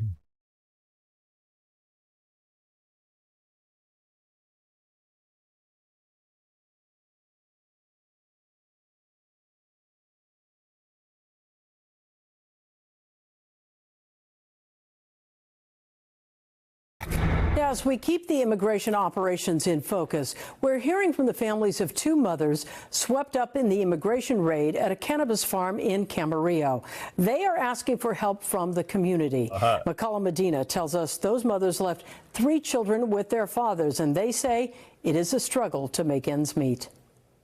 An emotional Justino Hernandez says it's been hard for him and his 2 young girls. Spanish, The she tells youngest us. one That's just nice. 1 year old, now without their mother, Araceli. Better help them. He says every day they ask for Araceli. She was detained after agents raided Glass House Cannabis Farm on July 10th. It's the same You place know what? I think we'll be all right without the cannabis worker. where 57-year-old worker Jaime Alanis Garcia died after falling from a greenhouse roof Why are they during bringing the that raid. up? Justino says Araceli fainted from the tear gas deployed into the building she worked in. She was treated by medical staff and taken to detention, first to LA, then El Paso, and now New Mexico. She's been there 2.5 weeks away from her family and kids. They're in New Mexico Mario somehow. Hernandez's wife Rutilia said take care of the kids after she called to tell him she also got caught up in the raids. She leaves behind an 11-year-old What and is he a doing? 2-year-old. Does he not work? Both her and Araceli are undocumented and do not have a criminal background. Mario's been taking care of all the kids, working and cleaning as well, and holding down a full-time job. He says rent is expensive and bills are... Do you know how many fucking single moms are doing the same exact thing you're doing, fuckhead, and they're not asking for a handout from the general public? Like, as if this dude's not getting government assistance and shit. You know he is. Especially now he is. It's just a BSA. piling up. The 2 dads have set up a GoFundMe course to they help have. raise money for the families. Both men You know, are every undocumented fucking single mom out there should have a GoFundMe. as well. And while Apparently. they're still working, they fear arrest each time they leave the home and worry what would happen to their kids. Mario says shouldn't they're be illegal living in our day by country. day. Justino is You don't have to worry about that. caring for his girls and saying fuck? what he needs most you is fat? his wife How are you back home fat? with their family. He says that's the How most the fuck are important both thing. of you fat? In Camarillo, I'm Mikalo Medina, You're NBC fucking 4 barely News. surviving and shit where you're from. You're fat. You're living fat, high on the hog over here. And she is fat as fuck. Fucking stomach's going out as far as her tits, dude. Yeah, no, I don't. It's hard to feel sorry for fat people, isn't it? When they try to act like they need. Oh, poor me. But you're fat though. How'd that happen? I mean, most poor people are really poor, skinny as shit. Fat. Right? How do you get fat? Having money, enough to eat, a lot. I'm buying it.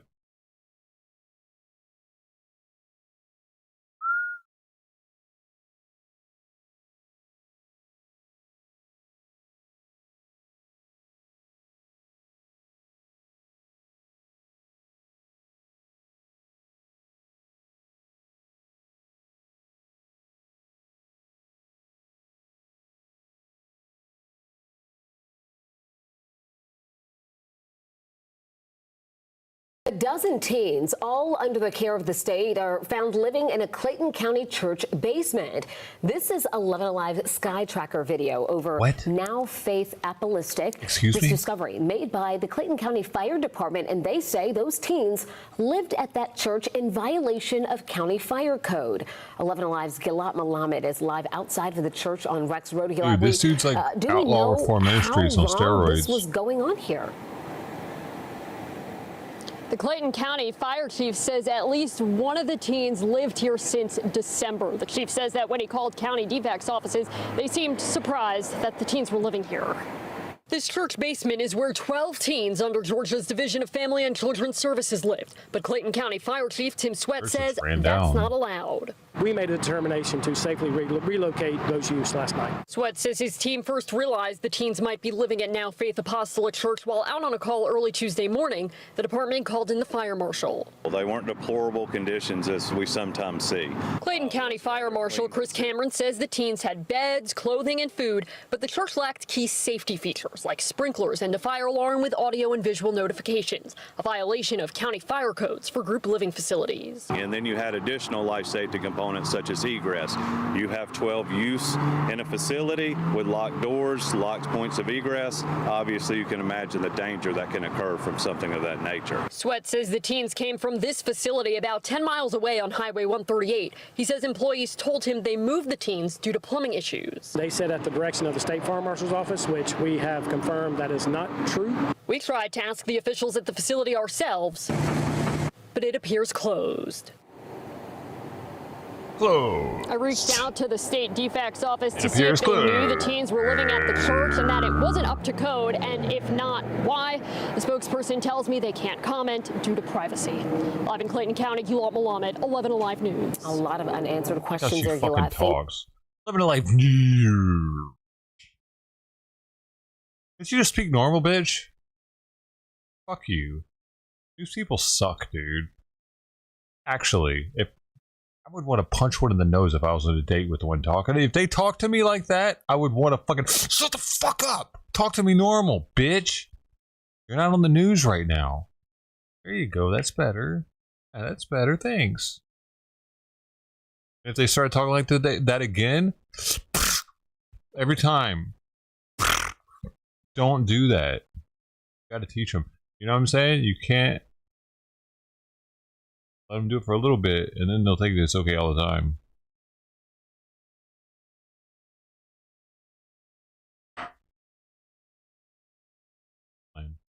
Or am I?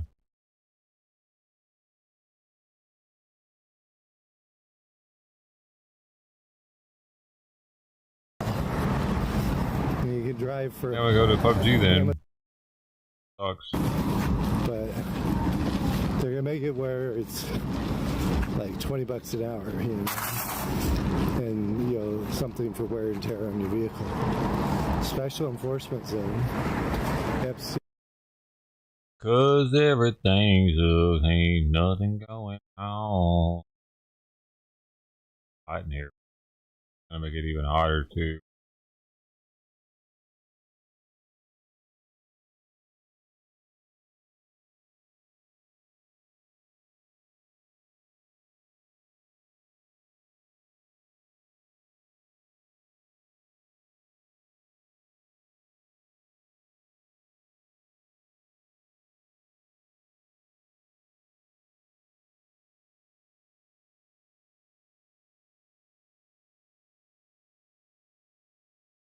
I can take that. Hot in here. 32.1 Celsius.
He's on.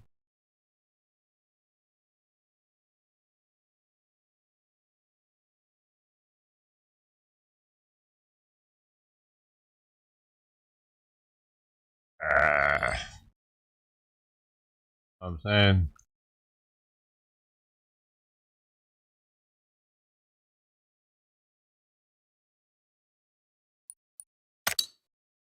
Fucking crossfade disabled. Motherfucker.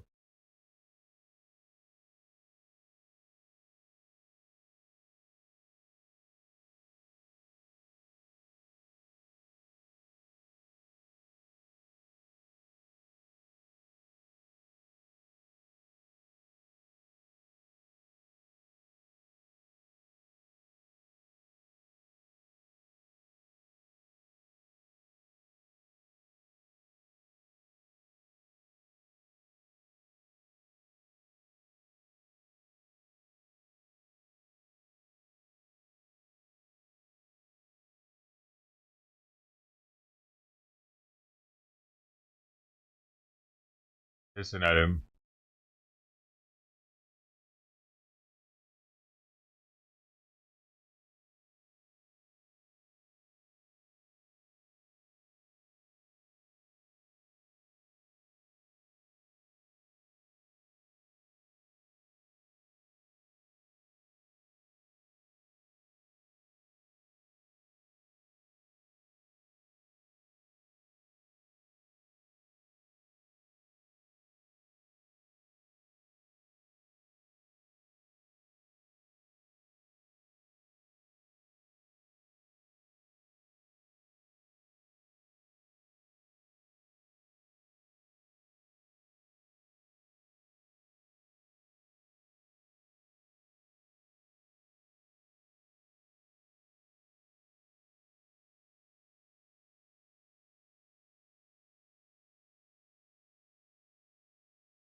Trying to get a turn crossplay on.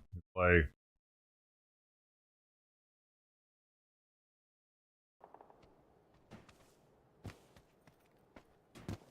Gotta get that.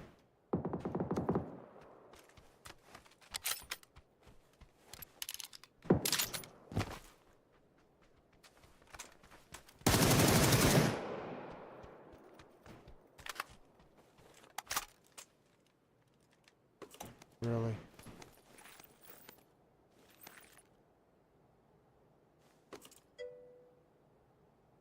Show. Turn crossplay on? What, you getting on? That's the only way.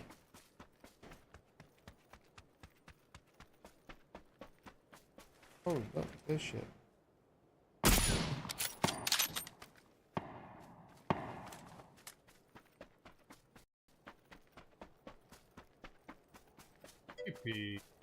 Nice. On now.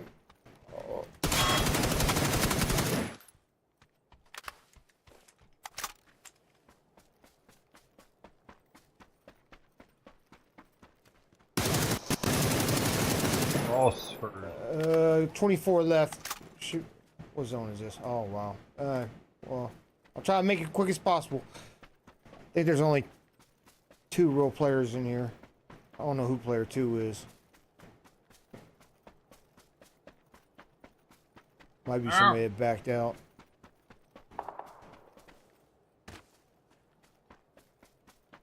Let's see.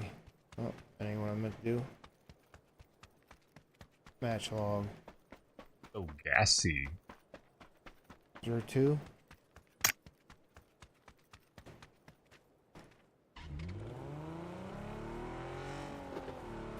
Two.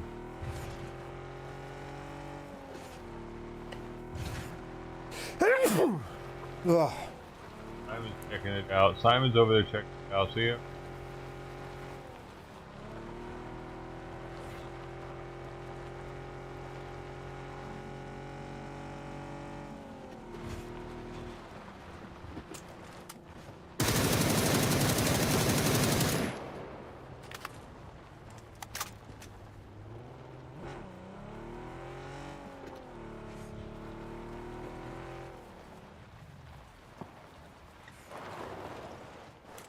Not sure which way he'll go, but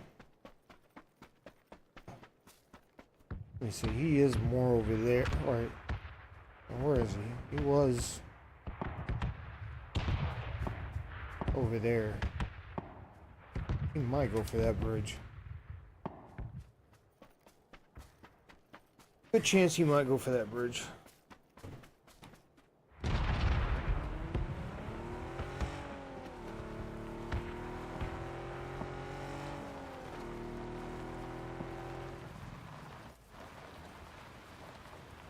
Oh, maybe not. I don't know.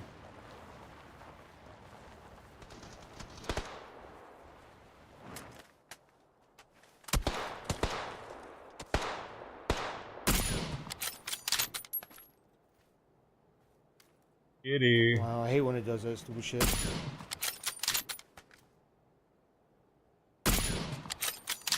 Alright, what we got going on?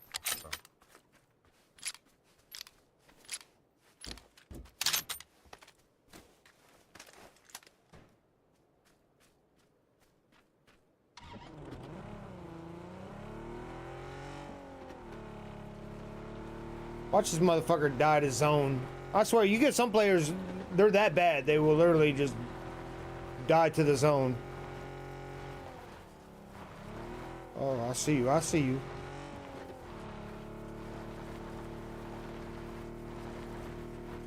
I got X-ray vision, buddy.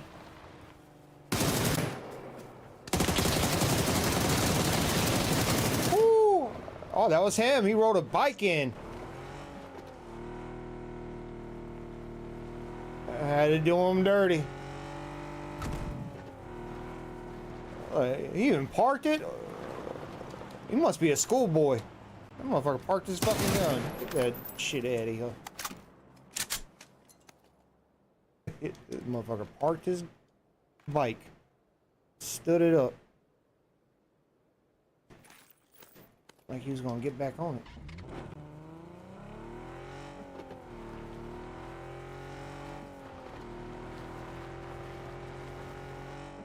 14 to go. 14 to go.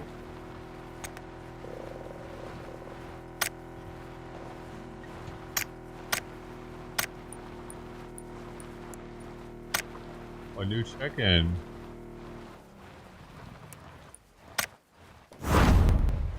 Nice to meet you. Hey. How's there no plane, no package?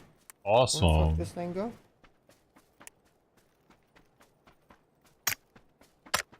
Am I that blind? Oh, wow, is that smoke? Wow, holy Christ, that's crazy. Is that even in circle? Right on the edge. What's it? You know what, I don't even care about it. Whoever player 2 is, if he's really in here, he ain't doing nothing. He deserves a fair fight, I guess.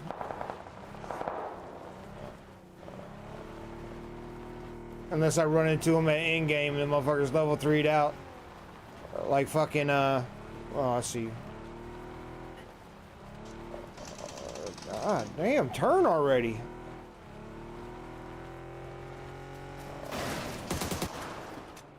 Oh shit, I jumped out?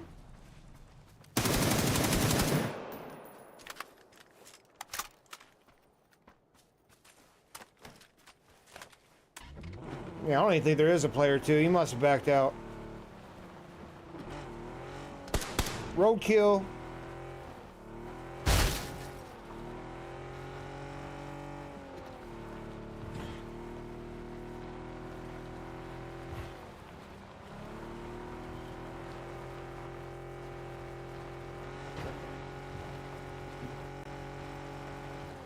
I wonder how he feels finally seeing other species that like him again. Oh.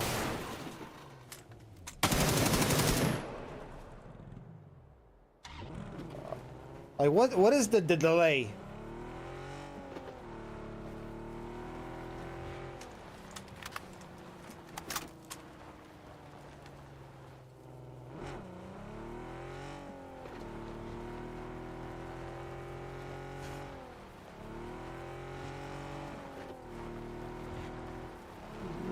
We're doing border patrol.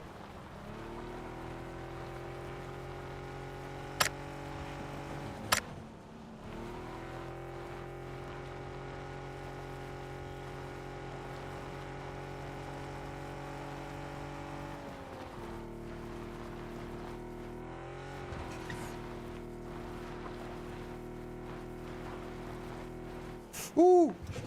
No, ooh, god damn, it tingled my balls, man. Made my balls tingle on that one. Am I seeing shit? Oh. Swear to God, I just thought I seen somebody go around a tree here. I'm tripping.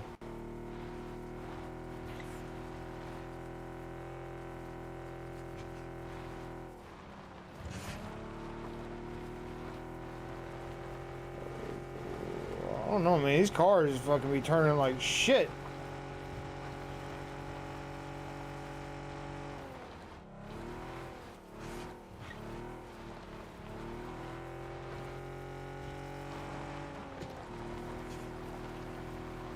I'm gonna run this bitch till it runs out of gas.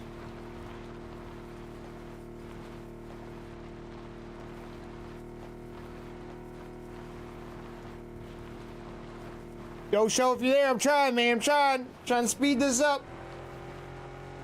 so we can get some games in.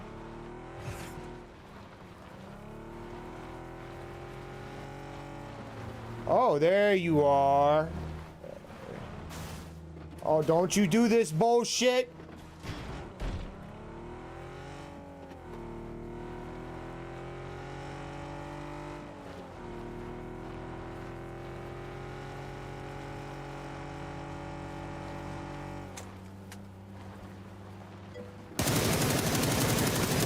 I did the Michael Jackson eating popcorn emoji.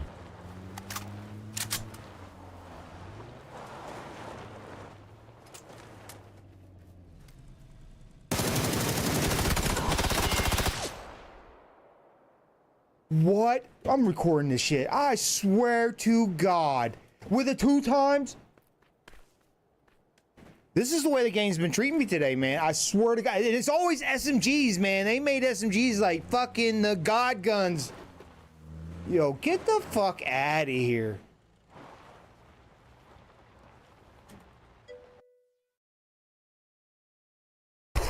That's my mind right now. What?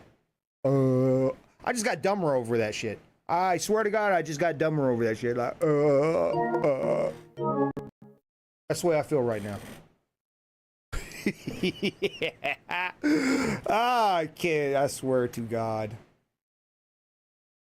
If there is a God. Get the fuck out of here with that shit. Oh. Alright. On.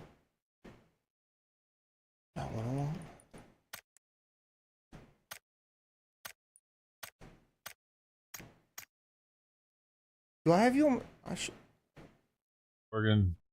Oh, I think I got a bite from. Is it this one? There we go. Oh, what? How did I fix that last time? Oh shit! I hear you. Yeah, right. That's the words. Oh my God! You sound like you're talking through a cup. Oh. What?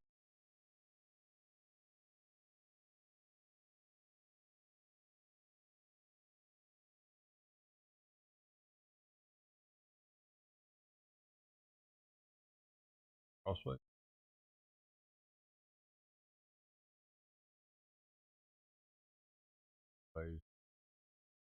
Is that better?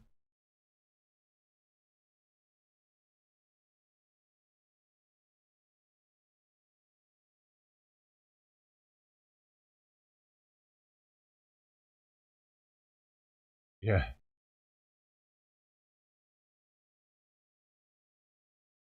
Of your voice. Good, Kate. Yep, I think we is. I don't know why it says you cannot join team due to the players. Oh yeah, that's me. Okay, random. in. You know me. For real, they be doing that? Yeah. I come back from a game and I had some dude there that I didn't even remember. Like, who the fuck are you? Are you in here? Yeah, I've had people I didn't even know. It's like, well, and then they would back out. I guess I remember Xbox used to do that a lot, though. I don't think they do as much as they used to. People just try to join somebody else and miscommunication with the wires in Xbox or something. They end up in your lobby. Like what? Just some random person never even met you. Yeah, oh. Yeah. I've had that happen a few times. I mean, not a lot, but a few times. Like not even on my friends list. Like, how did you get in here? Yep. Are you still trying to grind that ranked or no? I mean, we can. I'm down for whatever.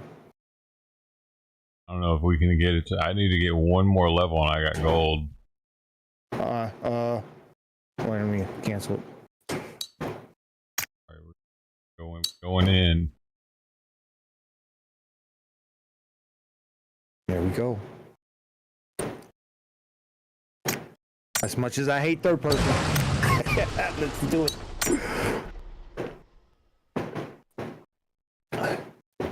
You were always king, or did you join somebody's clan? Yeah, I had an invite. I ended up accepting. I'd been with them before, but I left them, and they sent me another invite after I left, and I noticed they had the wood grain, so I was like, well, all right, you guys got the wood grain. Yeah. Wish they had one like the Texaco woodpecker. I don't even remember Texaco used to have the woodpecker. Or the... what is it? Speedway or Speed? I don't know. It was their mascot or whatever? It was their symbol. Yeah. I know back in the day, a lot of stickers. I think, but the woodpecker showing it like he was running, going fast, had his hair back. I remember I got a sticker of a wood. Looks like he's running. A Roadrunner? Yeah, it might be a Roadrunner, but Roadrunners pick wood. Yeah, I don't think so. But Roadrunners ain't red, right? Oh. Because, matter of fact, I might go in there and grab it. I am. I'm gonna go grab it real quick. I think I know where it's at. I'm gonna grab it and put it on the screen. Yeah, recognize it. All right.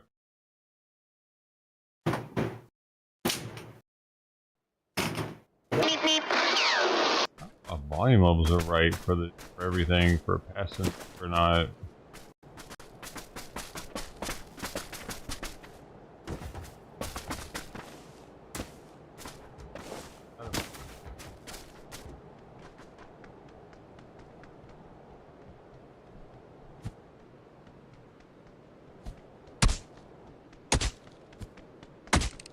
Why are you punching me, man? Oh, me. Yeah, I found it. I don't know if you guys have my stream up. Oh. I don't know. Yeah. Wouldn't that be a woodpecker? I don't know. I don't know if it's a woodpecker or a roadrunner. Oh, if I were to see I thought that, Roadrunner. Well, I'm thinking of the coyote that. wait, yeah. I'm gonna look up what company is it. I can find out right now what it is. Oh, what Stickums? Stickums stickers? I need my old man glasses on. Let's see what's weather-resistant vinyl decals. They don't have like a name to it. You would think they would like actually have names. I see one, but I have a. I always swore that was a woodpecker. But I know the Roadrunner. I thought the Roadrunner was like black. It had a like black spot over its eyes. And a different color, like a dark gray. Maybe I'm wrong. I'm colorblind too, so that don't You're colorblind for real? Yeah. I have a hard time telling. You have to do orange and red. You have to do the colorblind What's good, setting? Ted? For, What's that? Oh, do you do the colorblind setting? Yes. Oh shit. Yeah, my red zone ain't red. It's I can't even tell you because I'm fucking colorblind. Green or yellow. I mean, it helps, but I still can't tell. Like blues and purples, they look the same to me. Okay, I'm gonna try to stretch it out to here, get somewhere safe, and hopefully we won't get jerked by the fucking. Jerked by the circle. Which we probably will. Watch. Tin long.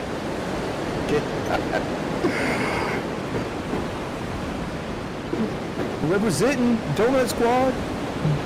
Yeah. Is it donut or a hole in one?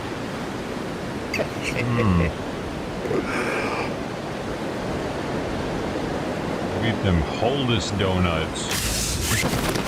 Like I'm full of that cream. Okay, we got one team here. Let's take him out. I'm gonna hit right side since you're more right.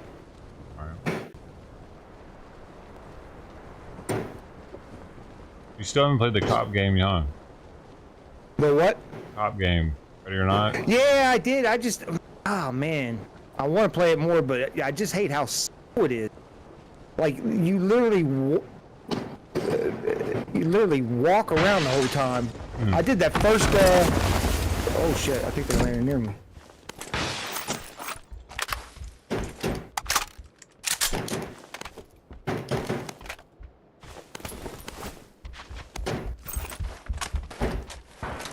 In there with you? Yeah, one's across the street. Oh shit! No! What the fuck? God damn it! Why I can't look jump at through him the and I'm window? dead.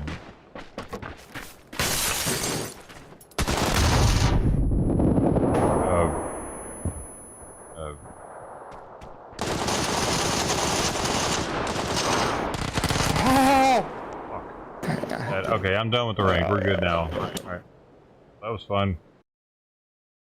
Fucking good, dude. What? Was that you? What happened? No, I'm just good on the ranked, man. That's gonna push me back so fucking far. Just losing that one match so soon, and it's not even worth it. I'm yeah, 40. Yeah, it does knock you down quick. I'm over it. I'm already down to silver fucking 2. Yeah. Oh hell no. No, I'm good. Not worth my time. Here. It does hurt when you die early. I just looked at that fucking guy and I couldn't even get around the fucking corner.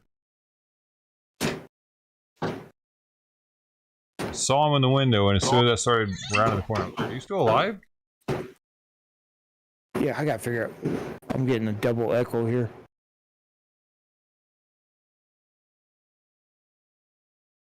I think that's why, but why is it not bringing it up?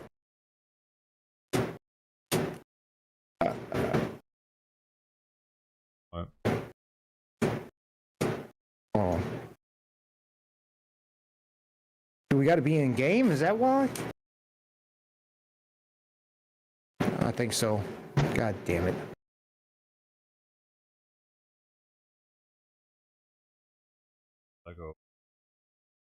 Yeah, because I got you coming through Discord. Discord is through my computer, so Xbox still comes through. Oh, what's good, JP Red?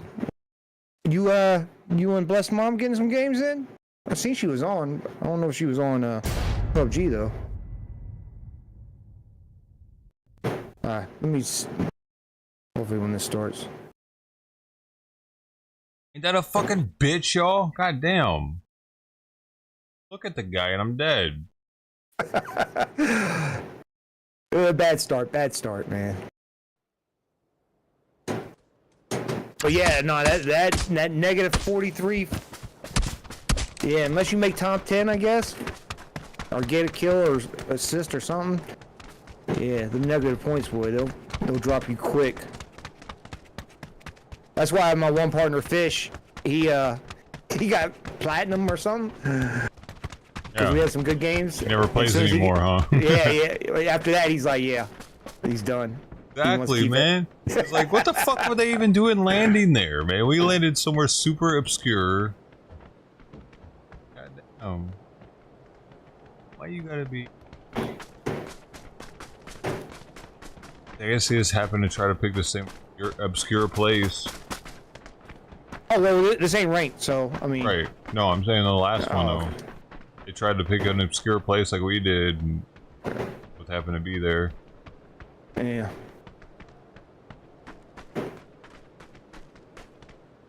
You ain't gotta work tomorrow?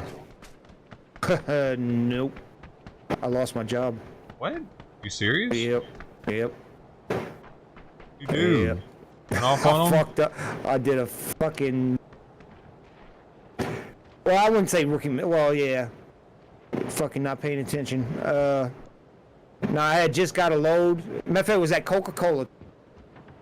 Coca-Cola, they do some weird shit. I've been to places where, like, they make you unhook from the trailer and you gotta leave the lot. You gotta leave the whole fucking yard. And then they call you and then you come back to pick up the trailer. They got that top secret formula, man. I guess. Dumb shit. But anyways, I come back. Well, the thing is, a lot of places you got to have the tandems all the way back. You know, for when the forklift gets on the truck, it won't bounce. It will be solid, more solid, because it'll have the wheels back there. But so I had my tandems all the way back, and usually what I do is once I pick up the trailer, I'll move forward a little bit and unlock the tandems and slide my wheels up front, so it's easier to turn. But I had a tractor trailer pulling up beside me and parking, and it was a trainer, and he was out trying to, you know, help the trainee fucking back into the spot. So I just wanted to get out of the way. So I just fucking shut my doors, and I didn't move my tandems, and I wanted to just get out. So I get out of their way, but then I go around the corner, the building, and I wasn't paying attention because I was looking up for my paperwork. And I come around the corner, and there's some steps, cement steps. I hit the motherfuckers, and bashed 2 of the rims. Yeah, it was nasty. Yeah. Damn. So, they let you go for that though? Yep. Damn it. They just got people lining up, I guess. Yeah, well, yeah, they do. But I was hired through a temp service. Oh, that's that's how they get you. But the guy tells me, if you get fired through the temp service, we'll hire you. And I'm like, that just don't make sense, but you know, whatever, man. Oh. But they're gonna hire you now? Yeah, get this. This is, look, I call them. Well, the temp service calls me and says they're letting you go. So I call him back. I'm like, shit, I come pick my shit because I got personal belongings in the truck. So I'm like, should I come get my stuff or is there a way of me getting hired on? This motherfucker tells me, lay low for 30 days and then I'll give you. I'm like, 30 days? Yeah, I bet that's. They have to do that, I bet. Bills. Like a motherfucker ain't got no bills or something. I bet they sign a contract with the temp agency saying they can't hire you for 30 days after you let it go or probably. something. Yeah, but still, like, I gotta do something. Well, here's the thing. That'd be great, but I already went through the same shit where I got fired from a job and tried to get unemployment and they wouldn't give it to me. So, that ain't happening. So I gotta do something, though. Well, I mean, the only good thing is I got some money in stocks. But once again, I gotta take it out, and I ain't gonna lie, that shit pisses me off. Because I buy stocks so I can leave my daughter something. And now I gotta take that money out, and it kind of irks me. I think that pisses me off more than anything. You can't get. Wait, you haven't worked there long enough to get unemployment? Well, no. Well, I would think so. I mean, yeah, because they ask you if you made more than $3,000. I think as long as you work long enough to make over $3,000, you should be able to get it. But the other job I had, I was there almost a year, and they still didn't give it to me, even though they let me go. So, I mean, I don't know. That just happened? Like yesterday? Today? Tuesday this happened? Yesterday. Or no, today's the 30th. Today's Wednesday. That went last week? No, it was this week, but here's the fucking kicker though. So I waited a little bit and I wanted to go get my shit out of the truck. Yo, I go over there, the truck's gone. They already got some. I was like, yo, these motherfuckers here, boy. I mean, it's their truck, but damn. The same day I get fired, y'all are already putting somebody else in the... Like, damn. So I told them, man, you gotta let me know when that truck's there so I can get my shit out of it. Yeah. You let somebody else drive it with your shit still in it? Yeah. I ain't gonna lie, yo. When I fucking got the job, same way. You took somebody else's job pretty much because he fucked up. Well, I did. I put it in a bag and stuck it in the office. For the guy. The guy that took somebody else's livelihood. I mean, he didn't have nothing important, but I do worth money in that truck, and I ain't giving that shit away. Shit, they better be giving me that shit back. Happened there, man? Oh man, I got a phone holder that I had just bought because they didn't have to hold my phone. That was like $25. I got the plug-ins that you can plug into the cigarette lighter, and it turns into an outlet. I got 2 of those. I got my blankets because it's a sleeper, so I got blankets and pillows in that motherfucker. You got fired. I got You're like, what's a electric pillow? fan? I got all kinds of shit in there, and I better be getting that shit back. They're gonna be seeing the dark side of me. Yeah, no, I just bring it back. Oh, that's crazy I know though. I better. Like don't. Shit, I'll go fucking ape shit and give me my shit back. They shooting me? Oh, Edger. Oh, just he is taking shooting shot at me. here. He's right here. Pink. I get him? No. Right there. Get him, Gilbert. Oh, Was he somebody shooting you shot at too? me. Damn. Oh shit, there's somebody Oh, down shit. here. What's that? Right here. Oh, okay, I see him. One's laying down, I think. Nice. Knocked him. Hit him with the peekaboo. Oh, he didn't like that. Oh shit! I didn't like that either. I didn't even see this dude. Yeah, I saw that one though. Bing. Oh, ho, ho. Oh, you finished him. Oh, Yeah, you know, it's all I could get. Boy, he was picking him up right there though. Taking any more? Oh, he's probably gonna pick up his chip and run off. Get up there then.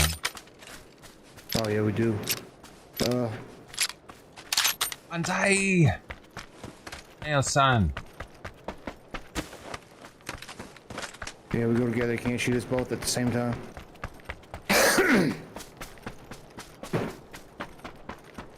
I hear it. I hear it. You go. Oh! He's at the rock. Oh, this bitch ass motherfucker. God damn it. You would fucking finish me?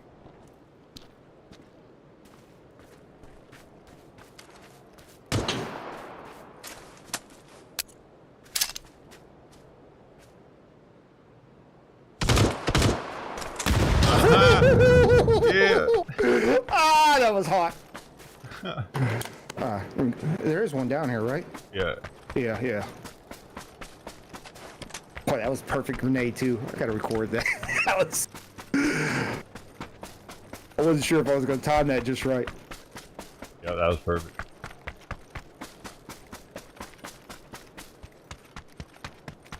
Yeah, I hate when they fucking thirst like that. I mean, we did thirst his voice, so. I didn't actually mean to thirst when I didn't know who I was shooting, to be real. I was just shooting at what I could, the person I could see. Yeah. No, I'd be I saw movement. Wow, no, I do thirst more than I used to. Because people be thirsting all the time, so I just do it too. I mean, it's part of the game, pretty much. Plus, you were down at the time too, so different situation. But I guess he's 1v2, so I kind of get it. But, I mean, it doesn't really help his situation. I guess it does though, but because then I can't give call outs to where he's at. Maybe. Yeah. That's one reason I flushed. If they're like staying right next to me, I know they're giving away.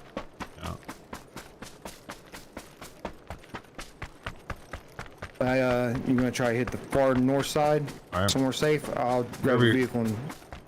I mean, north side. You talking about right around here, right inside the circle somewhere? No, yeah, north side circle. Where all the way north? Anybody's at. Well, I'm not gonna do that to you, man. Then you gotta travel. Safer for you, you know what I'm saying? I'll go for like somewhere around there, right here, somewhere, so you can get a. There's gotta be a vehicle in between there and there. Well, I got a vehicle right here. Alright, I'm just gonna land on you then. Yeah, but this is pretty hot zone. This is flight path. That's why I say if you go somewhere north, I'll just meet you there. You can grab guns by the time I. You might not make it to me. I see the flight path. Yeah. If you want to jump somewhere over there.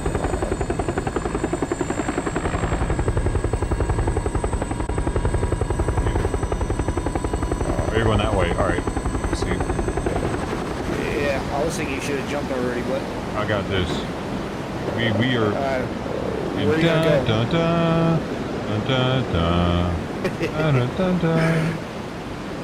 There's a car over here. Yeah, there is. I got one right here. We're good.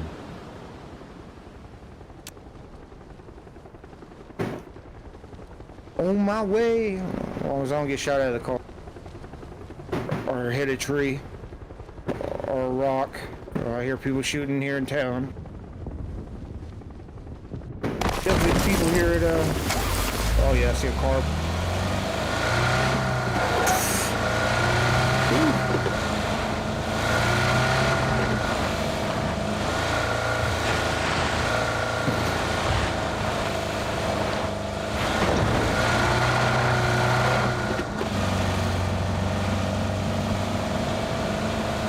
That's where we need to go. Oh my god.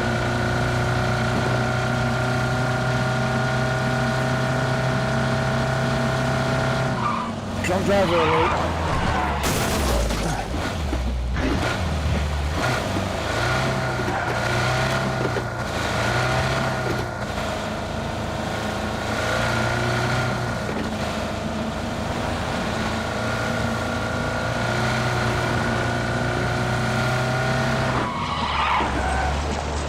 There's a gun in here. Yep. That's something nobody's bridge blocking.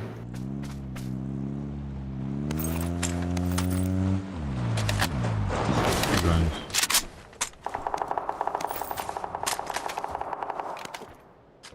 Nice. Matter of fact, we might be able to bridge block. Or here, you know what? We should go to this other compound. Oh yeah, okay, there's the bug. Car ain't making no noise for me. Which, I don't mind.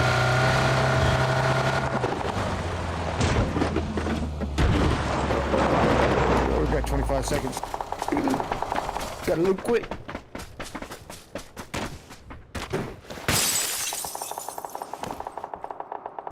Vest already. The helmet. I got one. Perfect.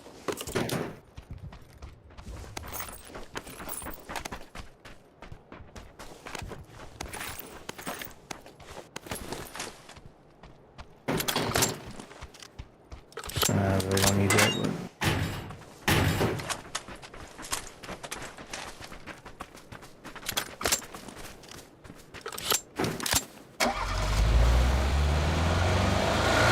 That's funny because me and my partner are playing with her.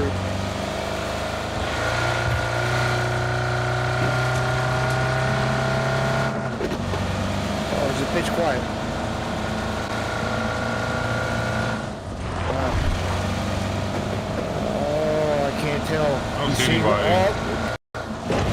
So, oh, it Right feels side. something like him now. Yep. We just gotta stop here and fight. Oh, where's he going? Do we camp it again when they come back? Oh, I don't know. I'm coming back.